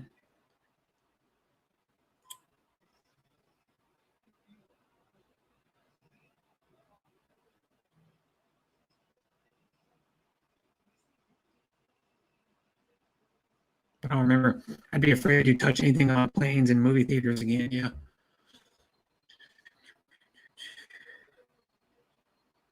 (100-yard) backstroke. In college, you do the 100-yard instead of the 100-meter. It's like 3 lanes of the pool.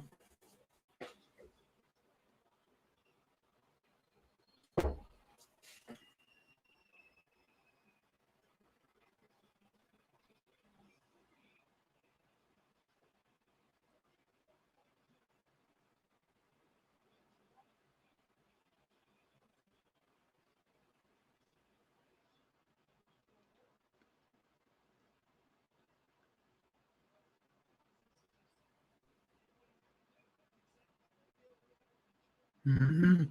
Yeah, I don't know. I haven't been to a movie theater in years. I've been to a movie theater probably 4 years or something.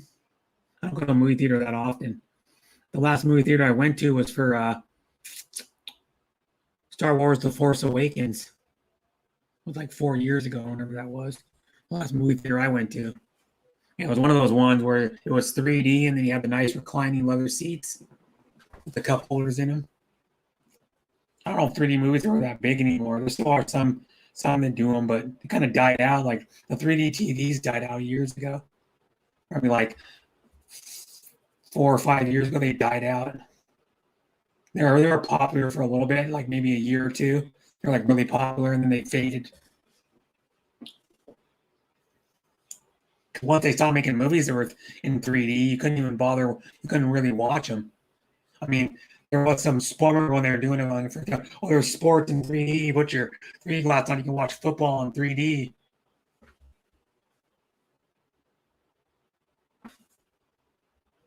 You know.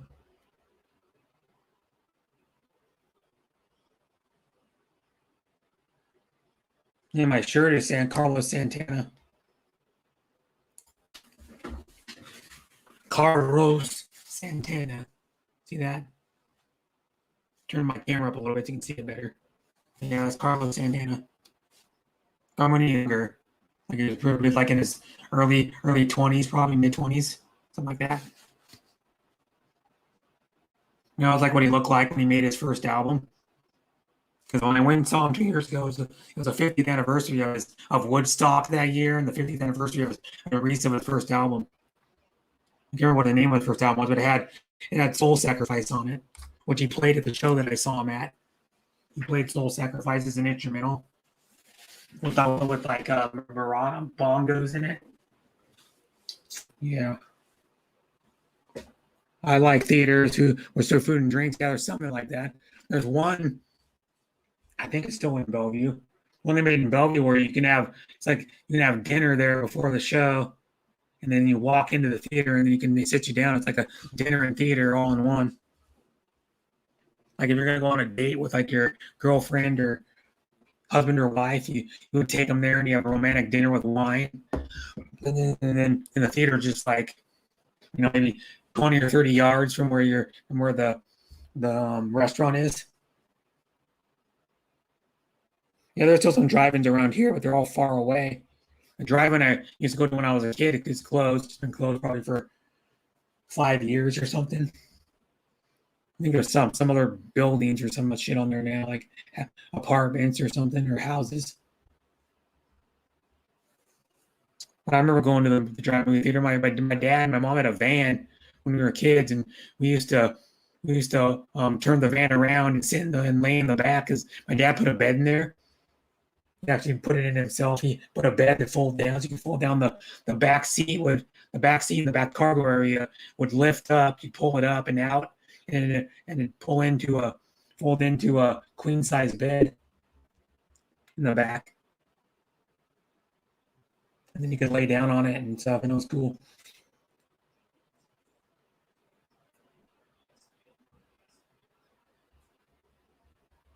Yeah, drive-in theaters are getting.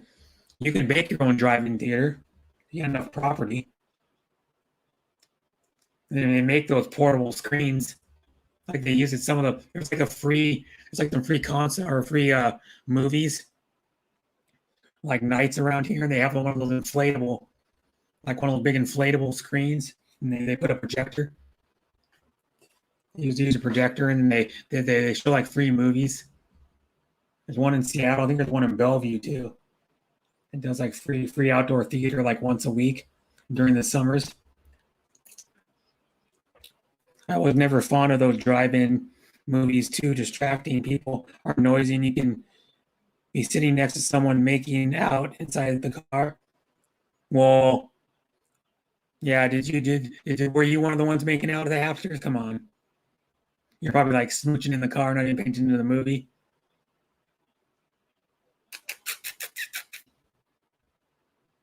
Yeah, you're welcome, hamsters. Or thank you, hamsters, I mean. And you're welcome for me showing it to you.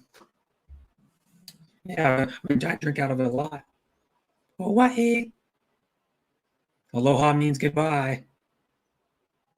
And hello. But yeah, it's a good. The last state. Well,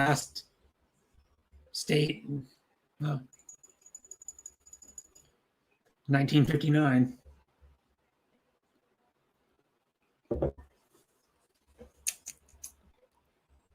I can't hotbox it anymore because of the kids hotbox it anymore. You just tell your kids well, you don't have a van, but if you had a van, if the vans are rocking, don't come a knocking. Or some people used to call their station wagon the shaggin' wagon.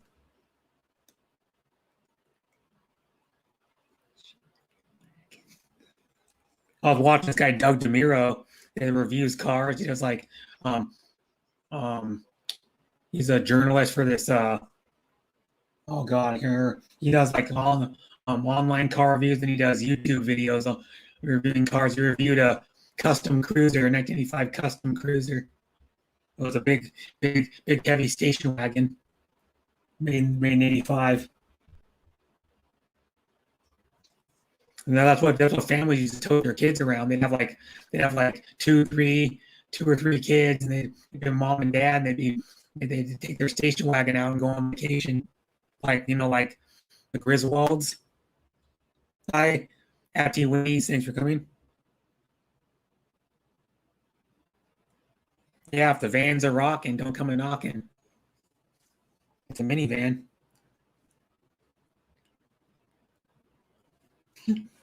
The vans are rocking, don't come a knocking. Hi, says Winnie's OFW, overseas foreign worker, or overseas Filipino worker, sorry. Well, that was a good dive. This is the NCAA swimming and diving champions. That guy just did a killer dive. Barely any splash. Off the springboard. What is it, the 5-meter springboard or something?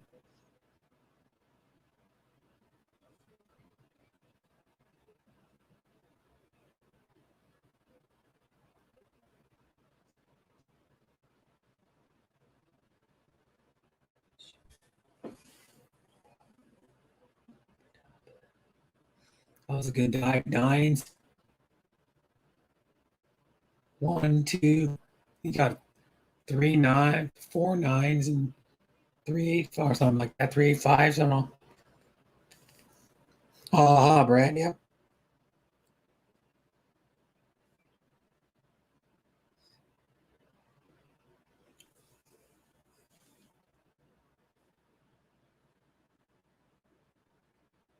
Hello, Sean T. Uber from Winnie's OFW. I've got another 2 hours and 48 minutes on my stream.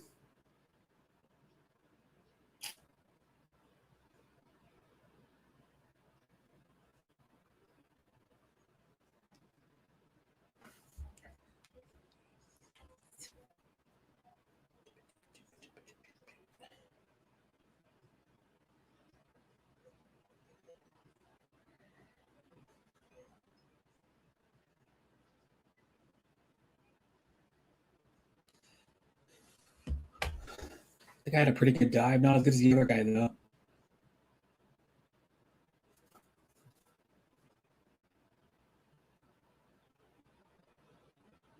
Got mostly 8s and 7 5s. They got some 9s and some 8 5s.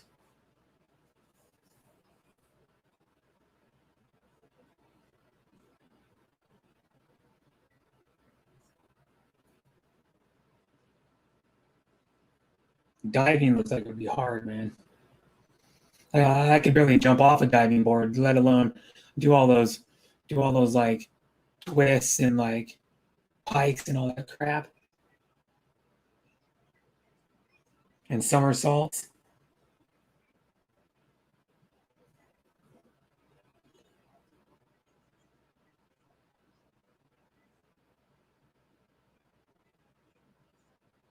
That was a good dive. Wow.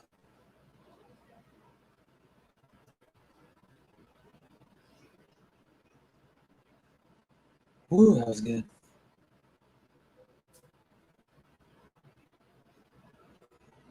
And one of those other competitors is applauding that even. He got 1, 2, 2 9 to 9 5 and like 4 8s, 4 8 5s.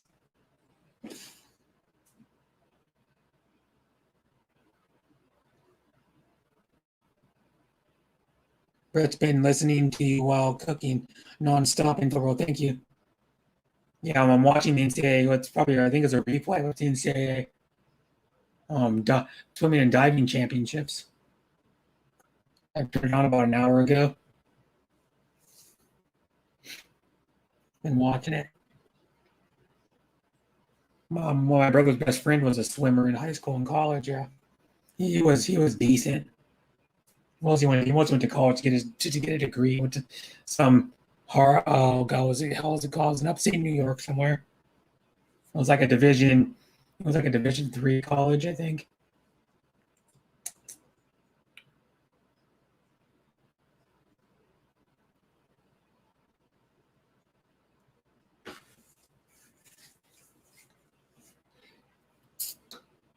What you cooking, Jamie?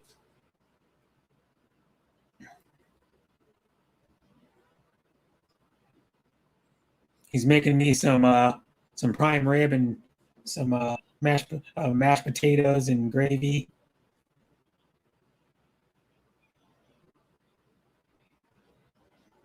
And some green beans with bacon. Hello, my dear Rose Shaw. As Sean Williams, Yahoo! How are you doing, Eve, by the way? Nice to see you here, Eve.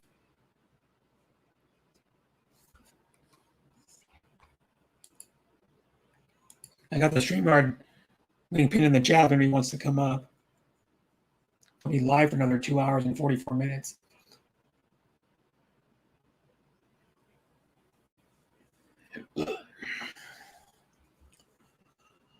Oh.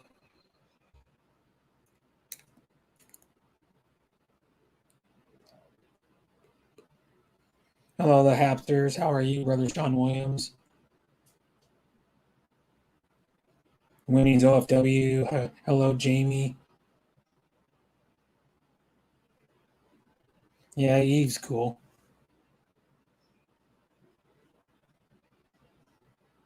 He's probably my oldest Hattie I have on YouTube, probably. I think she's old. She's older than the Hapsters a little bit. Actually, he might be close to Mary Lou. I call flipping into the gardener my auntie too. So because you guys are close to the same age as my sister. She's like the Halford is the same age as my sister. She's like, I don't know what, like 4 months or 5 months younger or something.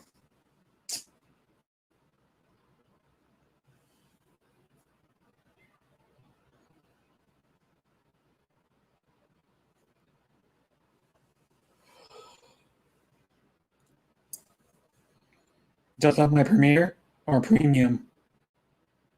I won't enjoy time in garden when he's off to do.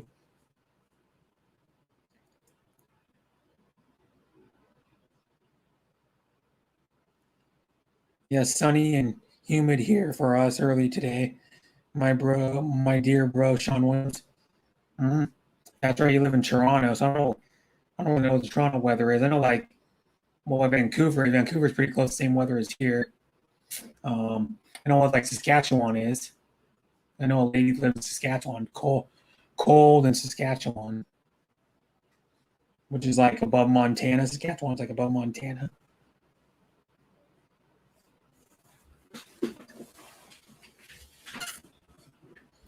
Wow, Sean, always positive. Great job. Hi, Winnie's and Eve from Shardy. I still call him Shardy. You know his name is Jamie. Perhaps I fried some fantail shrimp catfish with a salad and potato salad.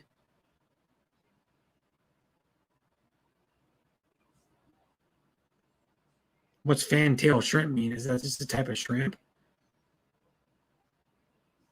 Never heard of anybody call them fantail shrimp before. Heard them call them like pink shrimp, white shrimp, coon stripe, spotted. The ones we get around here are mostly coon stripe. No, that ain't right. We get mostly spotted and coon stripe. We get a little bit. The spotted ones they have 2 spots at the top of the tail and 2 spots at the bottom of the tail, right before the little fin, whatever you call it, and then the coon stripe ones have stripes on the back on their tail. Like he's kind of like irregular stripes.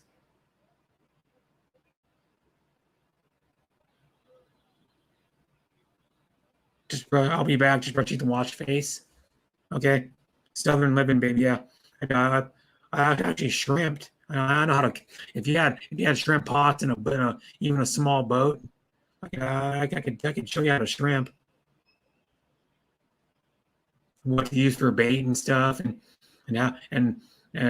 what type of line to get. You want the weighted line that it's braided, but it has like metal infused into the rope. You know, like metal inside the rope, so it's heavier. The rope's like twice as heavy as regular rope. So it'll stay down and it'll hold your pot down. So your pot won't drift or break off the line. Yeah, awesome eating. Sounds like some good eating over there, Jamie. Yeah.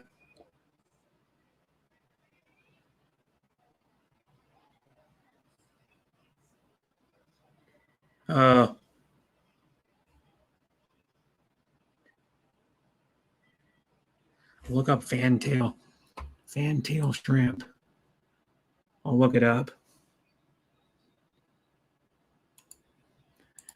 Fantail shrimp.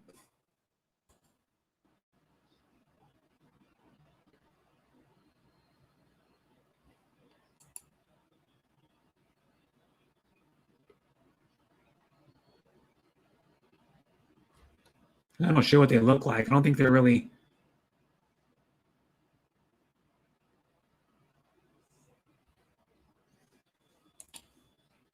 They're just regular shrimp, I think. Just another name for them, it looks like. Maybe. They're just pink shrimp, it looks like.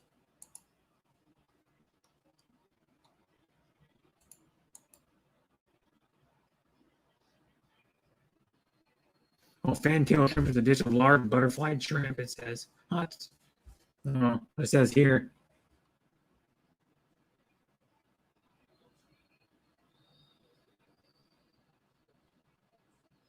They're just regular pink shrimp, but they are. That was good. Sun was out. Here he there. Says Eve Calma, just here in BG listening, doing daily chores. It's been hot here in Hawaii. I wish we get more rain. Yeah. It's like 81 here right now. Still.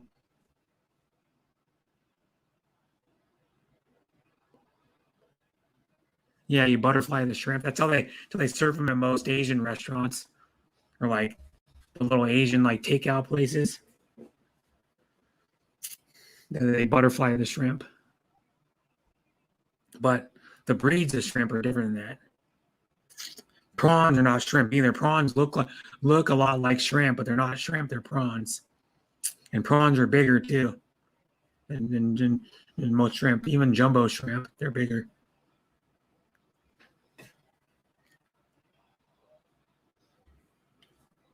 I can show you what spots look like. The kind we used to get all the time.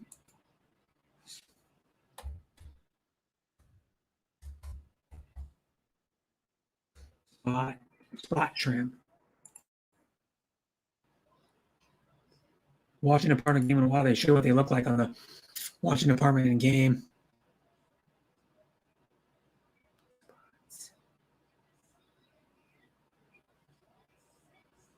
Crustaceans. That's what they are. I'll show you. These are type of shrimp we used to get. They're funky looking shrimp. Get a bigger picture of them to show you. I can make my thing bigger. There we go. See that better? It's hard to see it. I was going to get a bigger picture of it. Hard to see it. Spot shrimp images. There we go.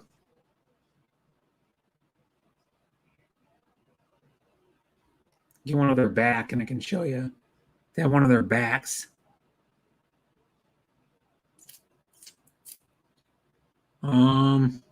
Let's see here.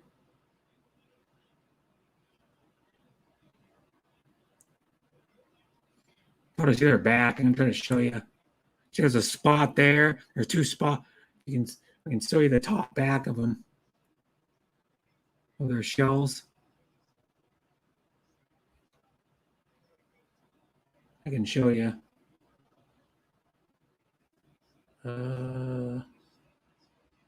A little bit better picture of their back, but not really. So they have two spots here and two spots here. They call them spots. They have like two spots equally apart here, and then two down towards the where the fin is.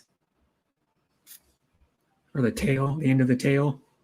But I'll show you another one that's a better picture of the size of them. There's a small one, there's a big one. And then they have a spike. If you can see that right there, that thing is a spike. And then you don't want to touch that. That thing that sticks up. Their nose right there, you don't want to touch it. It's sharp. It has like little like ridges on it. Right there. But that's what they look like. And then I'll show you the other one. The other ones we get sometimes too. You have to have a different pot because the holes, they'll fall out of the holes because they're slightly a little smaller. Coon type shrimp. This is the other kind. This is a coon stripe.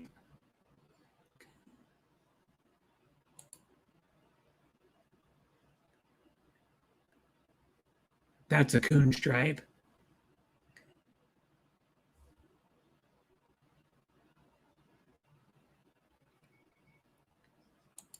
That's a coon stripe.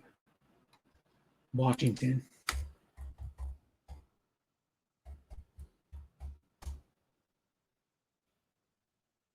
There's a coon stripe.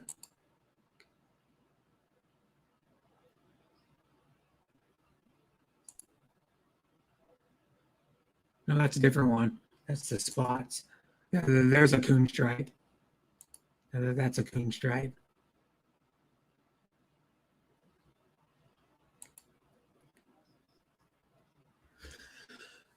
They're funny. Shrimp swim backwards. That's why their tail curls up like that. You see it when it curls up, because they curl it up and under, they're like that, and then they flip it out to swim backwards. I'll see if I can find a shrimp coon stripe shrimp. All right, let's go spot shrimp.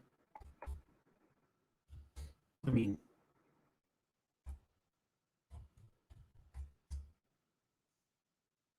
showing swimming. That's when they're walking. Or where's one when they're swimming backwards?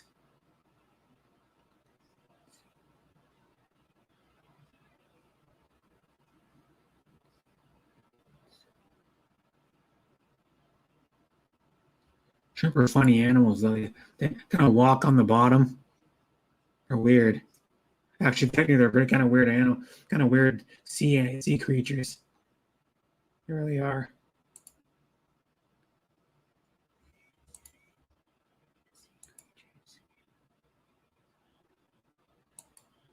There's all kinds of shrimp, different species of these things. There's another shrimp. There's so many different species of shrimp, man.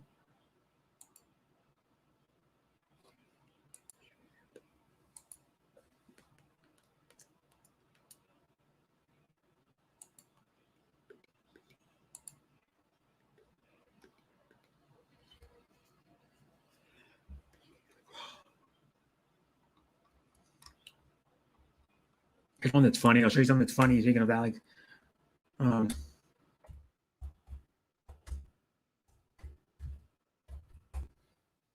King Pepe the King Prawn.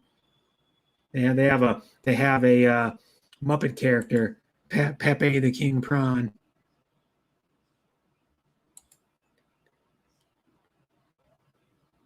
There's Pepe talking on the phone. With Pepe with his turtleneck on and his gold chain.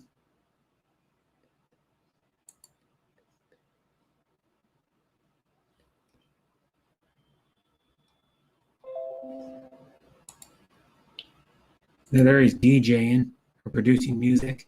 Pepe. Here we go. It's a funny shirt too. I'm not weird. I'm a limited edition. I'm not weird.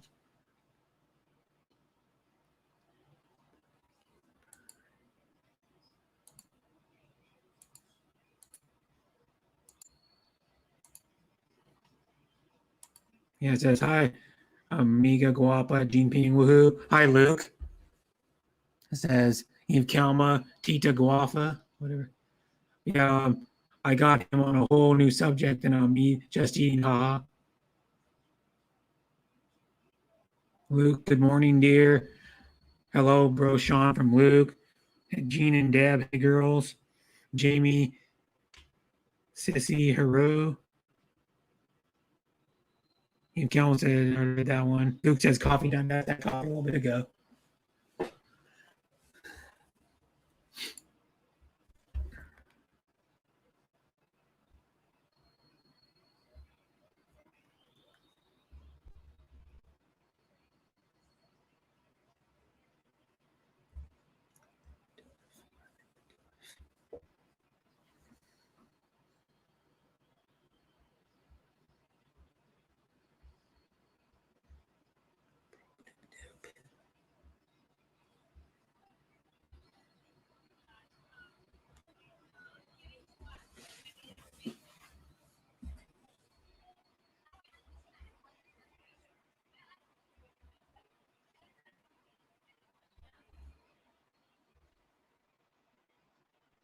Mm-hmm. Sissy, blah, blah, blah, blah, blah, blah. I don't know what she just said. Sissy, Walla, Na, Jude, Ta, Ma, Magikita, no. I don't know what you wrote. I don't know.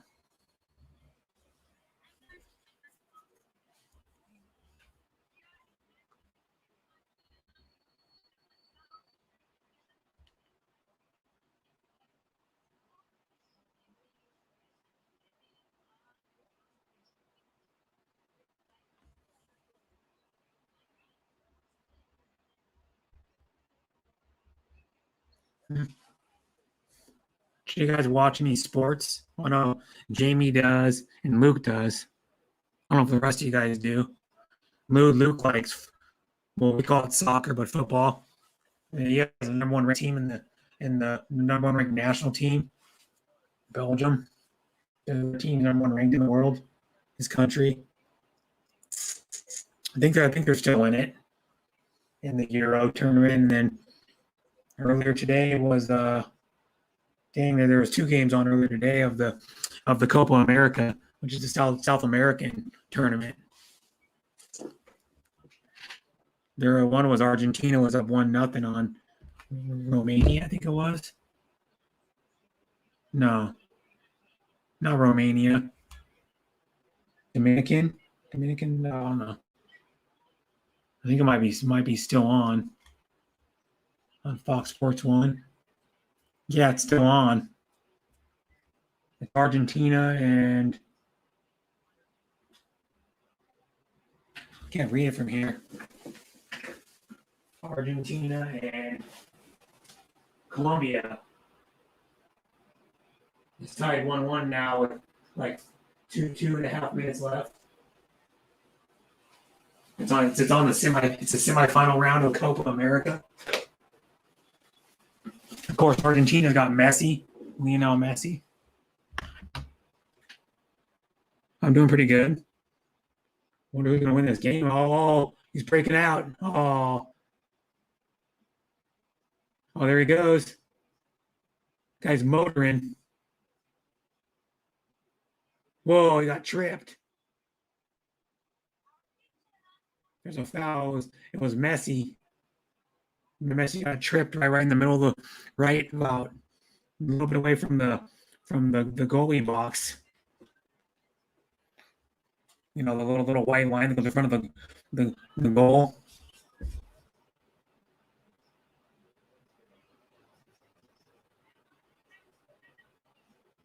Some guy tried to do a slide and knocked Messi down.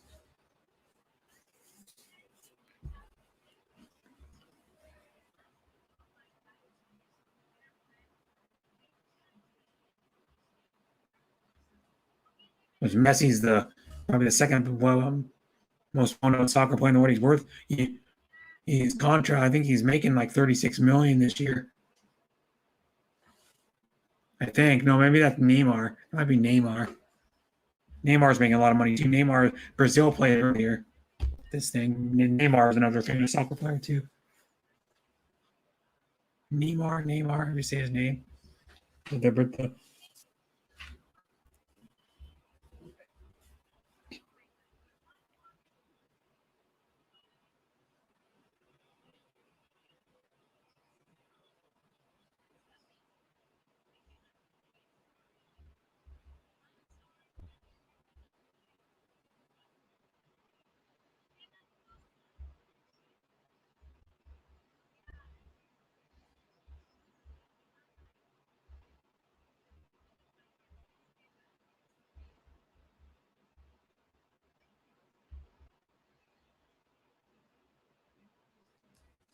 I am well, good. Thanks, Luke Knight.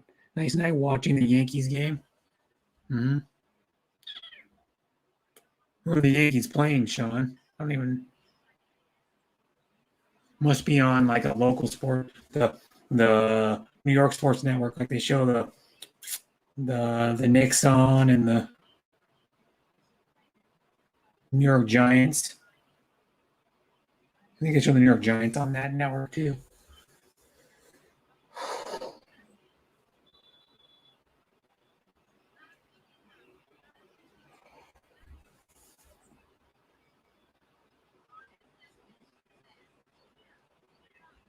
The penalty kick, I think.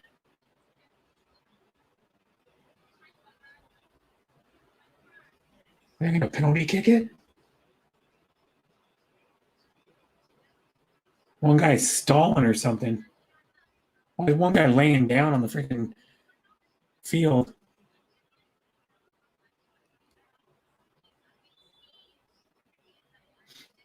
You're allowed to do that? You're allowed to be behind your guys and lay down?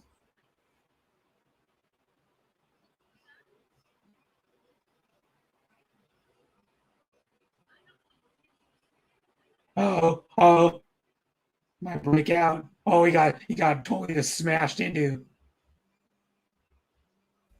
Just a second, I got a call.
Mm-hmm. Hi, sis Messiah. Thanks for coming. And the StreamYard link's pinned at the top of the chat if anybody wants to come up. Right now, there's a bunch of penalties and shit. In a soccer game, people getting knocked down and dragged down. Guy got pulled down by his arm. Wow. I'm not huge into soccer, but there's been a lot of like tackling and players getting pulled down. In the last like few minutes. A free kick. There's a free kick. I think it is. Or they threw the ball in. Oh. I thought it's in extra time already. They must have added like extra time on. It's 94 minutes. Yeah, 4 minutes of extra time was added on. 1-1, Argentina. Oh God, Colombia. Hi, Lefty. Thanks for coming. Winnie was coming back. I don't know.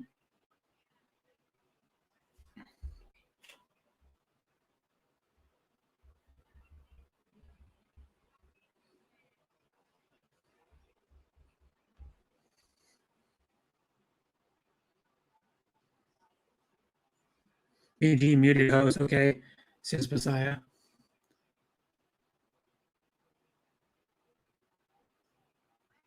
End of regulation.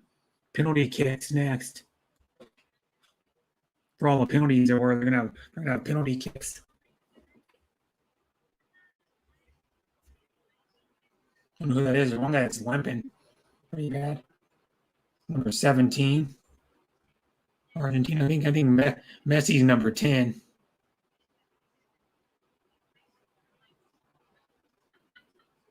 He's already getting old though. Messi's already 34 years old. He's still good, but Lionel Messi.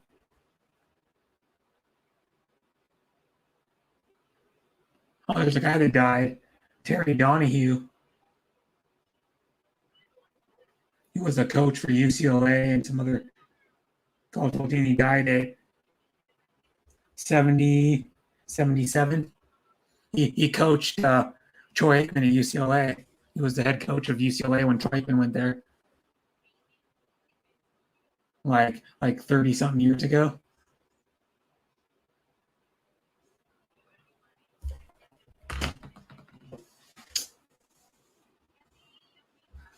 After singing on her show for 3 hours Saturday, not good.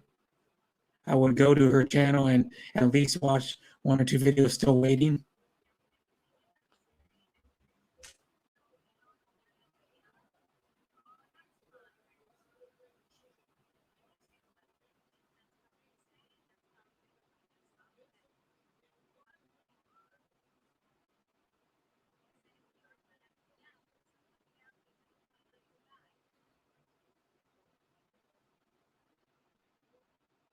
Hi, Ray Patrick Porras.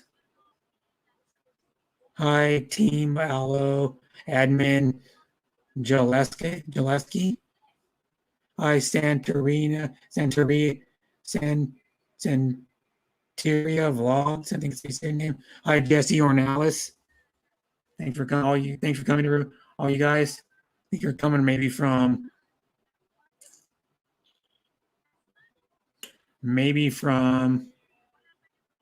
Rosalie Utuk. Yeah, I say her name. Hi, Anna Leah. Thanks for coming. Hi, Aliza. Thanks for coming. Hi, Gerald Channel.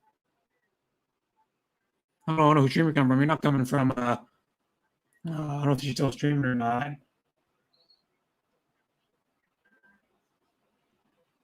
Oh, God, I can't think of her name now.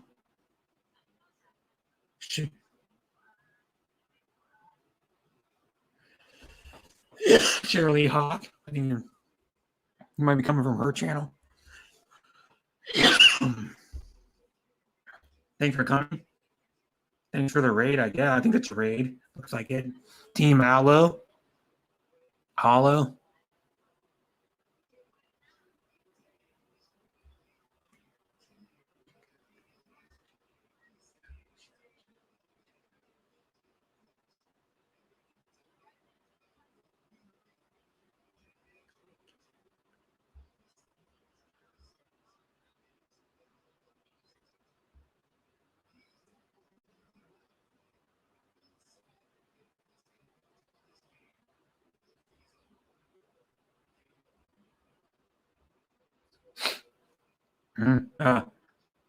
From who? Team Alina. Alina. What do you say?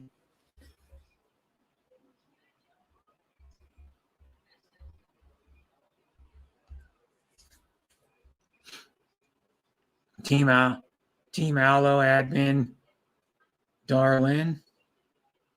Darlin. How do I say? Right on. Hello all. Yep.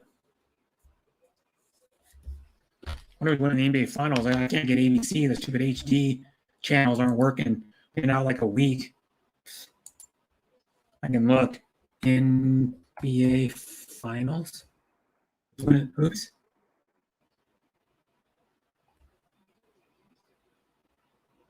They're winning pretty easy right now. 14 points with 8 minutes left. Phoenix is ahead 101-87 with 8 minutes, a little over 8 minutes left, 8:20 left in the fourth quarter. They're missing the best player, missing Giannis. The Bucks are missing Giannis. They're missing like about 30 points. I think he's averaging like 29, 30 points in the playoffs.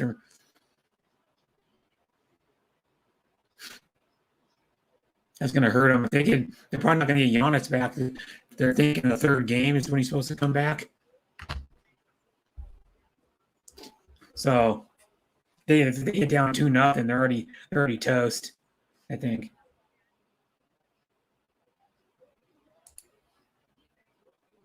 Hello, Miss Today. And hello, Jamie, my fellow CFL fan.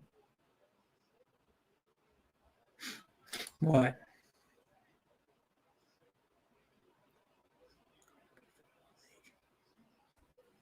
Yeah, CFL, Canadian Football League. I don't know much about Canadian Football League other than, I like the field bigger than the NFL field. Doug Flutie played there. Played for the Toronto Argonauts. He won like multiple CFL Grey Cups. I think they call it the Grey Cup. The rules are different. I think the field goals at the front of the end zone and not the back of it. And the end zone's longer. You only get three downs to get a first down, not 4. From yours in the morning, probably. Or in the morning, or you should. Well, preferably, you're gonna be asleep. Preferably, you should do it like anywhere from 12 to 5 or 6 in the morning, 12 a.m. to 5 or 6 in the morning. I've done a lot of Filipino rides. It's mid-afternoon. You start at 12 to mid-afternoon to mid-evening, probably 7 or 8 at night. Yeah, so you'd want to. Yankees are up 6-0. We're playing your Seattle Mariners. Yeah, it's on TV. I should go turn it on. It's on the local sports channel, Root Sports here. It's on Root Sports. It's 37, the channel. Yeah, I don't. It's in T-Mobile Park too.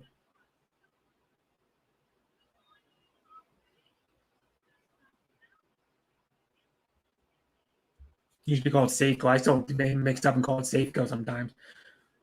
It was Safeco for 20 years before they changed it. They changed it last season. They changed the name of it, I believe. But I always call it Safeco. I have a commemorative Safeco Cup from their first season. The thing's already 22 years old. One of those drink cups to keep when you buy a 20-ounce drink or whatever it is. They give you the little plastic cups that you can keep. I have it around here somewhere. Where is it? It's kind of cool. I can find it. How do I do with that damn thing?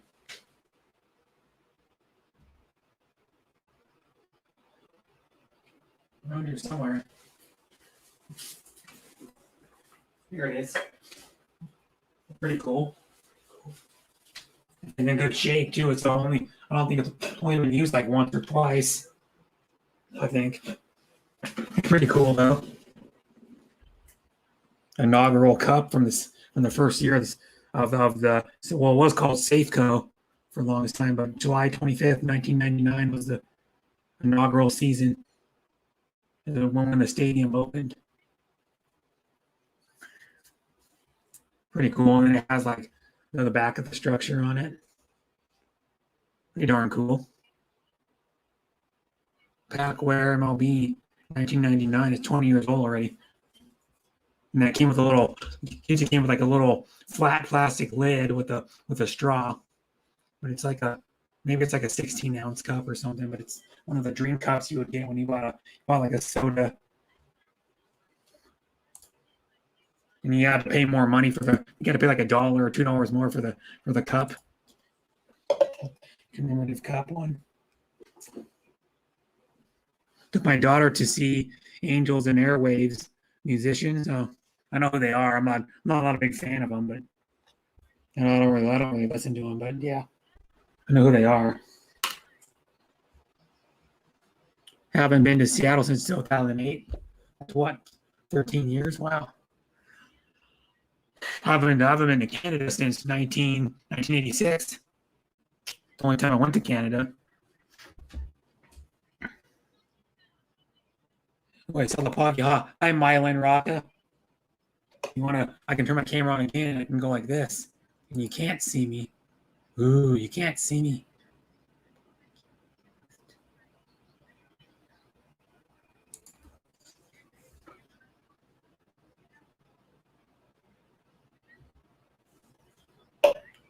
Yeah, BG.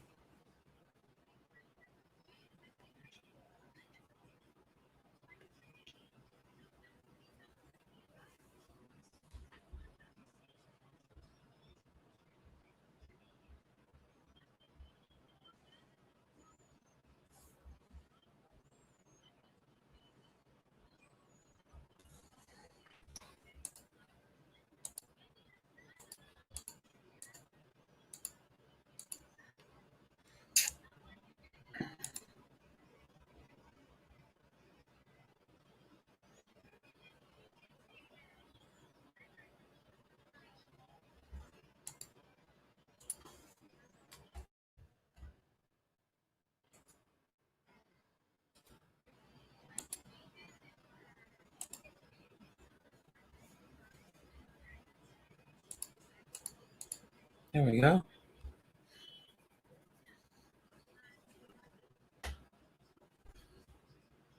Well, no, the game's kind of crap when I turned it on. It's like, I'm a Mariners fan. It's already 6-0 New York. I mean, I don't think the Mariners are coming back. I don't know what inning it's in. Probably in like the fourth inning or something. I don't know.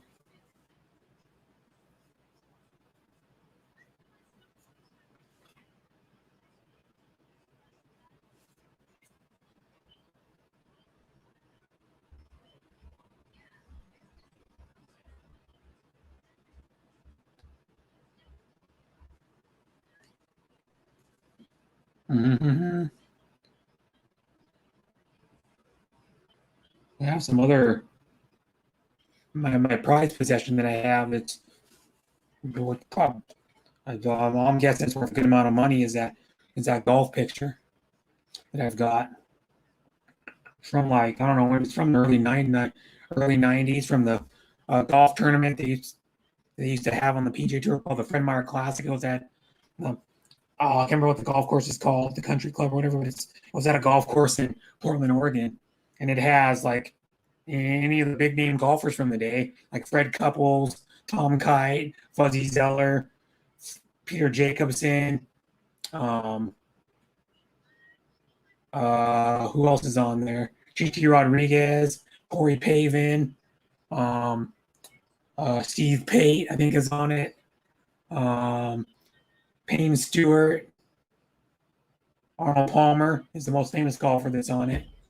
Who else is on? There's a lot of other ones. There's I think there's 24 golfers on it. It has all their signatures on it. They're standing on you can see part of the course in the background, standing on part of the course.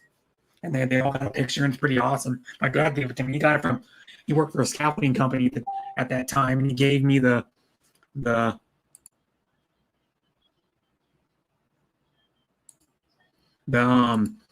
pictures I wanted. I go, man, I want that when you die. And then I go, okay. He goes, I'll give it to you here. Okay. I'll take it. And he goes, take good care of it. It's worth a lot of money. I don't know, he doesn't know how much it's worth, but it's worth a good amount of money with all the signatures on it. It's all their pictures too. And they got every one of the golfers to sign it individually. And of course, Arnold Palmer and Payne Stewart no longer alive. Payne Stewart died in '99, like in his early 40s, I think. And then Arnold Palmer died probably 4 or 5 years ago, maybe. Hi, Song for Anna. Thanks for coming. Much love, Song for Anna. Love you. Mob Atiana. I've seen the Riley's guy do a live stream. He said he's on TikTok and having success with the thousands of views. Yeah, TikTok's easy to get views. That's why people do it. They go, it's so fun. And they go, of course it's fun. You don't have to hardly do anything and you get tons of views. And you can only upload if you get 1,000 subs. You can do live streams. I think it is, or 1,000 followers, and then you can do but you can only do up to a 1 minute upload. That's all you can do, I think, is 1 minute uploads, short videos. It's like one of the platforms that's all about short videos. Love you more, my sweet bro, Brett. Thank you, Anna. Love you. And then hello at Song for Anna, Mylan Rock the High. And if you want to come up, you can. I have a streamer link pinned in the chat. I've been on my stream probably for like an hour or more than an hour by myself. Hour and a half. If you want to come up.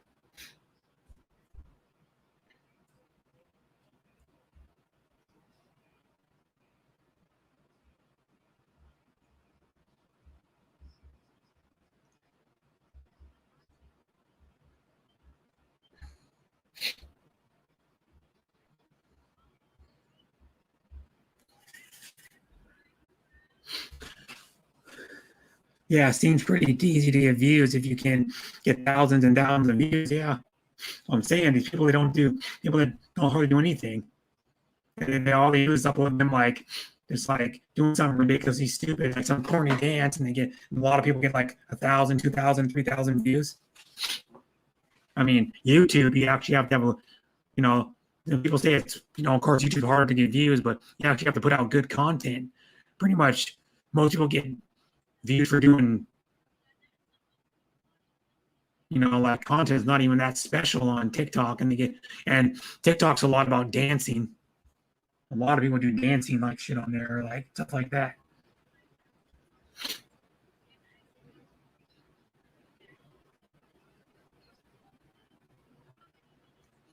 People that have been on there like only like a few months, and they've already got like a couple thousand followers already on there.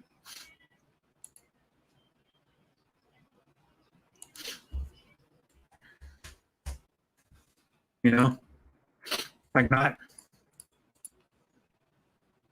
It says Cicelo, Marty. Oops, I need to sneeze.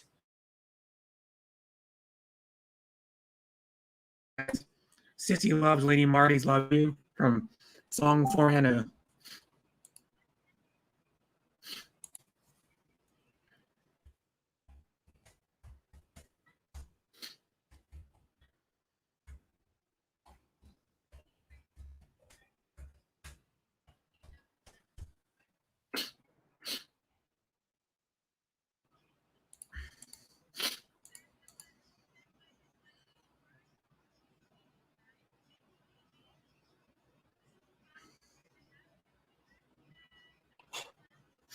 It says, if anyone wants to come up, my streamer link's pinned at the top of the chat. Yeah, kind of unbelievable because I didn't find him very entertaining. Like anybody can get entertaining. You got to do something stupid. Most people get a good amount of views. I mean, the chance of you getting a good amount of views on TikTok for doing something stupid, as opposed to doing YouTube and doing a crap video, you have a chance of getting double, 3, 4 times as many views on TikTok. But TikTok is only limited, I think, to 1 minute, is what I've heard from a few people. And TikTok, I don't like the way it's laid out. It's laid out more like it's just kind of like Pinterest. Is that how the app's laid out, or the website? Because they have an app too. TikTok has an app, just like any of the other social media or like video streaming platforms. They all have apps.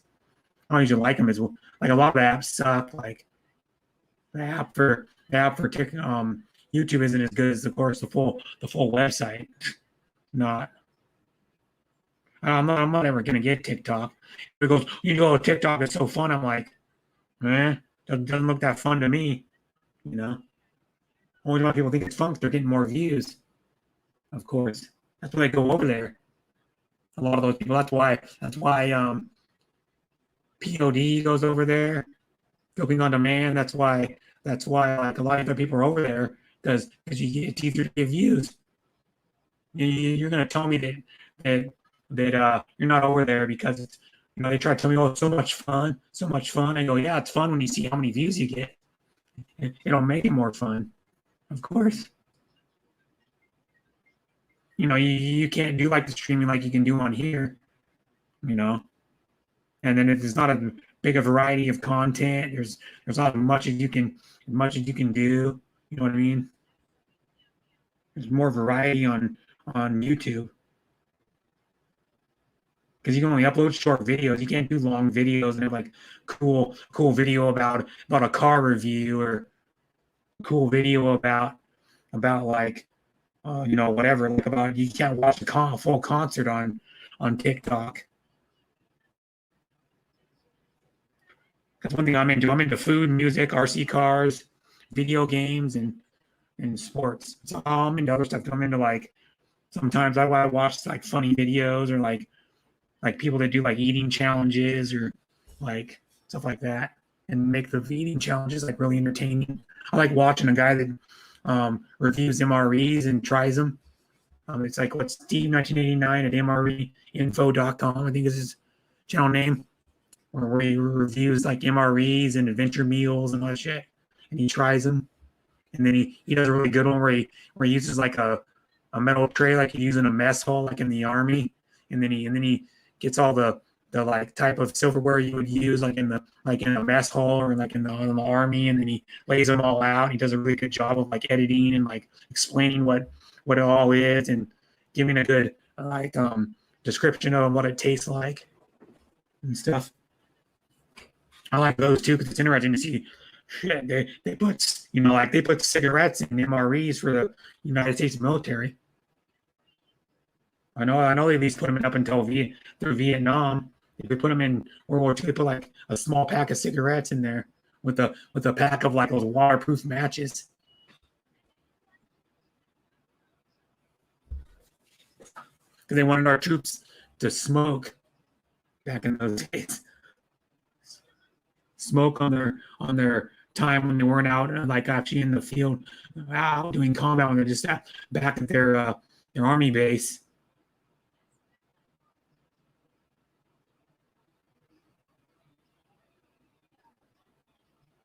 Yeah, you can get monetized on TikTok. It's harder to make money though. You don't make as much money, but you can get monetized. Generally, you can make money off of TikTok. Yeah.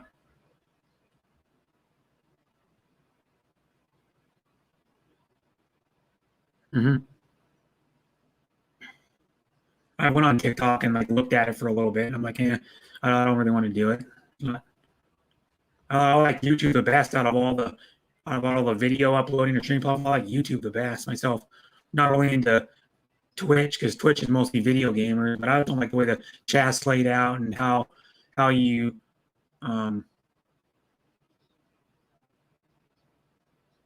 like can't upload videos. Twitch is only streaming.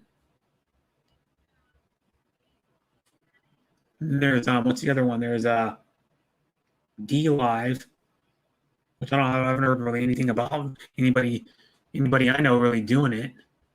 D Live's still around. You can go live on Facebook. That's kind of lame though. Going live on Facebook, but you're only gonna do a short live. It's good. If you're gonna do like a shorter live, it's good on Facebook.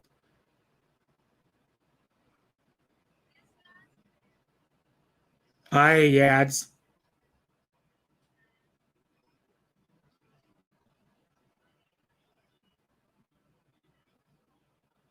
Yeah, you can get monetized on TikTok. You can get monetized on Facebook too.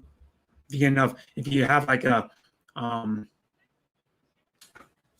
god, I don't know if it's your personal page. You can have like like fan pages and get so many followers on there, people, and then you can get monetized off of it.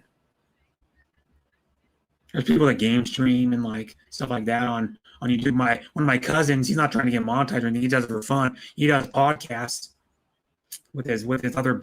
It's just him and another guy that are in a band together, and they do. The guy writes the songs and sings and plays guitar. And my cousin plays bass and sings backup, and they're called the West Goats, and they do a podcast a lot on there. They do podcasts. They do like it's like talking and singing, and sometimes they'll just do like do one where it's like an hour long, and it's like just him singing and playing music. But usually most times it's like a lot of talking and then some music or a lot of music and a little talking. But my cousin is from one of my cousins from Hood River, Oregon. His younger half brother Derek was on my panel, and I think it was back in like September, October. His younger brother was on my panel for a couple hours one time. His younger brother's an uploader. I'd have to get his channel name again. I forgot his channel, but he's a game. He uploads game clips sometimes. He's a PC gamer. Derek is, and he plays like Counter-Strike Global Offensive. He plays like first-person and third-person shooters when he plays. Well, yeah, and he has like a bunch of videos, like probably 300 videos or something. Hello, yeah, Demodia. Hi, Sissy, love this song for Anna. When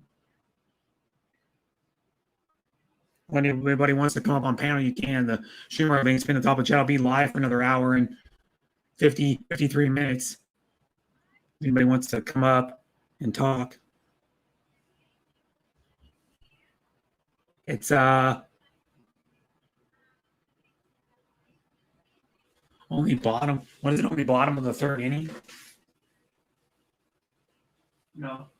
Yeah, only top of the third inning. The Mariners are already down 6-0.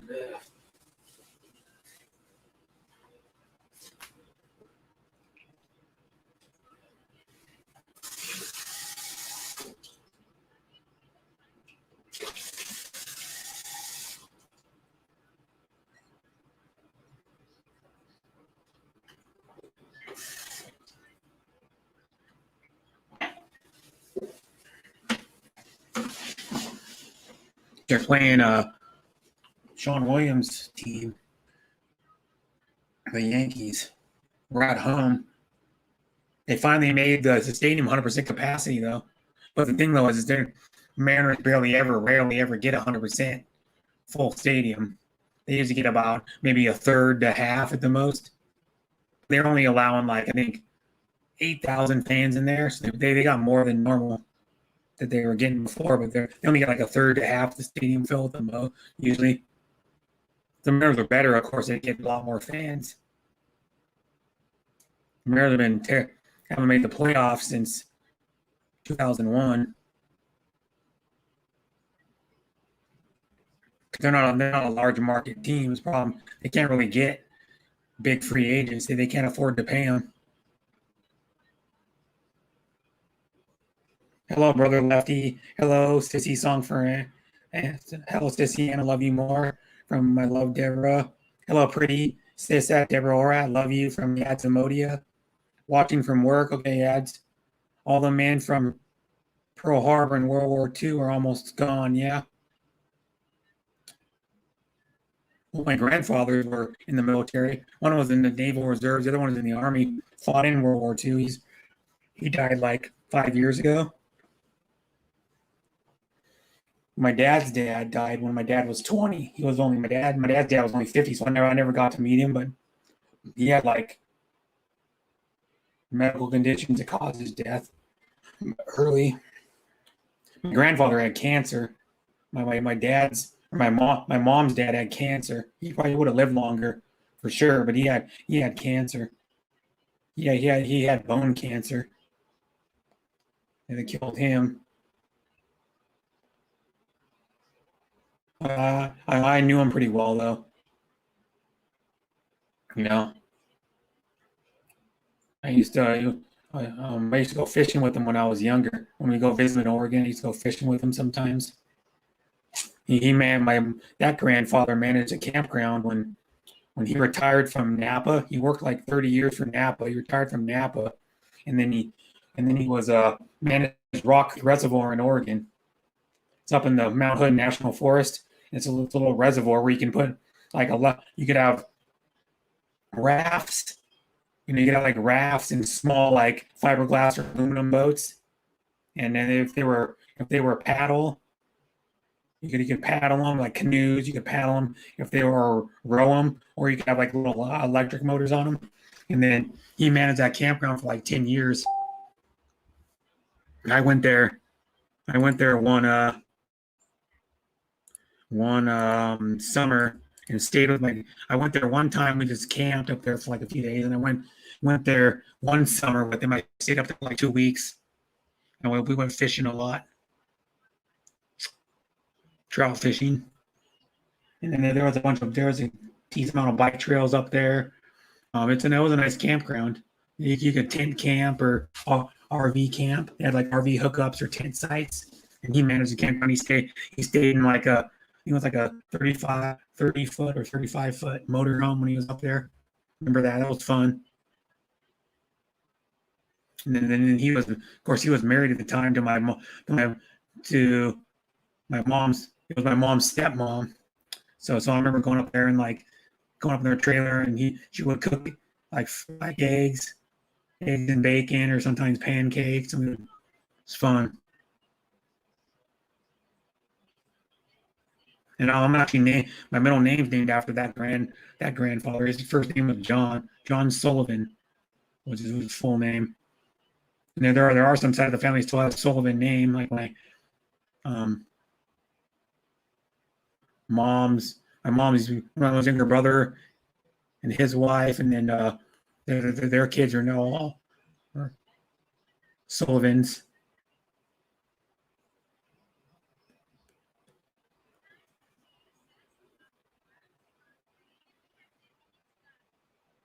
He was one of those guys that was raised, like the World War II generation. They're like, if you're sitting around, like he would get on me if I was sitting around for like an hour. You want to come help me? No, you're lazy. I always say I'm lazy. I'm sitting around for like an hour or 2 hours. You're lazy. You'd always get on me because they were from the generation where they busted their ass. They're used to busting their ass for little, for hardly anything. Because he grew up when he was a little kid. He was in the Depression. So they were taught how to work hard. It's like even my dad's generation. So they were a lot of them were working when they were like 16, until they retired, until like their mid-60s, most of them. It's like a different generation. They had to work hard for what they get. And of course he saw, stuff you wouldn't want to see in the Army, like people blown in half and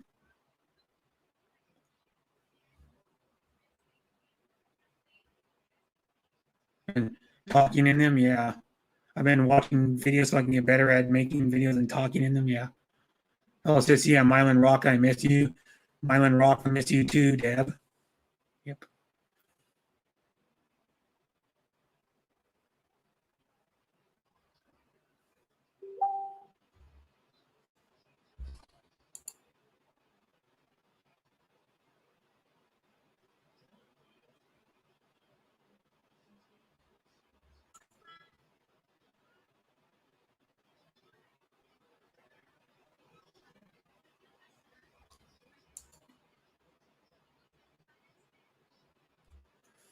My grandpa stormed the beach of Normandy. Yeah.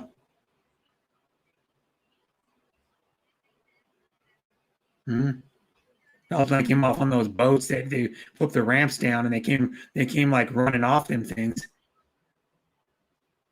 What do they call those type of boats? I'm still here, BGBG. Thank you, Besides today. He lived to be in his 80s, and my grandfather died at 80. He was almost 88. And then I think the oldest relative I had was my dad's. My dad, I only met her once in my life, I think. I was really little. But she lived to like 90, 96, and she died probably, I don't know, 2017, I think. She lived to be like in 96. My dad's, her name was Cleo. It was my dad's. Oh God, was it my dad's mom's? I think one of my dad's mom's sisters. I'm not sure. Landing crafts, yeah.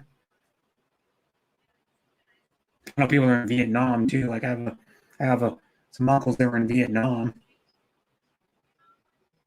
When my dad's friend was out in the jungle when they sprayed that shit Agent Orange to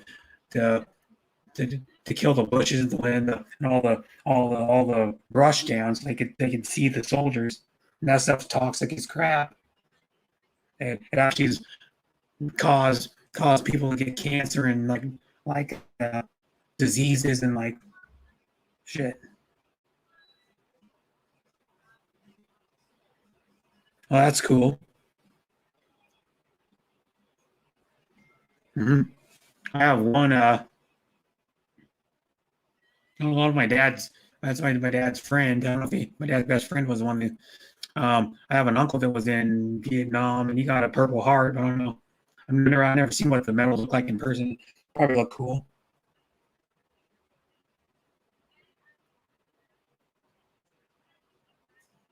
My one of my other uncles, my dad's older brother, who's I think he's 76.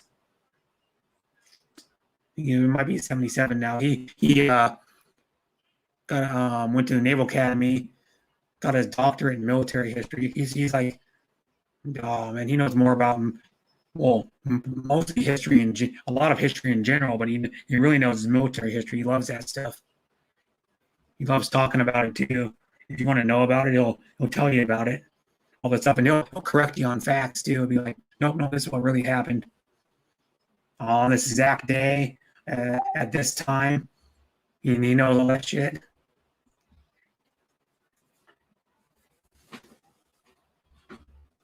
Hi, Philip. Thanks for coming. Dad, what was his injury? My uncle, I don't know, he had like some shrapnel in his leg, I think. One of his legs from like a rocket or a bomb that went off.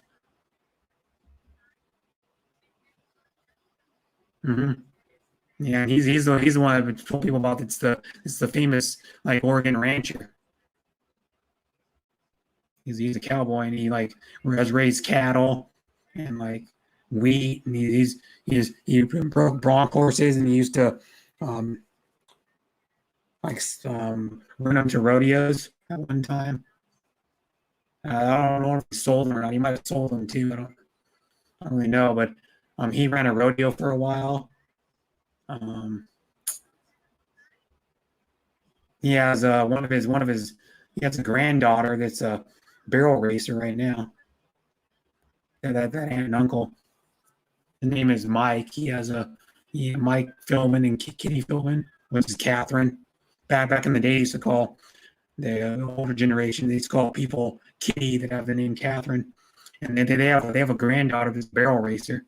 They're all big in the country, like rodeo and like living on a farm. His whole family, because they're three kids.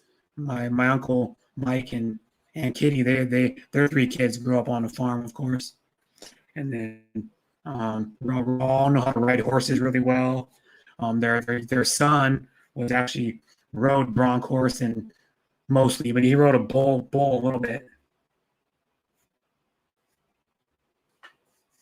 And then I remember going when I was younger, going down there to visit. We sometimes in the summer we'd go. It was like a few times in the summer we went down there and went to rodeos. And he'd get us in, or like right up near the fence, because he knew people that were like working the rodeos, or like they raised like the calves that were in the rodeo, or knew someone that somehow did something that was a helping hand or something. And he knew a lot of people. He knew a lot of people like they're into like the cattle industry, the beef cattle industry, and like the rodeo. And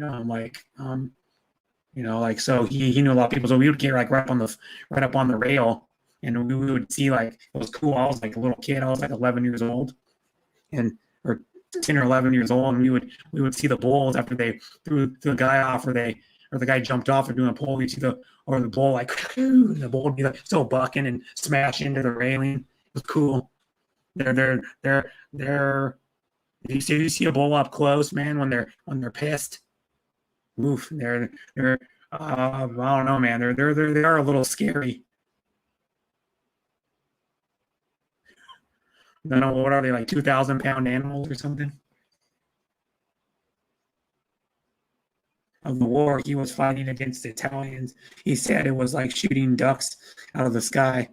I like hearing old guys talk about war memories. I like old guys talk about anything. Like how they grew up. Like on the farm, and all the stuff, and like my dad's or my dad's dad was in the Naval Reserve. I got some papers somewhere. I think I still have them. Unless they got all their he's flew like one of the big airplanes. I don't know which one it was. And then today was UK versus Denmark. In the beginning of the war, he was fighting against. Oh, I read that one. But my what was I gonna say? I lost my train of thought. Oh, my mom's dad, grew up in when he was a little kid. He was in Gibbons. Darren is the really you on Facebook on your hacked account. That's his new account. And then Darren's new account. And then my grandfather grew up in Gibbonsville, Idaho, and it was a mining town when he grew up in there. And then there's a song about it, song about the town called Gibbonsville Gold by Hank Williams Jr. This is about the town my grandfather grew up in when he was a kid. And it's a cool song, yeah.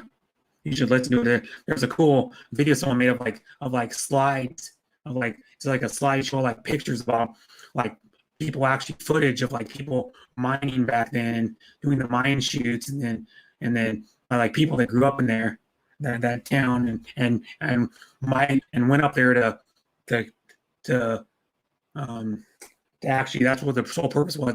They went up there to get gold, and in hopes to make a lot of money. Yeah, it's you can watch it on YouTube. I'm not going to show it on here because I don't want to get a copyright strike again. Gibbons, Gibbo, and Gibbons,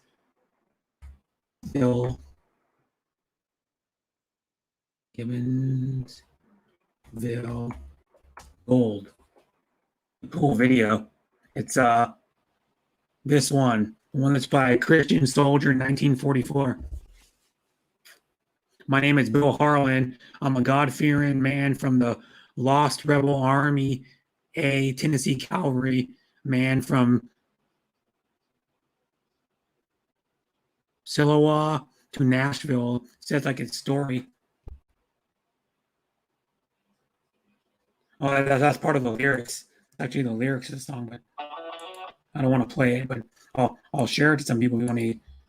I'll share it in my stream if you guys want to hear it.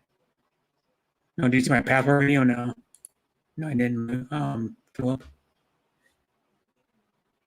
I think that's the right video. Where'd it go? I'll copy and share it in my YouTube.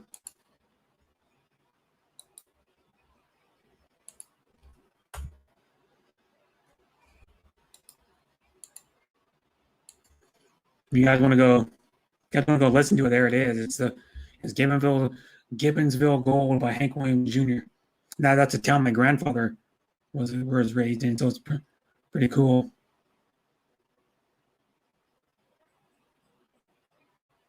And the guy, one of the comments on a Gibbonsville Gold sure sounds like country gold to me. It's 59 years this man has been doing what he wants to do. He's the best ever. He's talking about Hank Williams Jr. This man could sing the phone book and have a hit record. One of the best deer camp songs ever written. Love this man and his music. Love this song. It's like one awesome song. Great job, Hank.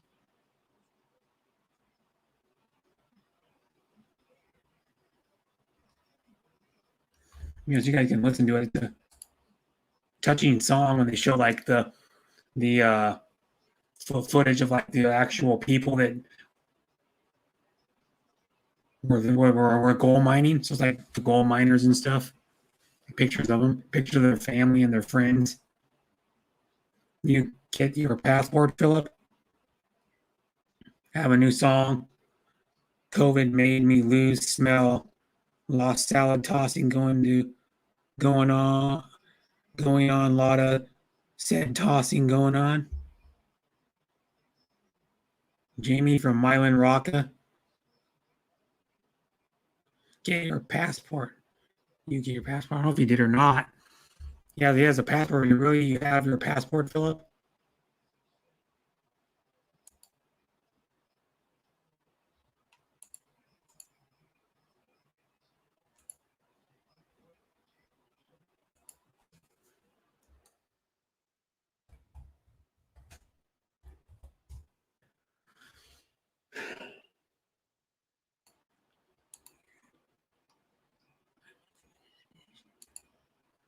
Salad tossing. I've missed you, Kai Beebs.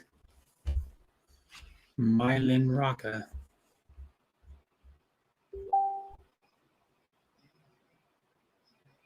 Jamie uploaded a video. I Get Misty by Kenny Rogers. Uploaded a cover. And we'll take 8 to 10 weeks to get it.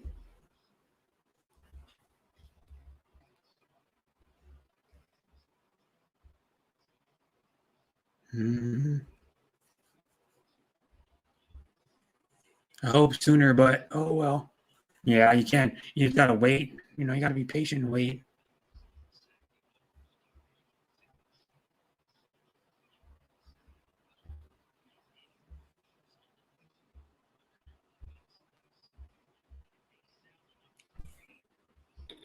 You heading to the Philippines once you get it? I mean, you can go to Cebu. I think Cebu's open. You can go there. Foreigners can go to Cebu, I think. So someone was saying yesterday, or I might have been early this morning even. Someone saying you can go to Cebu right now.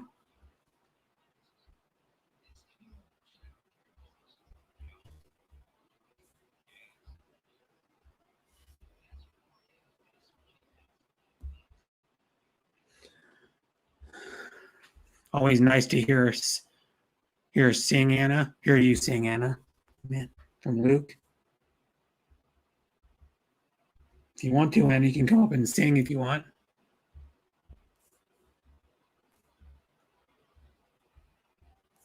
I still got another hour and 31 minutes. Don't go to Cebu. Come to my house instead. Well, do you live in Cebu, Raheem?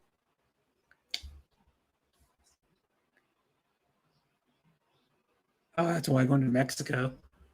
You don't need a.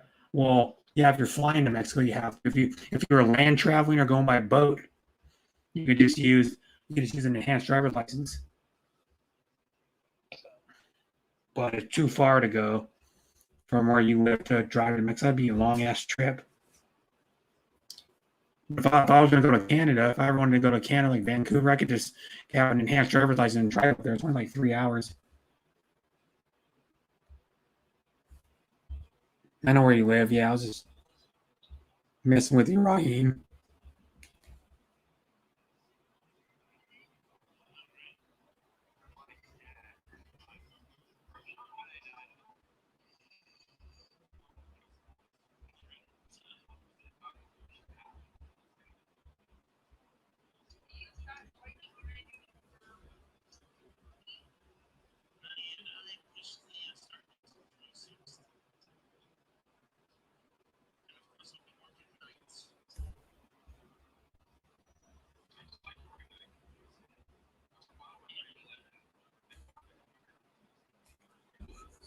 I was right at the Mexico border yesterday, Philip.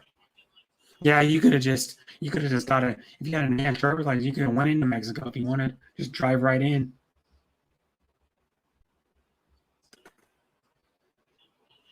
Could have let you in there.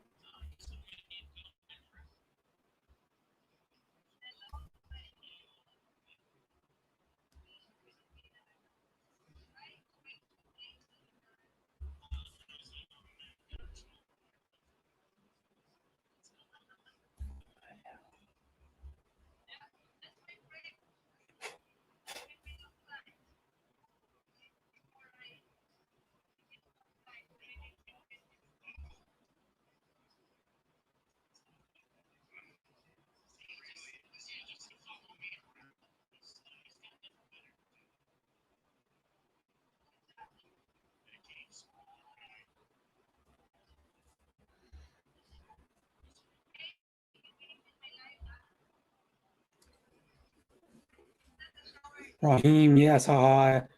I'm well, good. Good night beside today. What did she say?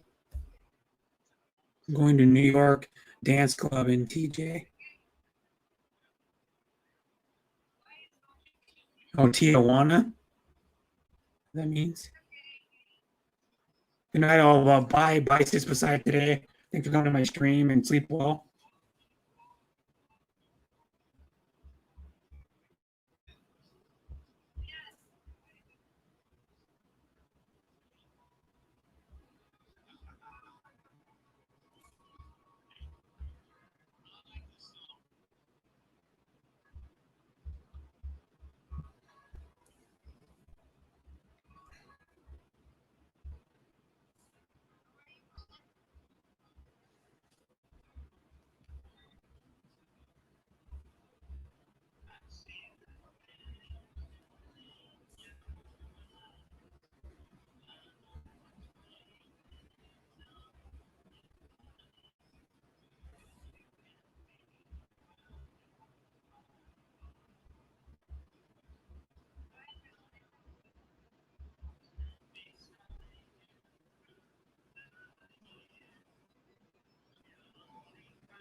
Because yeah, I've been to Los Angeles before, the U.S. way south to Yucatan, Aztec County, Hoochie Coochie Club, Darren. Sean Williams, what you have to eat? Yeah, there's a famous dance club there. I'm going. Mhm.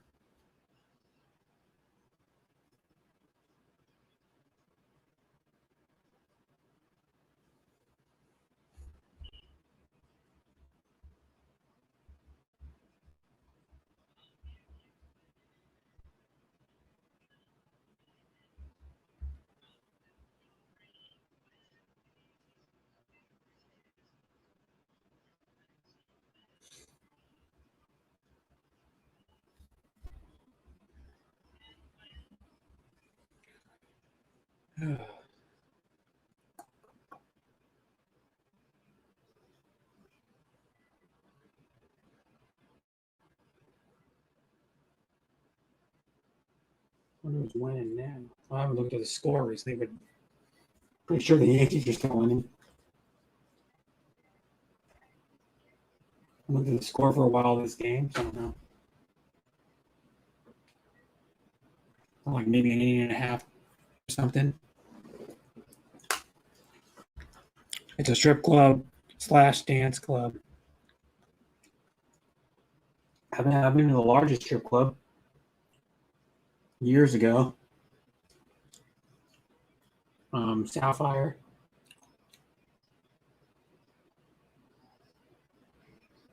Yeah, I can cook. Yeah, I'm a good cook. I don't cook a lot. I just should cook more, but I'm kind of lazy sometimes, and I need to cook more.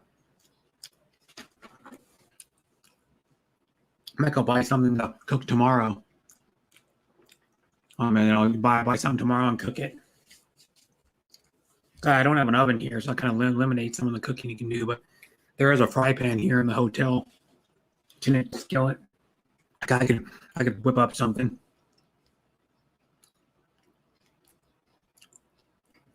Like whip up a pot meal. Have like a 3-quart probably, or like what, a 3-quart stock pot. Could whip up something in too.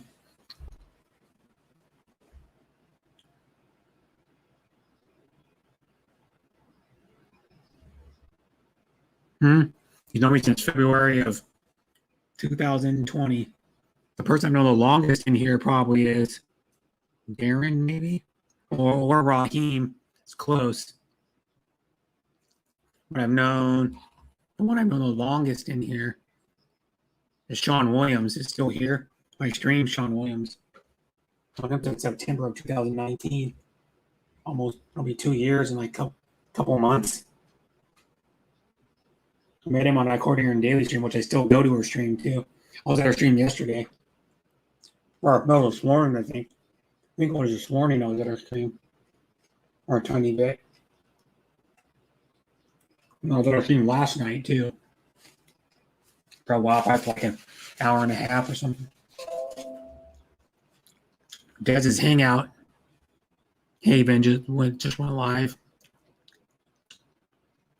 It's all about foreigners and dating. It's all about Filipinas and foreigners dating and how to get a Filipina, what not to do when dating a Filipina, or how to, all this. It was okay. I mean, I would have put less water. Next time I would put less water, and I'd probably put like a half to 2/3 of a cup less water. It was just soupy, but it didn't really taste that bad. The eggs taste good. They're like freeze dried, and it tastes pretty good. I would put less water, and it was soupy. I just went by the directions. I never had one of those, so I went by the directions. I let it sit for about 13 minutes. It said 12 to 15 minutes. I was about 13 minutes, and then it was pretty good. It had good flavor. It had spices in it. It had onions, peppers, sausage, and eggs in it. Yeah. I would put less water in it. That's what the recipe said. Look on I showed the back of the package in the video, the pouch, and it said 2 cups of water. But they make a bunch of meals. Like they make adventure meals. They make other kinds of meals that come in ReadyWise. They make a bunch of meals. I went on their website after my mom gave it to me, and I went on their website, and they make like ones that come in like a 5-pack. It's like a variety pack of those meals. They make ones that come in like kind of like tub looking things. And they make like the survival meals. That's why I said in the video, I go, yeah, it'd be good to take a look. And I go, yeah, must be an adventure to eat this thing. That's why I call it an adventure meal. It's an adventure just trying this damn thing. Or something like that in the video. But there's ones that are probably different courses too. I don't know. Yeah, they sell them. You can get them at like some of the local sporting goods stores around here, like outdoor hunting stores. They might even sell them at like this REI. We have a local like hiking. It's like more like biking, hiking. What is this? Like a biking, hiking, running, mountain climbing, camping store. REI. There's one right by my mom's. There's one like a few blocks away from where my mom lives. I have to work on my boots. When I have my boots get like destroyed, they got like moldy in the fire. They got really wet and shit. My Danner boots are like $170 Danners. I went and bought some Merrills at the REI. One time there's an REI right over here. It's like a 1.5 miles away from this hotel. Went and bought some Merrills. Merrills make good stuff.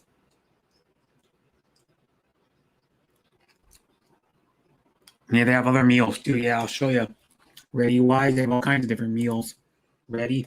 I would put less water than they tell you right now. It was pretty stupid. I probably would have at least a half a cup less water. But it stood a little bit longer, and then ReadyWise.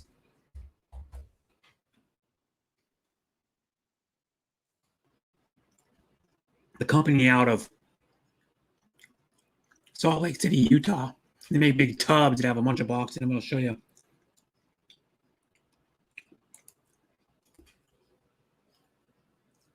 Look, a bunch of meals and stuff. Emergency meals, adventure, every day. They do work with the American Red Cross. I was doing them pins. I ended yesterday.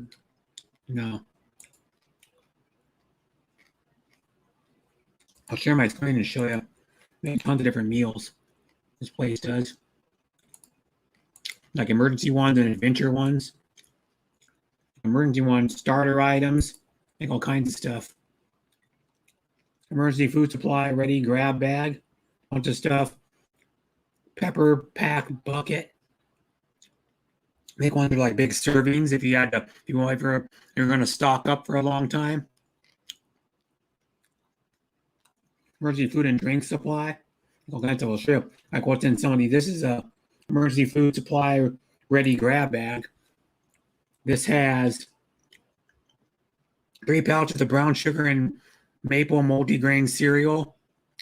2 pouches of crunchy granola, 2 pouches of cheesy macaroni, 2 pouches of creamy pasta and vegetable, 2 pouches of gluten-free potatoes and chicken flavored pot pie, 2 pouches of gluten-free teriyaki rice, and 2 pouches of savory stroganoff.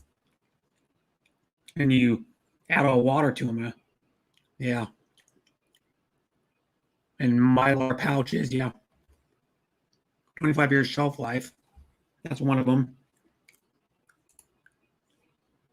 You make, like here's another one. It's a 52 serving pepper pack basket.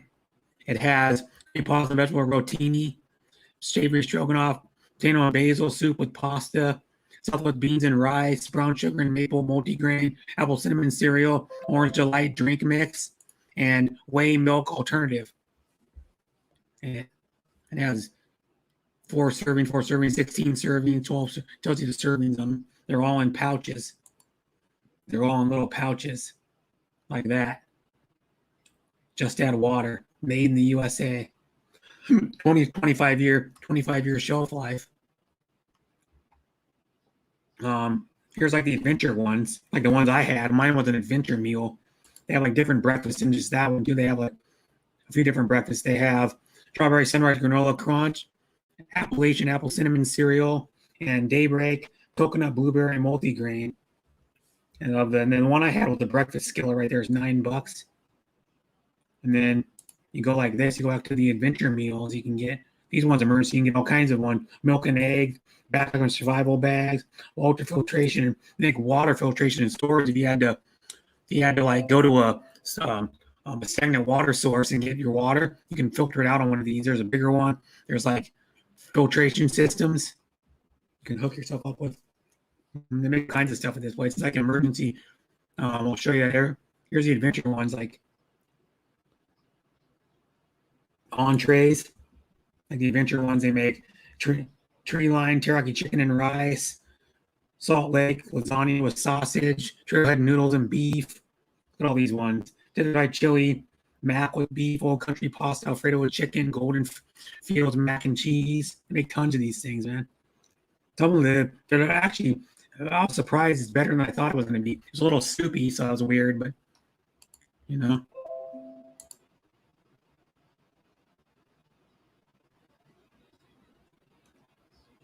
But yeah, it was a little weird like that, but yeah.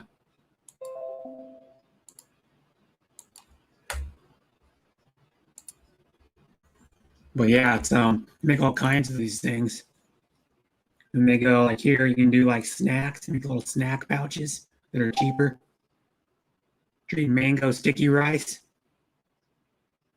That might be a big hit for Filipinos if they're out hiking. Mango, they love mango and they love rice. Here's cookie dough bites. I don't know how it works, but one's like $1 off or something.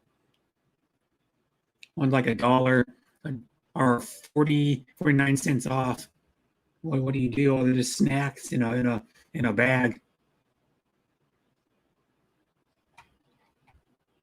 I don't know how the sticky rice is. The sticky rice must be add water to it.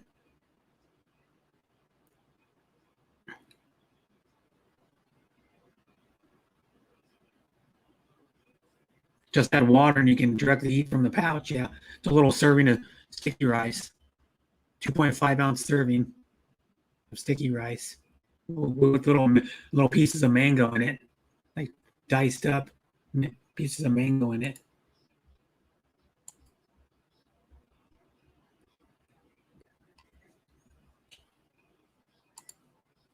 Make all kinds of stuff at this place every day. They make everyday meals too. They come in pouches. Simply Kitchen creamy cheddar broccoli. Make all kinds of stuff, and then they make like backpack and survival bags too, like survival supplies. emergency, like in a emergency survival starter kit.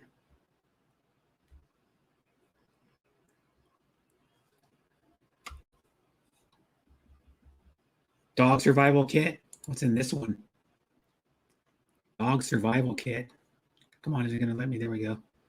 The dog survival kit is packed to our multi-pocketed hiker backpack, and that's designed to provide your pet with all the necessary items to survive if you are ever forced to evacuate by emergency survival kit. And it has backup emergency dog food, 6 4-ounce water pouches, 10 pure water purification tablets. Each tablet purifies 1 liter of emergency bright stick, emergency body warmer, emergency survival blanket, deluxe first aid kit, combination of bandages, water, food feeding bowl, extra collar and reflective leash, metal stick with tie down leash, can opener, dog toys, 50 feet of nylon rope, and pet waste bags.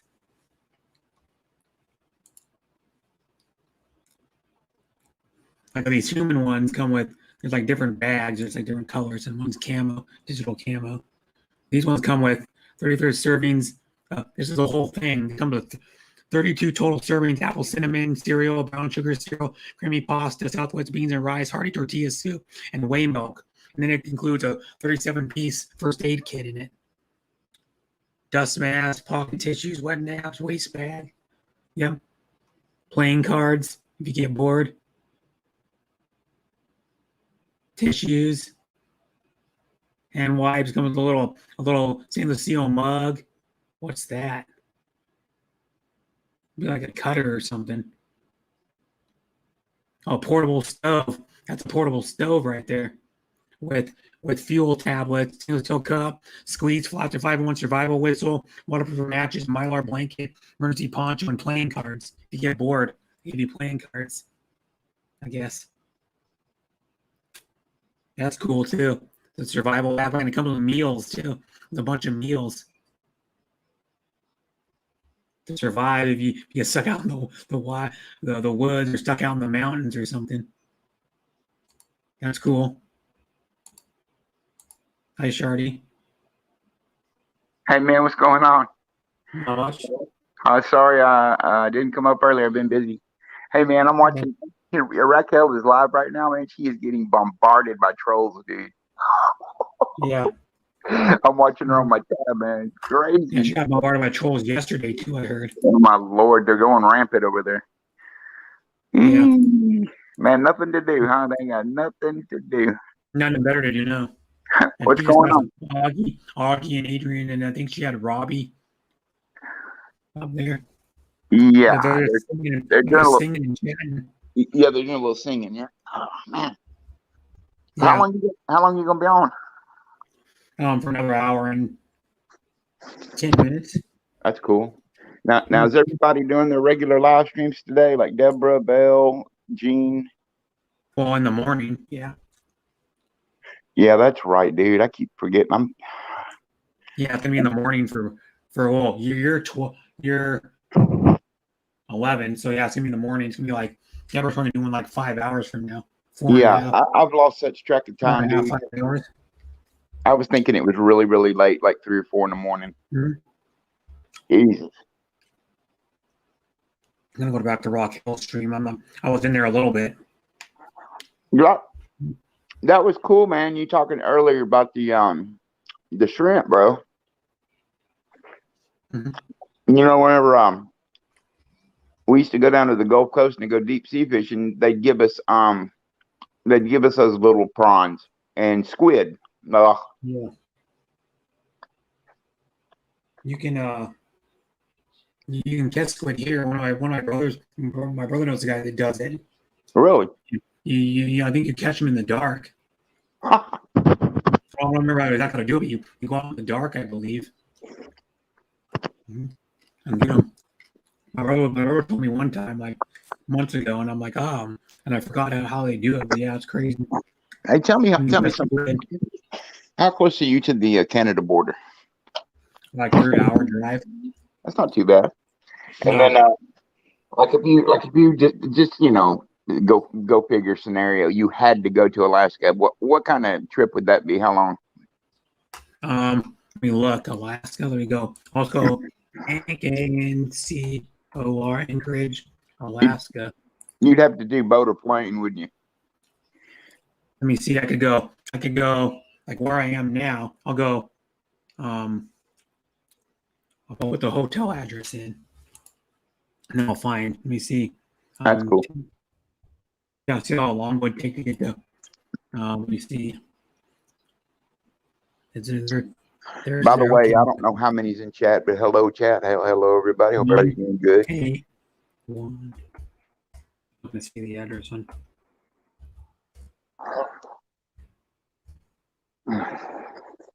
Put the address in and see how long it. To ANCOR, Anchorage, Alaska. Oh, take. Whoa, you serious? How long? Well, it says it's 42 hours. What? Get the hell out of here. Yeah, that's what it says. It looks pretty far. You gotta go. You gotta go all the way up to like through BC, all the way up to the YT, whatever that is in Canada, the YT, and then gonna go through the corner of that, and then all the way over to, and then all the way up, and then back a little down and east to get to Anchorage. Mm-hmm. My dad was stationed up there at Fairbanks, but I thought it was closer than that. You don't know. Pretty far away. Like maybe a 20-hour at the most, but Jesus Christ, dude, 42 hours. Here it is. I'll show you 42 via Yukon 1 West, and via BC 97 is 44 hours. I'll show you the. I done show my address. So I'll show you the. Cool. Right on. Pretty crazy. That far.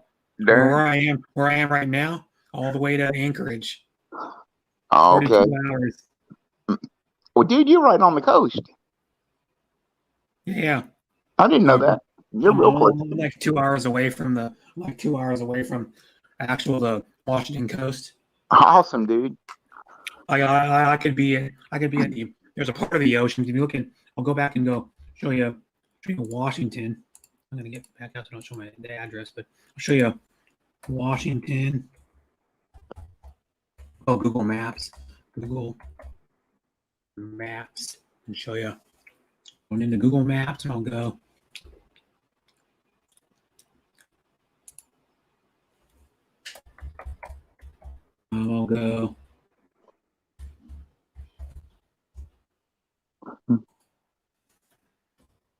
To show you, for example, yeah, I could be, because I'm right here.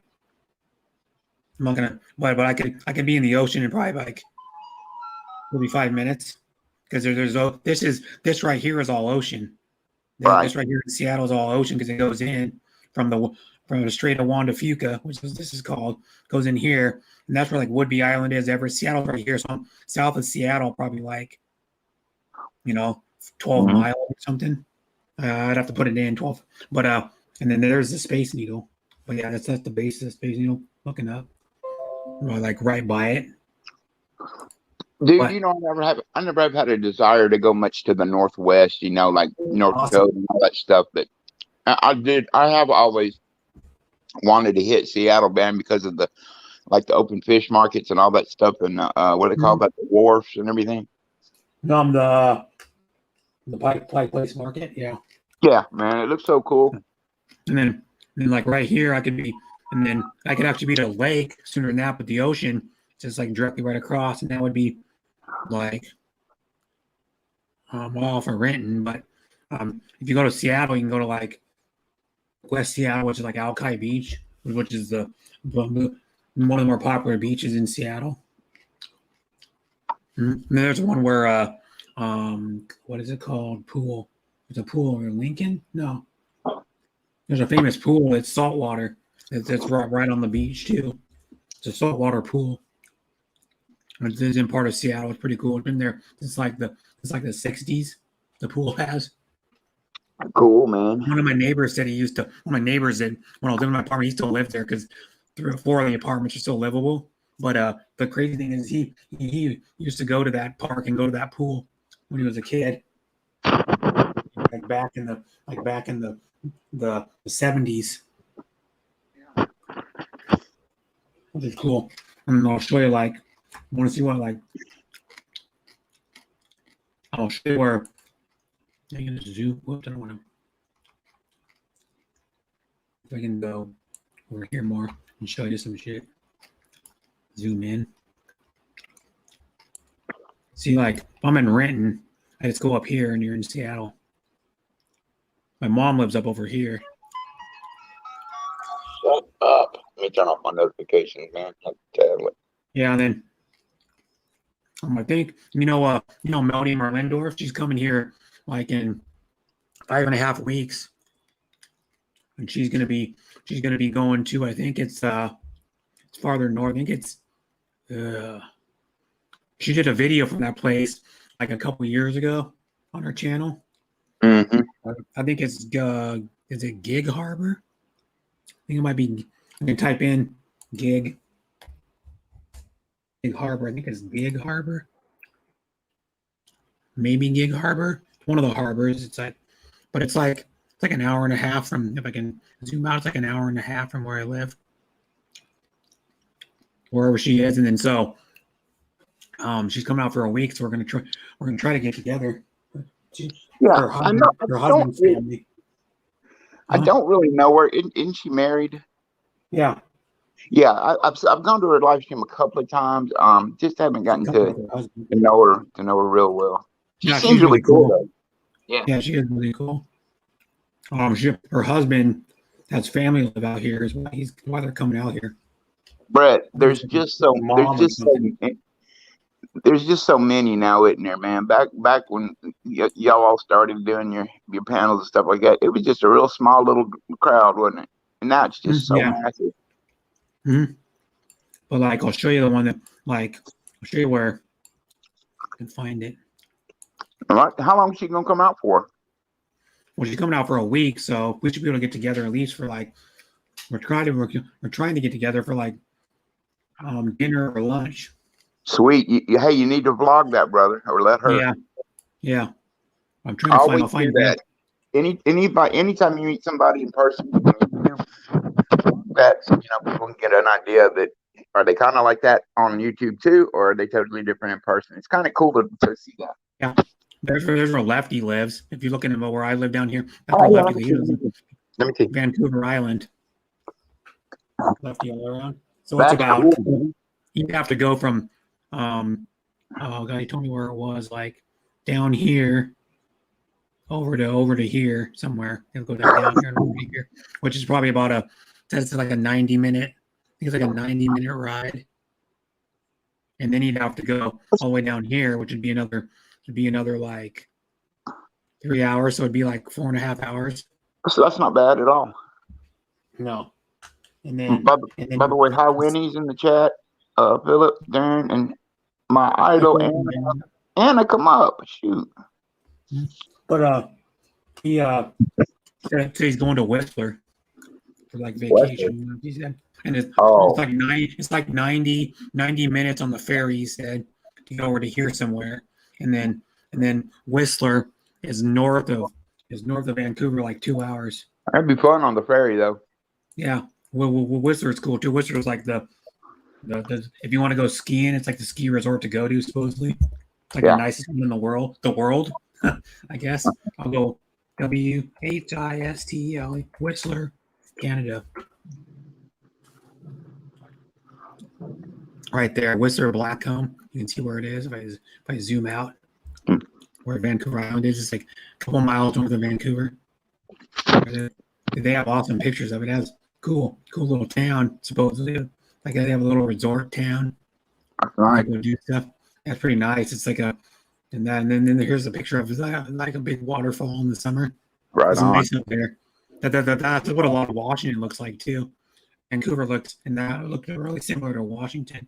Yeah, real green and lush. Yeah. Because y'all get so much rain, dude. Yeah. There's a picture of the ski resort with like a jump for the skiers and snowboarders.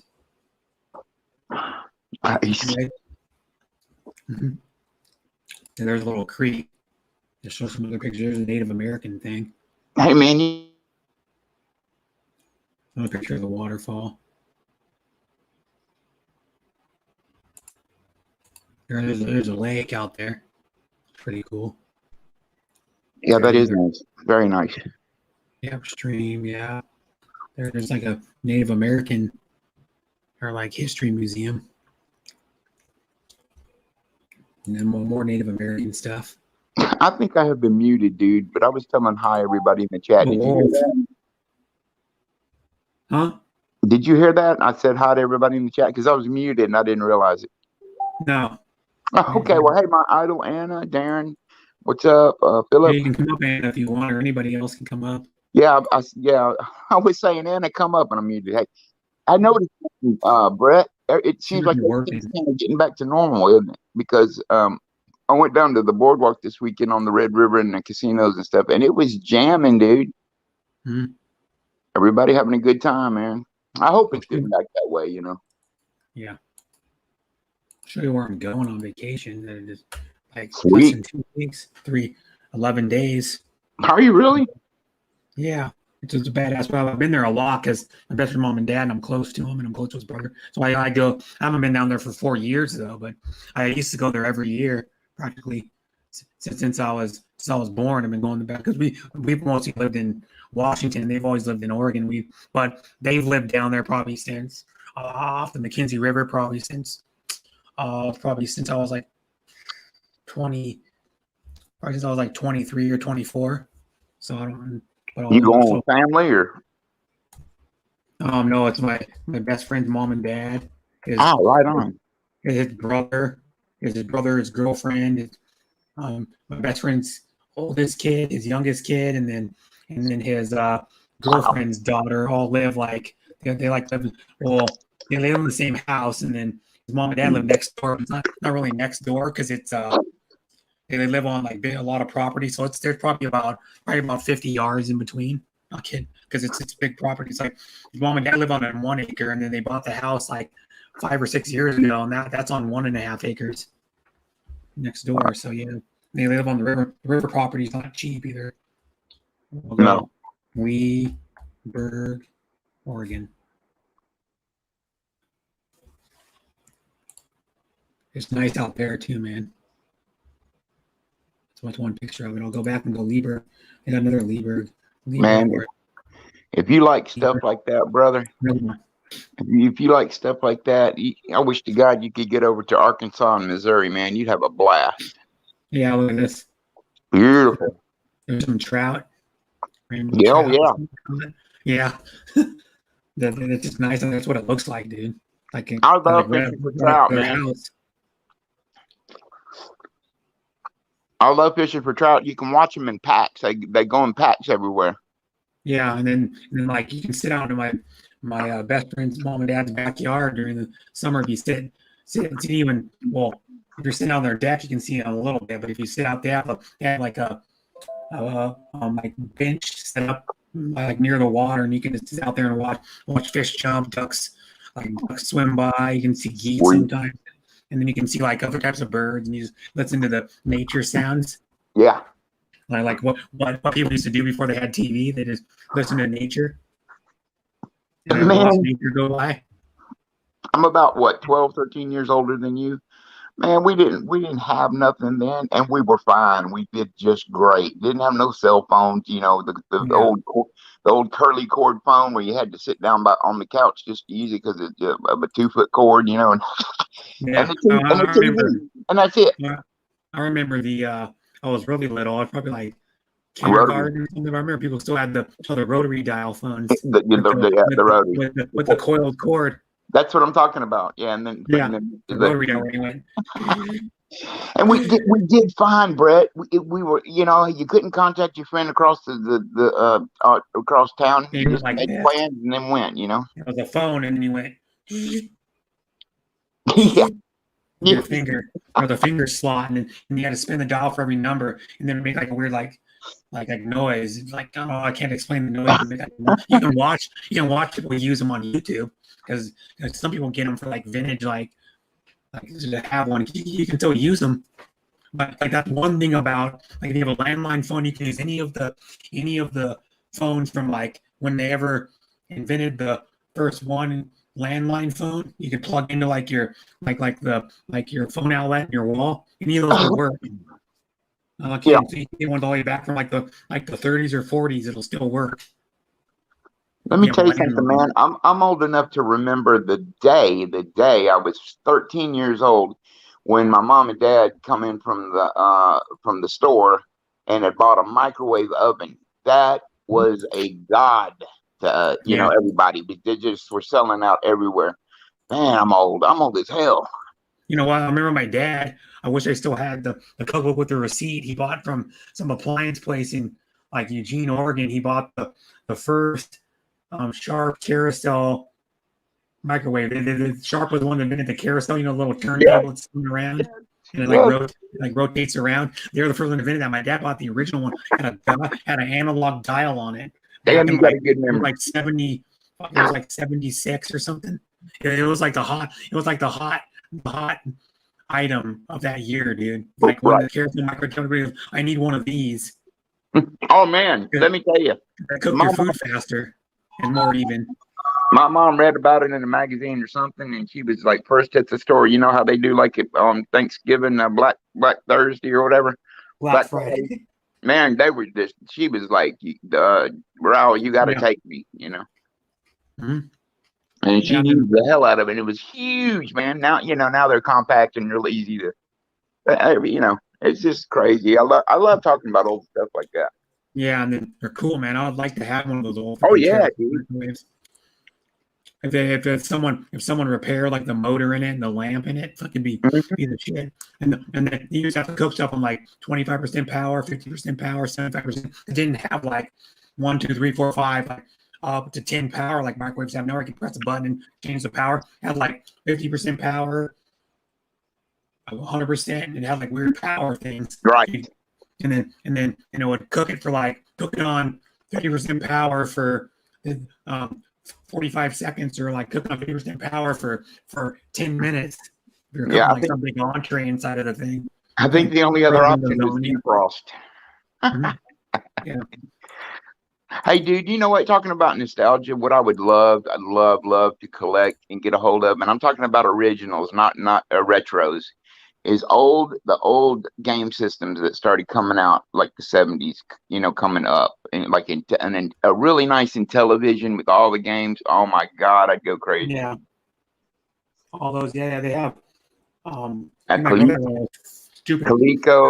the Atari, think board with one of those Texas Instruments. Yeah. My brother, we was already old when we got it. It was already probably like, it was already out for like 4 years or 5 years when we got it. But one of those Texas Instrument computers you hook up to your TV. Oh yeah, man. I don't know the shitty version of the Atari though. Hey, on Atari, do you remember the game Missile Command? Yeah. I remember playing that. One of my older cousins, who's like 40, he's like 47, had it. I love that game. Yeah, he was like a total nerd, my cousin. He is like an introvert, doesn't really talk to many people still to this day. And I remember one night I used to go to my aunt and uncle's house, and when I was like a little kid, he'd be in his room, not even coming out for hours. Yeah. And he would just be in there jamming his music and fucking playing Nintendo in the room for hours. Hell yeah. Dude. He was doing Legos. Do you remember he used to do like fucking make like one time he made a whole Lego town in his bedroom. It was on like one of those big like tables, the long ass foldable tables put on there, and he made a whole Lego town. Dude, when the first PlayStation 1 come out, that was a god, and I'm telling you, we would kill ourselves to get off work so we could get to the house. And see, I didn't do nothing but smoke pot back then. So, to play video games and smoking weed, I don't know if you ever have, it is a dream. It's just awesome. Wonder you get lost in the game, you know what I'm saying? Yeah. So we'd kill ourselves to get home to plug in either Tomb Raider or Resident Evil, or shoot some pool or play some football, and just was so addicted to it. I had a great time though for years. Yeah. I remember fucking waiting to get off school so I could go play some fucking Tecmo Bowl with my brother on Nintendo. Oh. Yeah, remember that shit? Bo Jackson. Yeah. Yeah. I don't give a shit if you don't like the Raiders. Everybody likes Bo Jackson. Yeah. Bo Jackson was a shit. Bo knows what he Best that thing was on the the game, thing, right? He knew like every sport, I guess, supposedly. right? Yeah, I because know that someone was who the had little, that.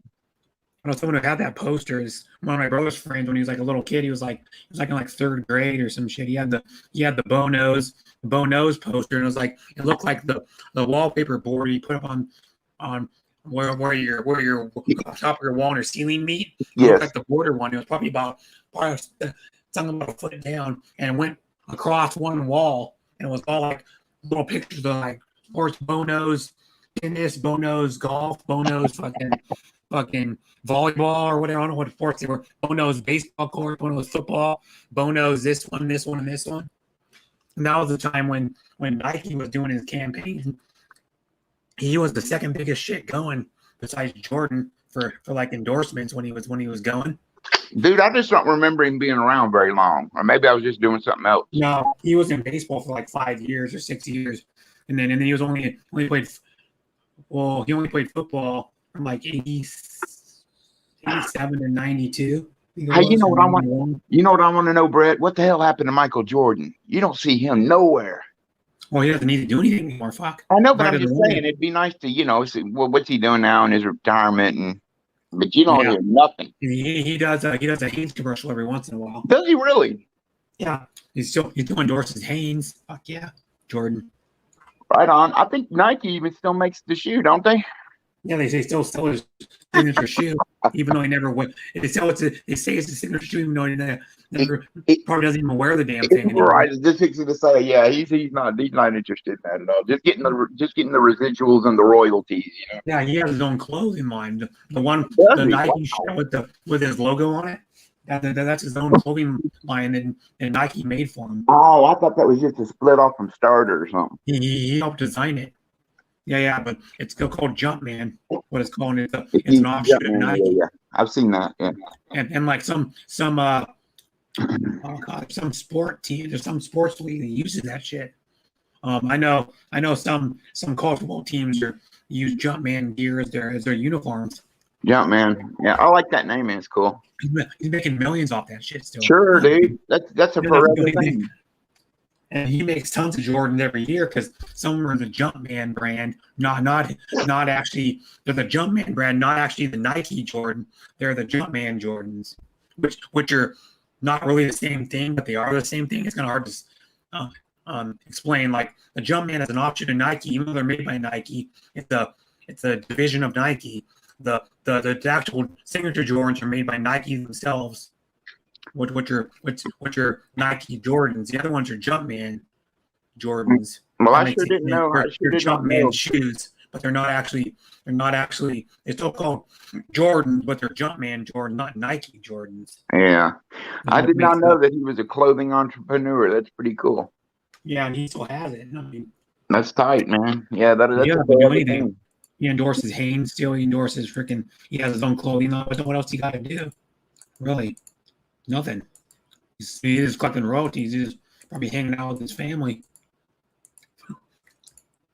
What do you want to do after you retire? Hang out with your family? Because athletes may get paid a lot. They sacrifice a lot to be away from their families. During season, like just like football players, they may get paid a lot to do their sport, but a lot of them some have to play Thanksgiving. Some have to play on freaking Christmas. They're sacrificing to get paid a lot of money to do that shit, though. But they don't get to see their families on Christmas. A lot of the players, a lot of basketball players don't get to. A lot of football players play on Christmas sometimes.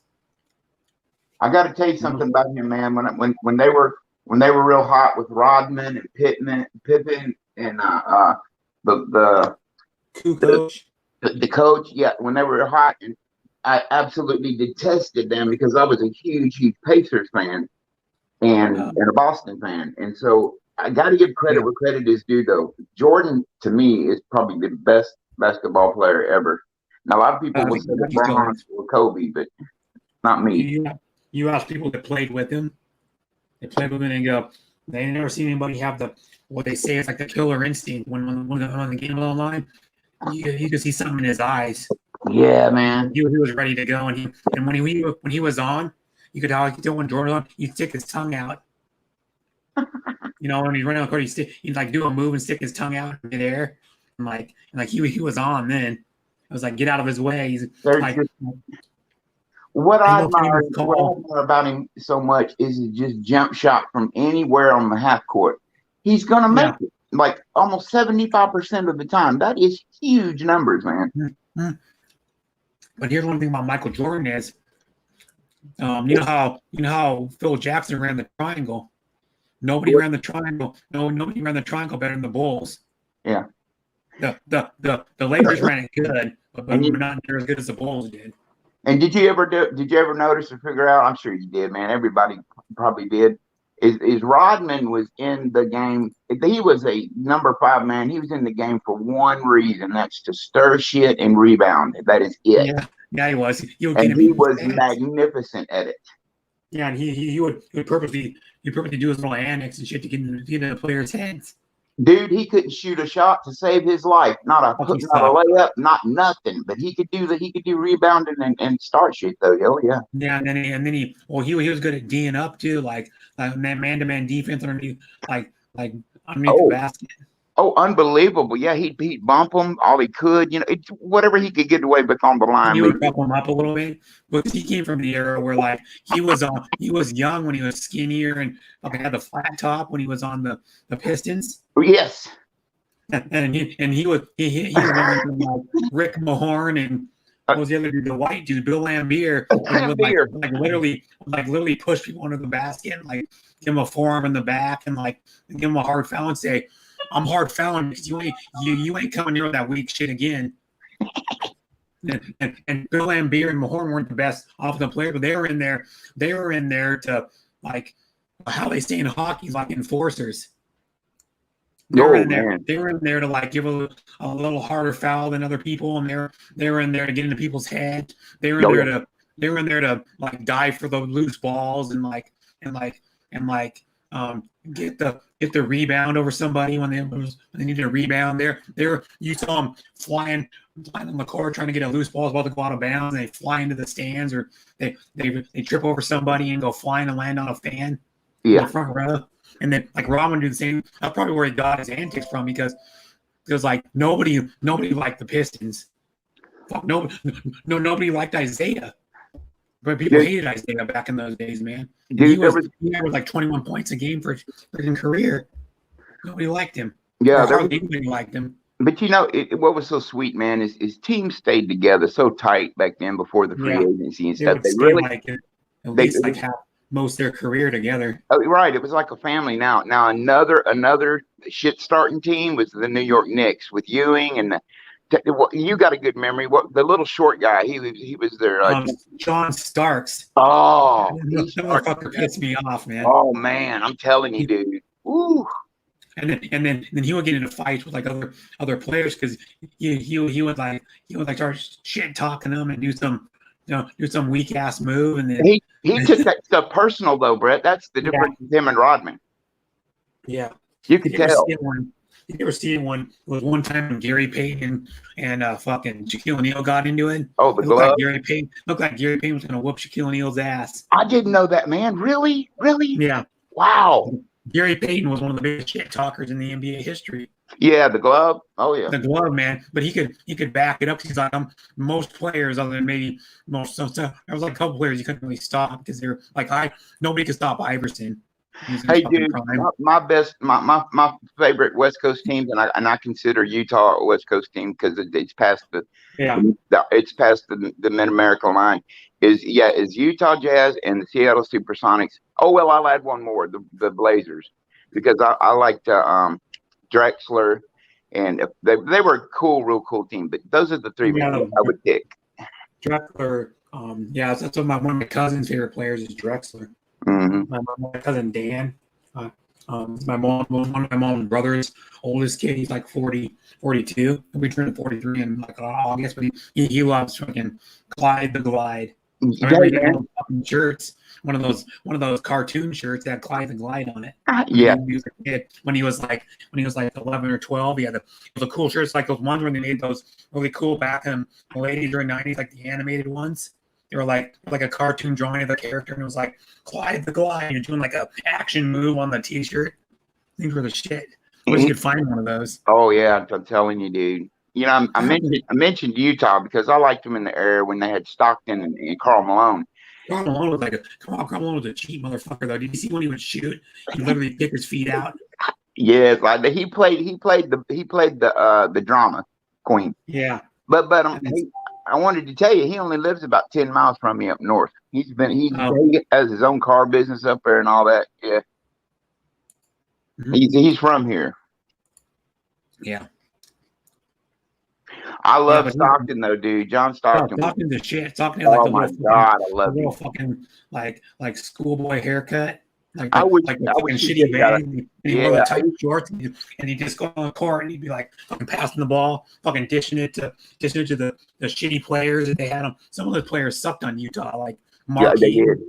He'd be wide open because Stockton would fucking dish him the ball like do a bullet pass and be wide open, even though fucking Eaton could barely move because Stockton was dishing him the ball. It's like Malone. Fuck, Malone benefited from fucking Stockton.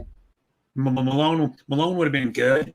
He probably would have been, but he wouldn't be near as good as fucking Stockton out there. You see that's that unity thing I was talking about. They all loved each other so much they stayed together. Yeah. But I wish Stockton would have had the guts and balls or not really that, but just like the want to try to get a ring because he sure did.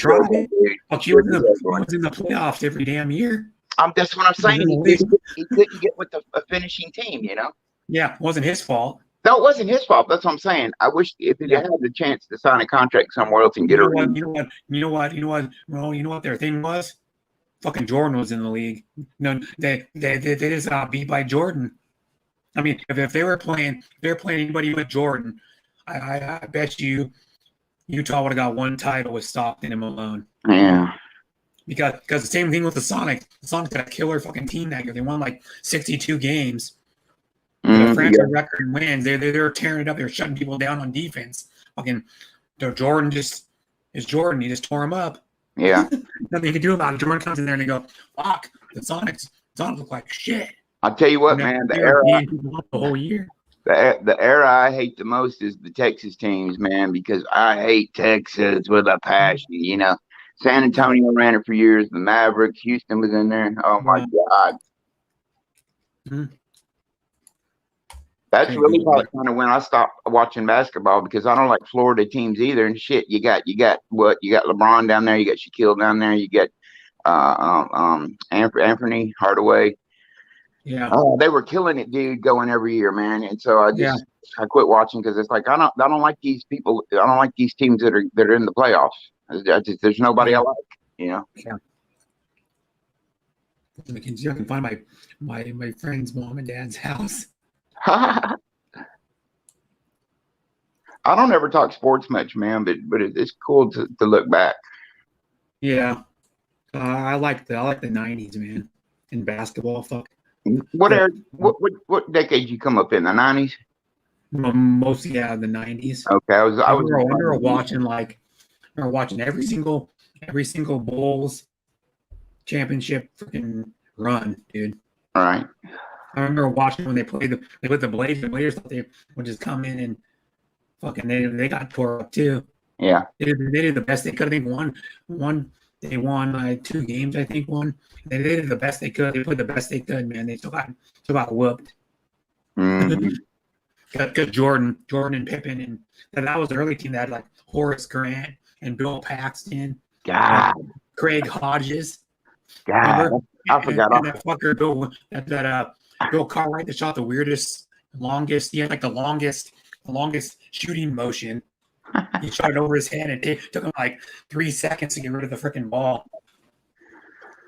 Well, I told you I was a Pacers fan, and really I rode their horse for a few years, especially because I just wanted them to dog out the Bulls so bad.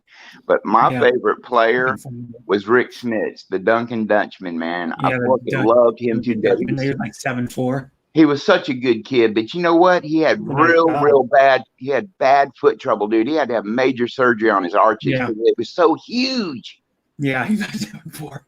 Freaking feet, man, come in the door 10 minutes before him. You know. Yeah. Hey, man.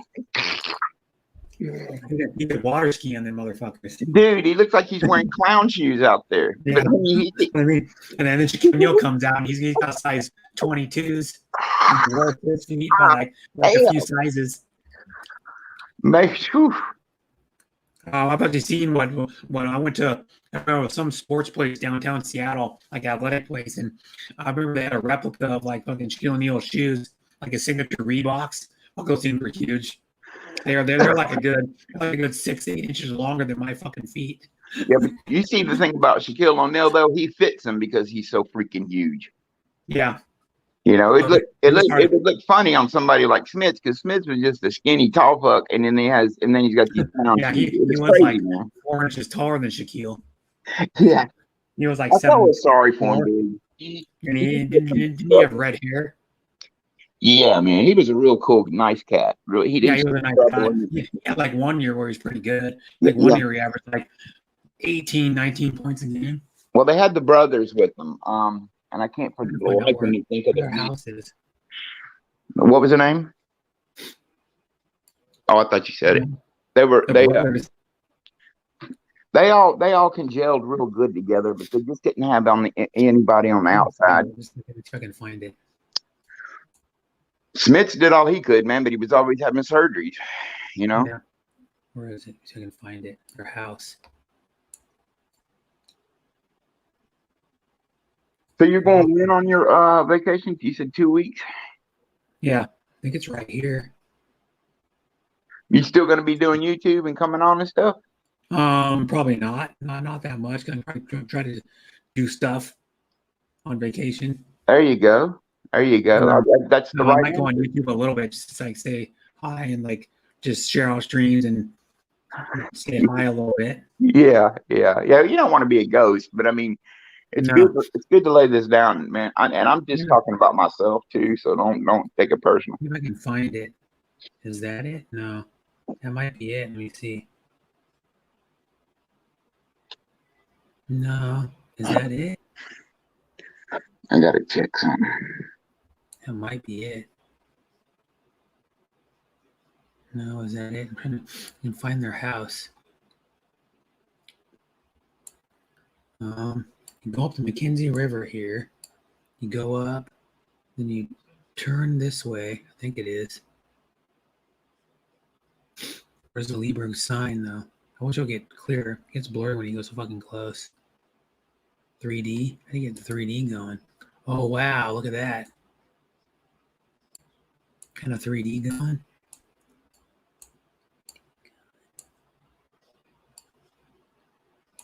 Go back to 2D. You want to see and find that. Oops, how do I fucking switch it around now? I got all fucked up. How do I go back? Go back out. They live like, so you go up here and then you go,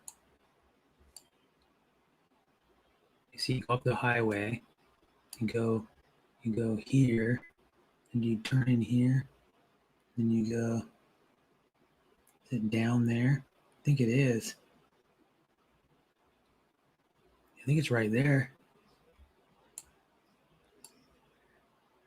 That looks like it. Is that a boat in the driveway? That looks like a boat, though. Not their trailer. It's up farther.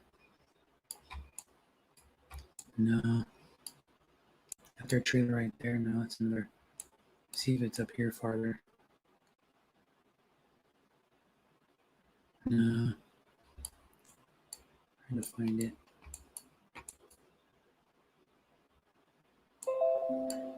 Oh, they're hidden, you dumb piece of crap. I think it's right there. Probably their trailer parked over there. Zoom out. You see, I can see it better now. 3D it. Kind of 3D. Like a flat 3D. That might be their house right there. I think it is. Looks like it. You can't see because they got trees over it.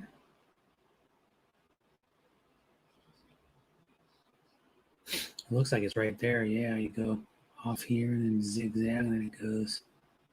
Let me see. Go back farther.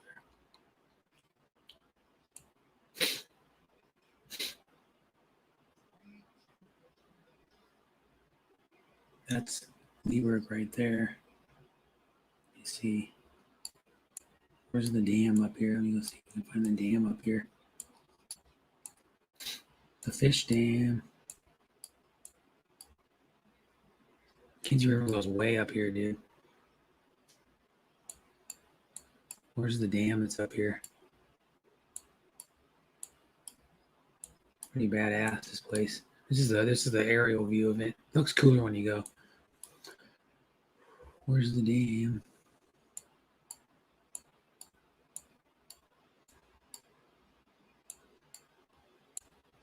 Still going on the McKenzie River. There's a dam up here somewhere. I can find it. On the McKenzie River.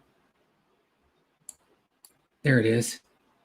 And that's about 4 miles from a little less than 4 miles from it. And then this is considered a river because it's dammed. I've actually been up here before one time. You don't have anything on the screen, Brett. By the way, hi Maureen and Ken in the chat, and Yeah, I do. It says I'm sharing. Oh, sorry. There we Okay. go now. Now add. There we go. There you go. Yeah, I'm going up. Sean Williams, what's up, my man? If you're still there, I've been here. I've been there before. It's like since it's dammed up the river, they consider this a lake right here. So there's no water. So if you go up here, this is like a day use area. It gets blurry when you go farther, but it's like a day use area up here. yeah, it's not bad at all, man. I like that color. The water's almost like green. Yeah, it looks like it because it's way. That's I'm gonna tight. go back farther. Then, You know, they got some good dams here, and we always fished at them. But there's just so much buttload of carp in Buffalo, man. go back farther. Whoops. Oh, they're terrible on your bait. Mhm. How do I flip this shit around? I don't know how to spin it around. But yeah, it keeps going back. I got one I can go back. And, there we go. Oh, look at that. It's crazy. Yeah. Well, that'd be fun to take a canoe down or something. Yeah, well, I've been in kayaks and riverboats down there. Yeah. My best friend's mom and dad have like a kayak that can go in. They have another one, but I don't think it won't hold air. One of them holds air. I'm pretty sure still. Yeah, I'm going back down. You keep going with this shit. Pretty badass, yeah. There's the McKenzie River again. There's another. I'm trying to find if I can find. I'll go back farther. Back farther. Back farther. It keeps flipping. Let's get back up. Keep going back. There's Leeward right there. I don't want the dam again, damn it. I'll go back again. Keep going back. Oh, yeah. Every place I went on this map. I don't know how to get it back out. Go to 2D again. See if I can find it. There's the McKenzie Highway right there. McKenzie Hatchery. There's a fish hatchery. There's a. I can find it. Go back farther. Where their house is. Their house is like down here somewhere. Let's zoom out a little bit more. Not that far. I can find it. Zoom out a little bit more. A little bit more. Where's that road again? That's Waterville. That's farther down. Walterville Elementary School.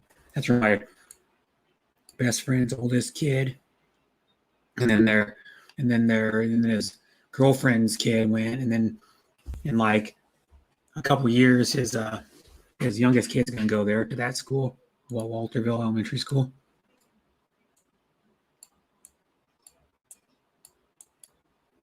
And we gotta go up a little bit to where that road checks out. Is it right? Is it right here? No. Where is it? Like right here somewhere. I think where's the road go? It's right there still. Trees are just covering it. Go up a little bit farther. A little bit farther. O'Brien Creek. Go up a little bit farther. Where is it? It jets out somewhere. Holden Creek. It jets out. And then you can find the fire station.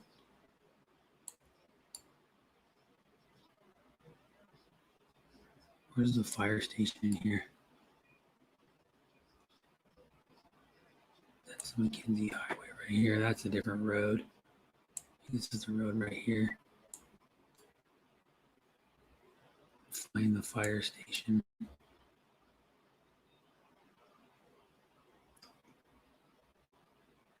Can you type in places on Earth? Let me see. Okay, here we go.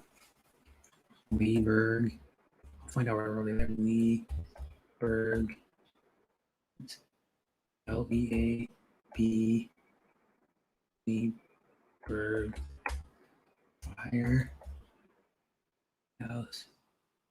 Not Firehouse Sub. Leeburg. Fire Station.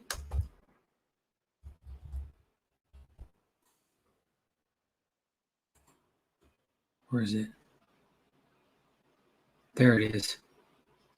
And I right know where that fucking shit is. I've been... Okay, stop. Is that a subdivision? No, that's the McKenzie Fire and Rescue. Okay. Ah. You go back by that. Where's there? Go back a little ways. I really like that river, dude. It's cool, but there's no camping. Her house is right. Yeah, there's camping. You just can't. You gotta No, go. I said capping, like white capping. You know, it's real smooth. Oh no. There's some. Is there? You just okay. What happened to the? Damn! What happened? Hell, I have no idea. Well, the screen go black. When the hell are you ever going to get in your own place again? I don't know. Jesus Christ. Yeah. I don't know what happened. Google. I don't know why I screwed up fucking Google Earth. We're talking about October of last year, aren't we? Somewhere in there? No, it's August. Oh, God, even longer. Wow. Yeah. See if I can go back to Google Earth, like glitched out or something. I don't know. Yeah, maybe it's there we go. I'm back into the spot where I was right there. Their house is right here, I think. Oh, that's cool. Near the fire. Their backyard. You can go down, but yeah, I believe that's their house right there. Yeah, I think it is. Yep. It's their house. That's their son's house right there. Oh, nice. But I can go and type in if they show a picture of it. Martin's.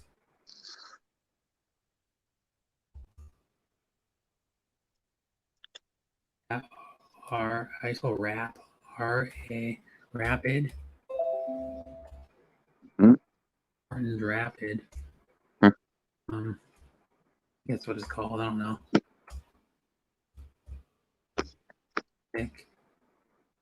Kenzie. Whether they spell it or not. Yep, there it is. It's farther up.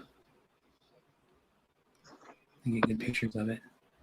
No, it's gonna get blurry. I think it gets blurry.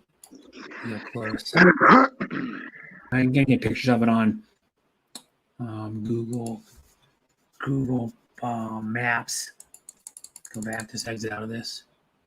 If Anna and Deb are still in the chat, I want to say thank you very much for coming by and checking out my new song. They left comments, and thank you so much. Google Maps.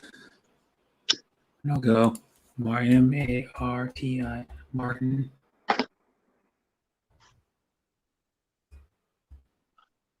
M-C-K-E-N-Z-I-E Kenzie River.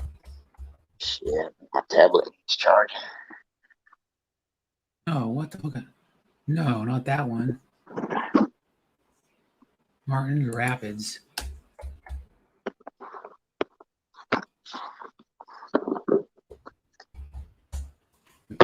Okay. There it is. Here's what it looks like. There's pictures of it. It's a decent sized rapid, yeah. You can go in, get wet. That's the same photo. But it's like right here, Martin's Rapids, McKinsey River, it's up. It's up. Farther up. Farther up the river from where Lieberg is. McKinsey River Dam. It's farther up.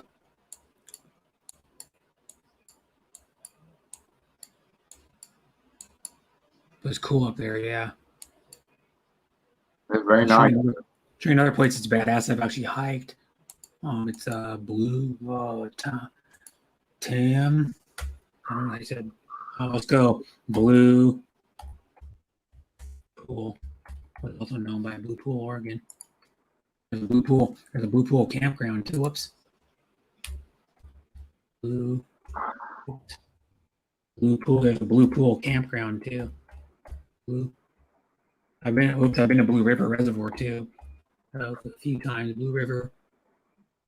Blue Pool campground.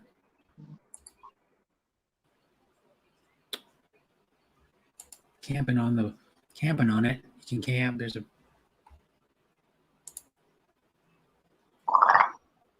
it's badass. Yeah, this is what the river looks like. A lot of the river. Where I'm gonna be going down, I'm like right down in this area. Pretty awesome. I'll go the actual Blue Pool itself.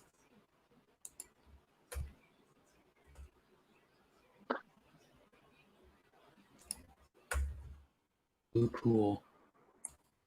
Near Oregon? It's not near Oregon. It's in fucking Oregon. Tamolich Falls is what it's called.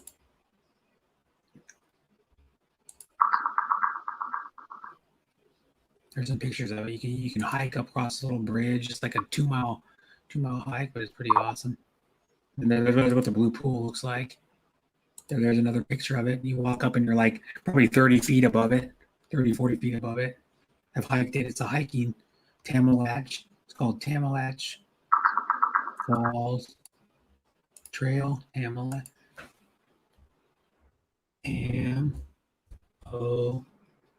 H.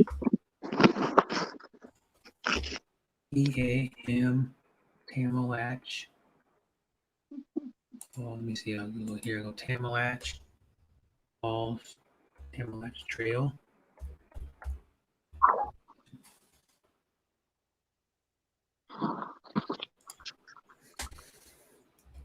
It's tight. There's the Blue Pool at the end of it. The trail goes farther than that trail goes. That's extremely cool, man. I like that. Yeah. See if they're showing you pictures of the trail. It's there. It is part of the trail. It's up in the freaking woods. It is. Like, it's in the middle of the woods. It's cool as hell. There's like a big part of the stump that shows it. There's someone's pit bull. Come on, show it. Uh-huh. There's what the map of the trail looks like. Timberlake Trail parking area. I like that pool at the end, bro. I bet it's got some good fishing in it. Mm-hmm. Well, you can't really. You can get down. You can get down on the other side, but it's hard to get down to. Mm. It's mostly just for a look at, but that's what it looked like when it had some snow on it. A little bit of Wow. snow. Wow. Pretty badass. Yeah, I've actually been up to it. It's like you're like standing probably about 3 or 4 stories above it. Oh, really? Oh, okay. Yeah, on the cliff side where the trail is, you can walk a little bit off the trail and look over the wall. If you're brave enough, you can look over the edge. But I just kind of stood and I looked over a little bit. That is tight. Yeah, there's a lot of cool shit there. There's the parking for it, right by it. Pretty badass. Yeah. Yeah. Join another cool town that I've been to a few times in my life is farther down off the highway. You go down the McKinsey Highway and then you go north, probably like an hour and a half. It's and go back. Sisters. S-I-S-T-E Sisters. Oops. S-I-S-T Sisters, Oregon. Musta, Eve, comma, and what I discovered. Welcome to the chat. Brett's busy mapping out Oh, his good. Hi, vacation. hi. What I discovered. Thank you for coming. Hi, sis Marine. Thanks for coming. Hi, everybody. Thanks everybody for staying. Oh, bye, Eve Kalma. He, Sleep he well, Atty. he's showing us a little bit about where he's going to go on vacation. That's what's going on. So So this is like north of. This is like east and north, but I've been here before. It's a cool place too. Sisters, Oregon. Oops, come on, go back. Sisters, Oregon. Read it. Sisters, Oregon. Sisters. Oh, one second. I want to find the downtown. Find the downtown of this place. Sisters, Oregon. Find the downtown pictures of this place. But it's like different. It's like out in the, you see shit like that. Cattle. There's three little mountains. I call them three sisters. It's like three little mountains. There's part of the like main drag. McKinsey Creek, clothing, outdoor gear, and gifts. Cool. That's what more like Eastern Oregon looks like. Looks different than like yeah, they have like community hall in the town. They have like little Sundance shoes. They have like cool little like antique stores and shit. Look at there, there's a deer just trolling in the town. Sisters, that's the restaurant. Like a bunch of cool shit. Hike and peak outdoor gear. Cool stuff. Yeah, this is a cool town. I've been to like a lot of towns. I've been to. I'll show you Sun River's cool town too. I went there when I was way back when I was Sun River, R-I-V, River, Oregon. It's all one word. River, Oregon's that badass too. There's an owl. Sun River, Oregon's cool too. It's like a resort. You can. Sun River, Oregon's cool too.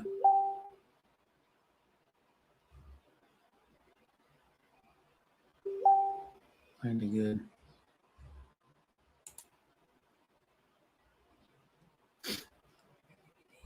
I'll go Bend. Bend's a nice town too. I've been to Bend a few times. Bend in Oregon. That's how awesome like Oregon and shit is. Look how cool Bend looks, man. It's like a river that goes through almost the middle of the freaking town. There's the other part of the river, and then the woodsy part. A little waterfall. As we're going by people's houses, people floating down the lazy part of the river. A lot of cool shit. Okay, there's how you surf the rapids. They're surfing the rapids. It's a surfboard. And there's guys getting out that just surf the rapids. Or there's a woman too, but yeah. Pretty cool. I'll show you. There's a cool picture of a waterfall in Bend, Oregon. A pooch. Chilling when it's snowy out in the winter.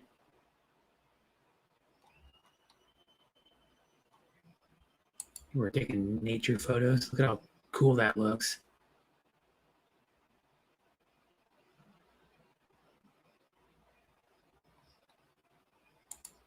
That's how beautiful it is down in these places, man.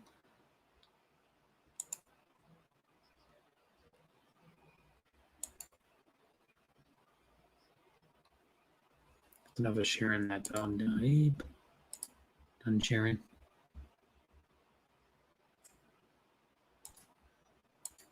There we go. Hi, Silva Pandy, Tamal. Thanks for coming. I already zoomed out. I already went out of it. Sorry, Tamal.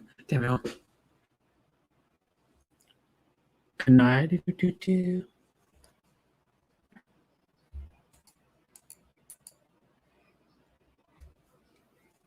cooled down a lot. Now it's 72 degrees.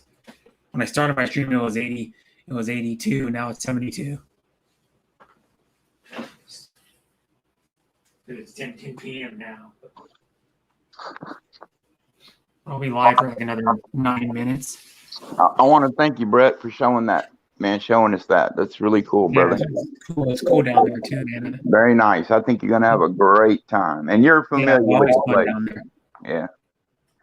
But the thing about it though is if I had the money, I would buy property down there and build like a tiny little house. But a lot of the good property spots down there are already taken on the river. Would you really? So you don't want to be urban. You're a rural type of person. Well, if you went down there, you'd be like, I want to move down here too. Yeah, you know what? I grew up on Cypress Lake all my life in the country, and I could not wait to get out of there. Been in the city for years and years. Now I want to get back out to the country. You know what I'm saying? It's not far enough out that you can, like it's a nice distance out. So you can still get good internet access and shit like that. Right. Yeah, you don't want to be like 30 miles from a you can't get internet, and your phone gets shit reception. Yeah, exactly. Because then you wouldn't be able to talk to anybody. There's people you're around. Yeah, I'm not talking about like a cabin in the mountain where you just totally secluded. No, a cabin in the middle of a fucking mountain. No. But it's far enough out that it's not close to a big city, but it's also close enough that you can still get good internet, and you can still get like That's still cool. fairly close to a store that's only like, well, there's a small grocery store like probably about 4 or 5 miles down the road, but then there's the closest regular store like Albertsons is, I think Albertsons is still there. It's about a 20-minute drive. So Hey, Brett, you'll have to excuse me a minute, brother. I got to step down. If you're still alive in a little while, I'll come back. Okay, I'm going to be in like 7 minutes anyway, so. Yeah. So bye, Charlie. Oh, thank you for having me up, my man. Have a nice evening.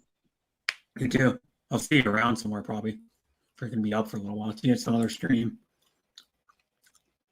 Bye, everyone. Bye, right? See you later. Bye, Civil Pandy. The Mariners getting their ass kicked. Bottom of the 8th inning, 12-1. Sucky Mariners.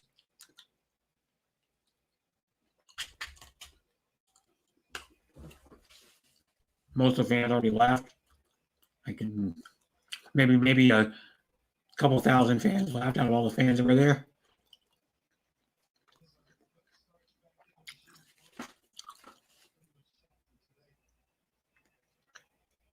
We're not coming back in this one. Hell no.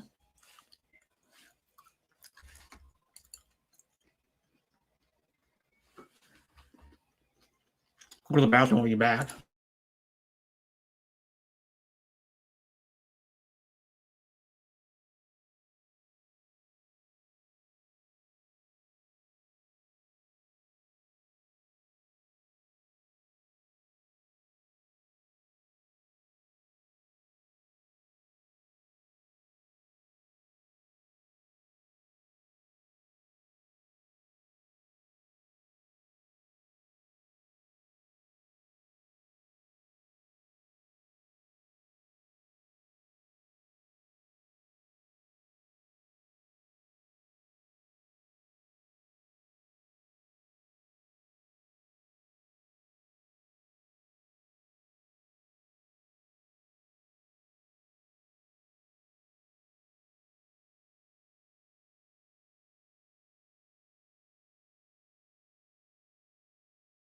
Back. I'll be here for another 5 minutes.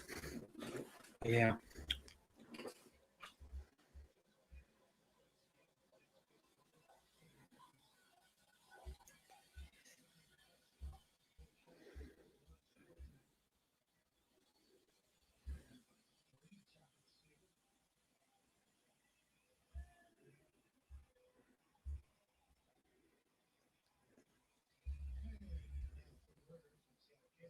I'm not even going to watch the rest of this game. There's still more than an inning left. Getting their ass kicked. What a... I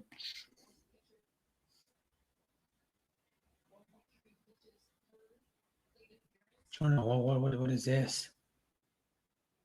ESPN, they're showing the New York and Mariners. Just showing on ESPN too.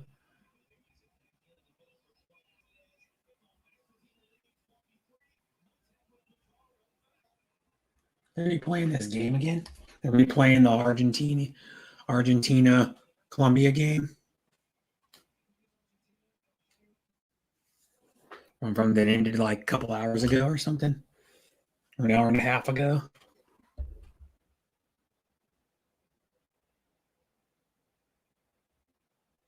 On ESPN, Italy and Espanol.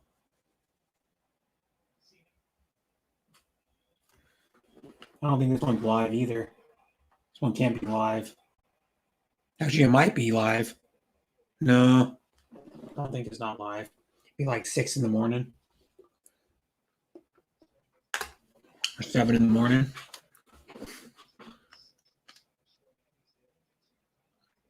It would stay live on the screen if it was live. Semifinal.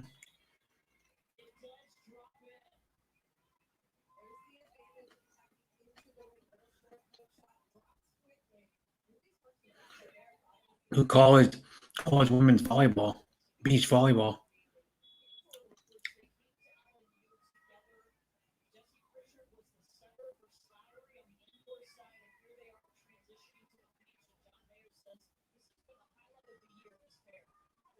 UCLA and Loyola Marymount University. I think.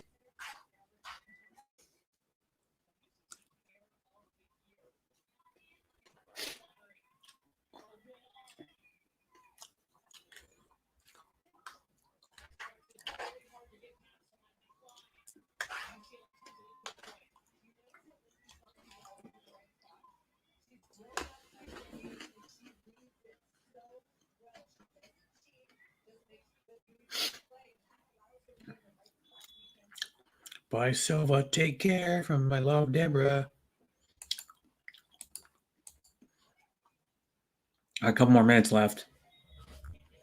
My stream.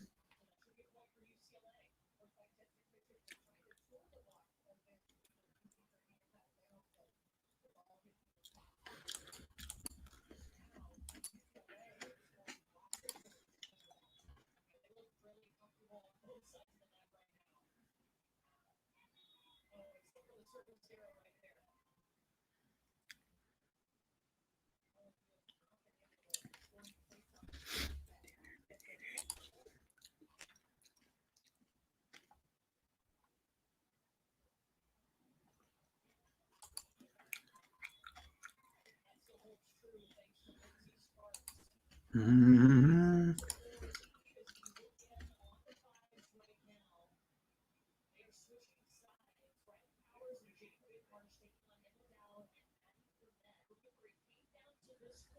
Oh, thank you, love, Deborah. I'm doing okay. Yep. I love you. Love you too, Deborah. Much love always. Love you. Love you, Deborah.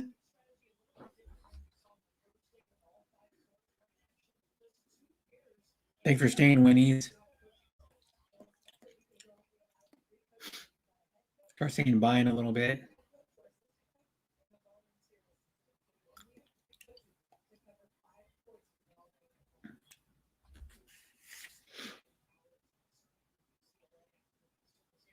Yeah, I'll start saying bye now. So my stream's gonna. Thank you everybody for coming on my stream, or coming to my stream. Thanks everybody who was on my panel.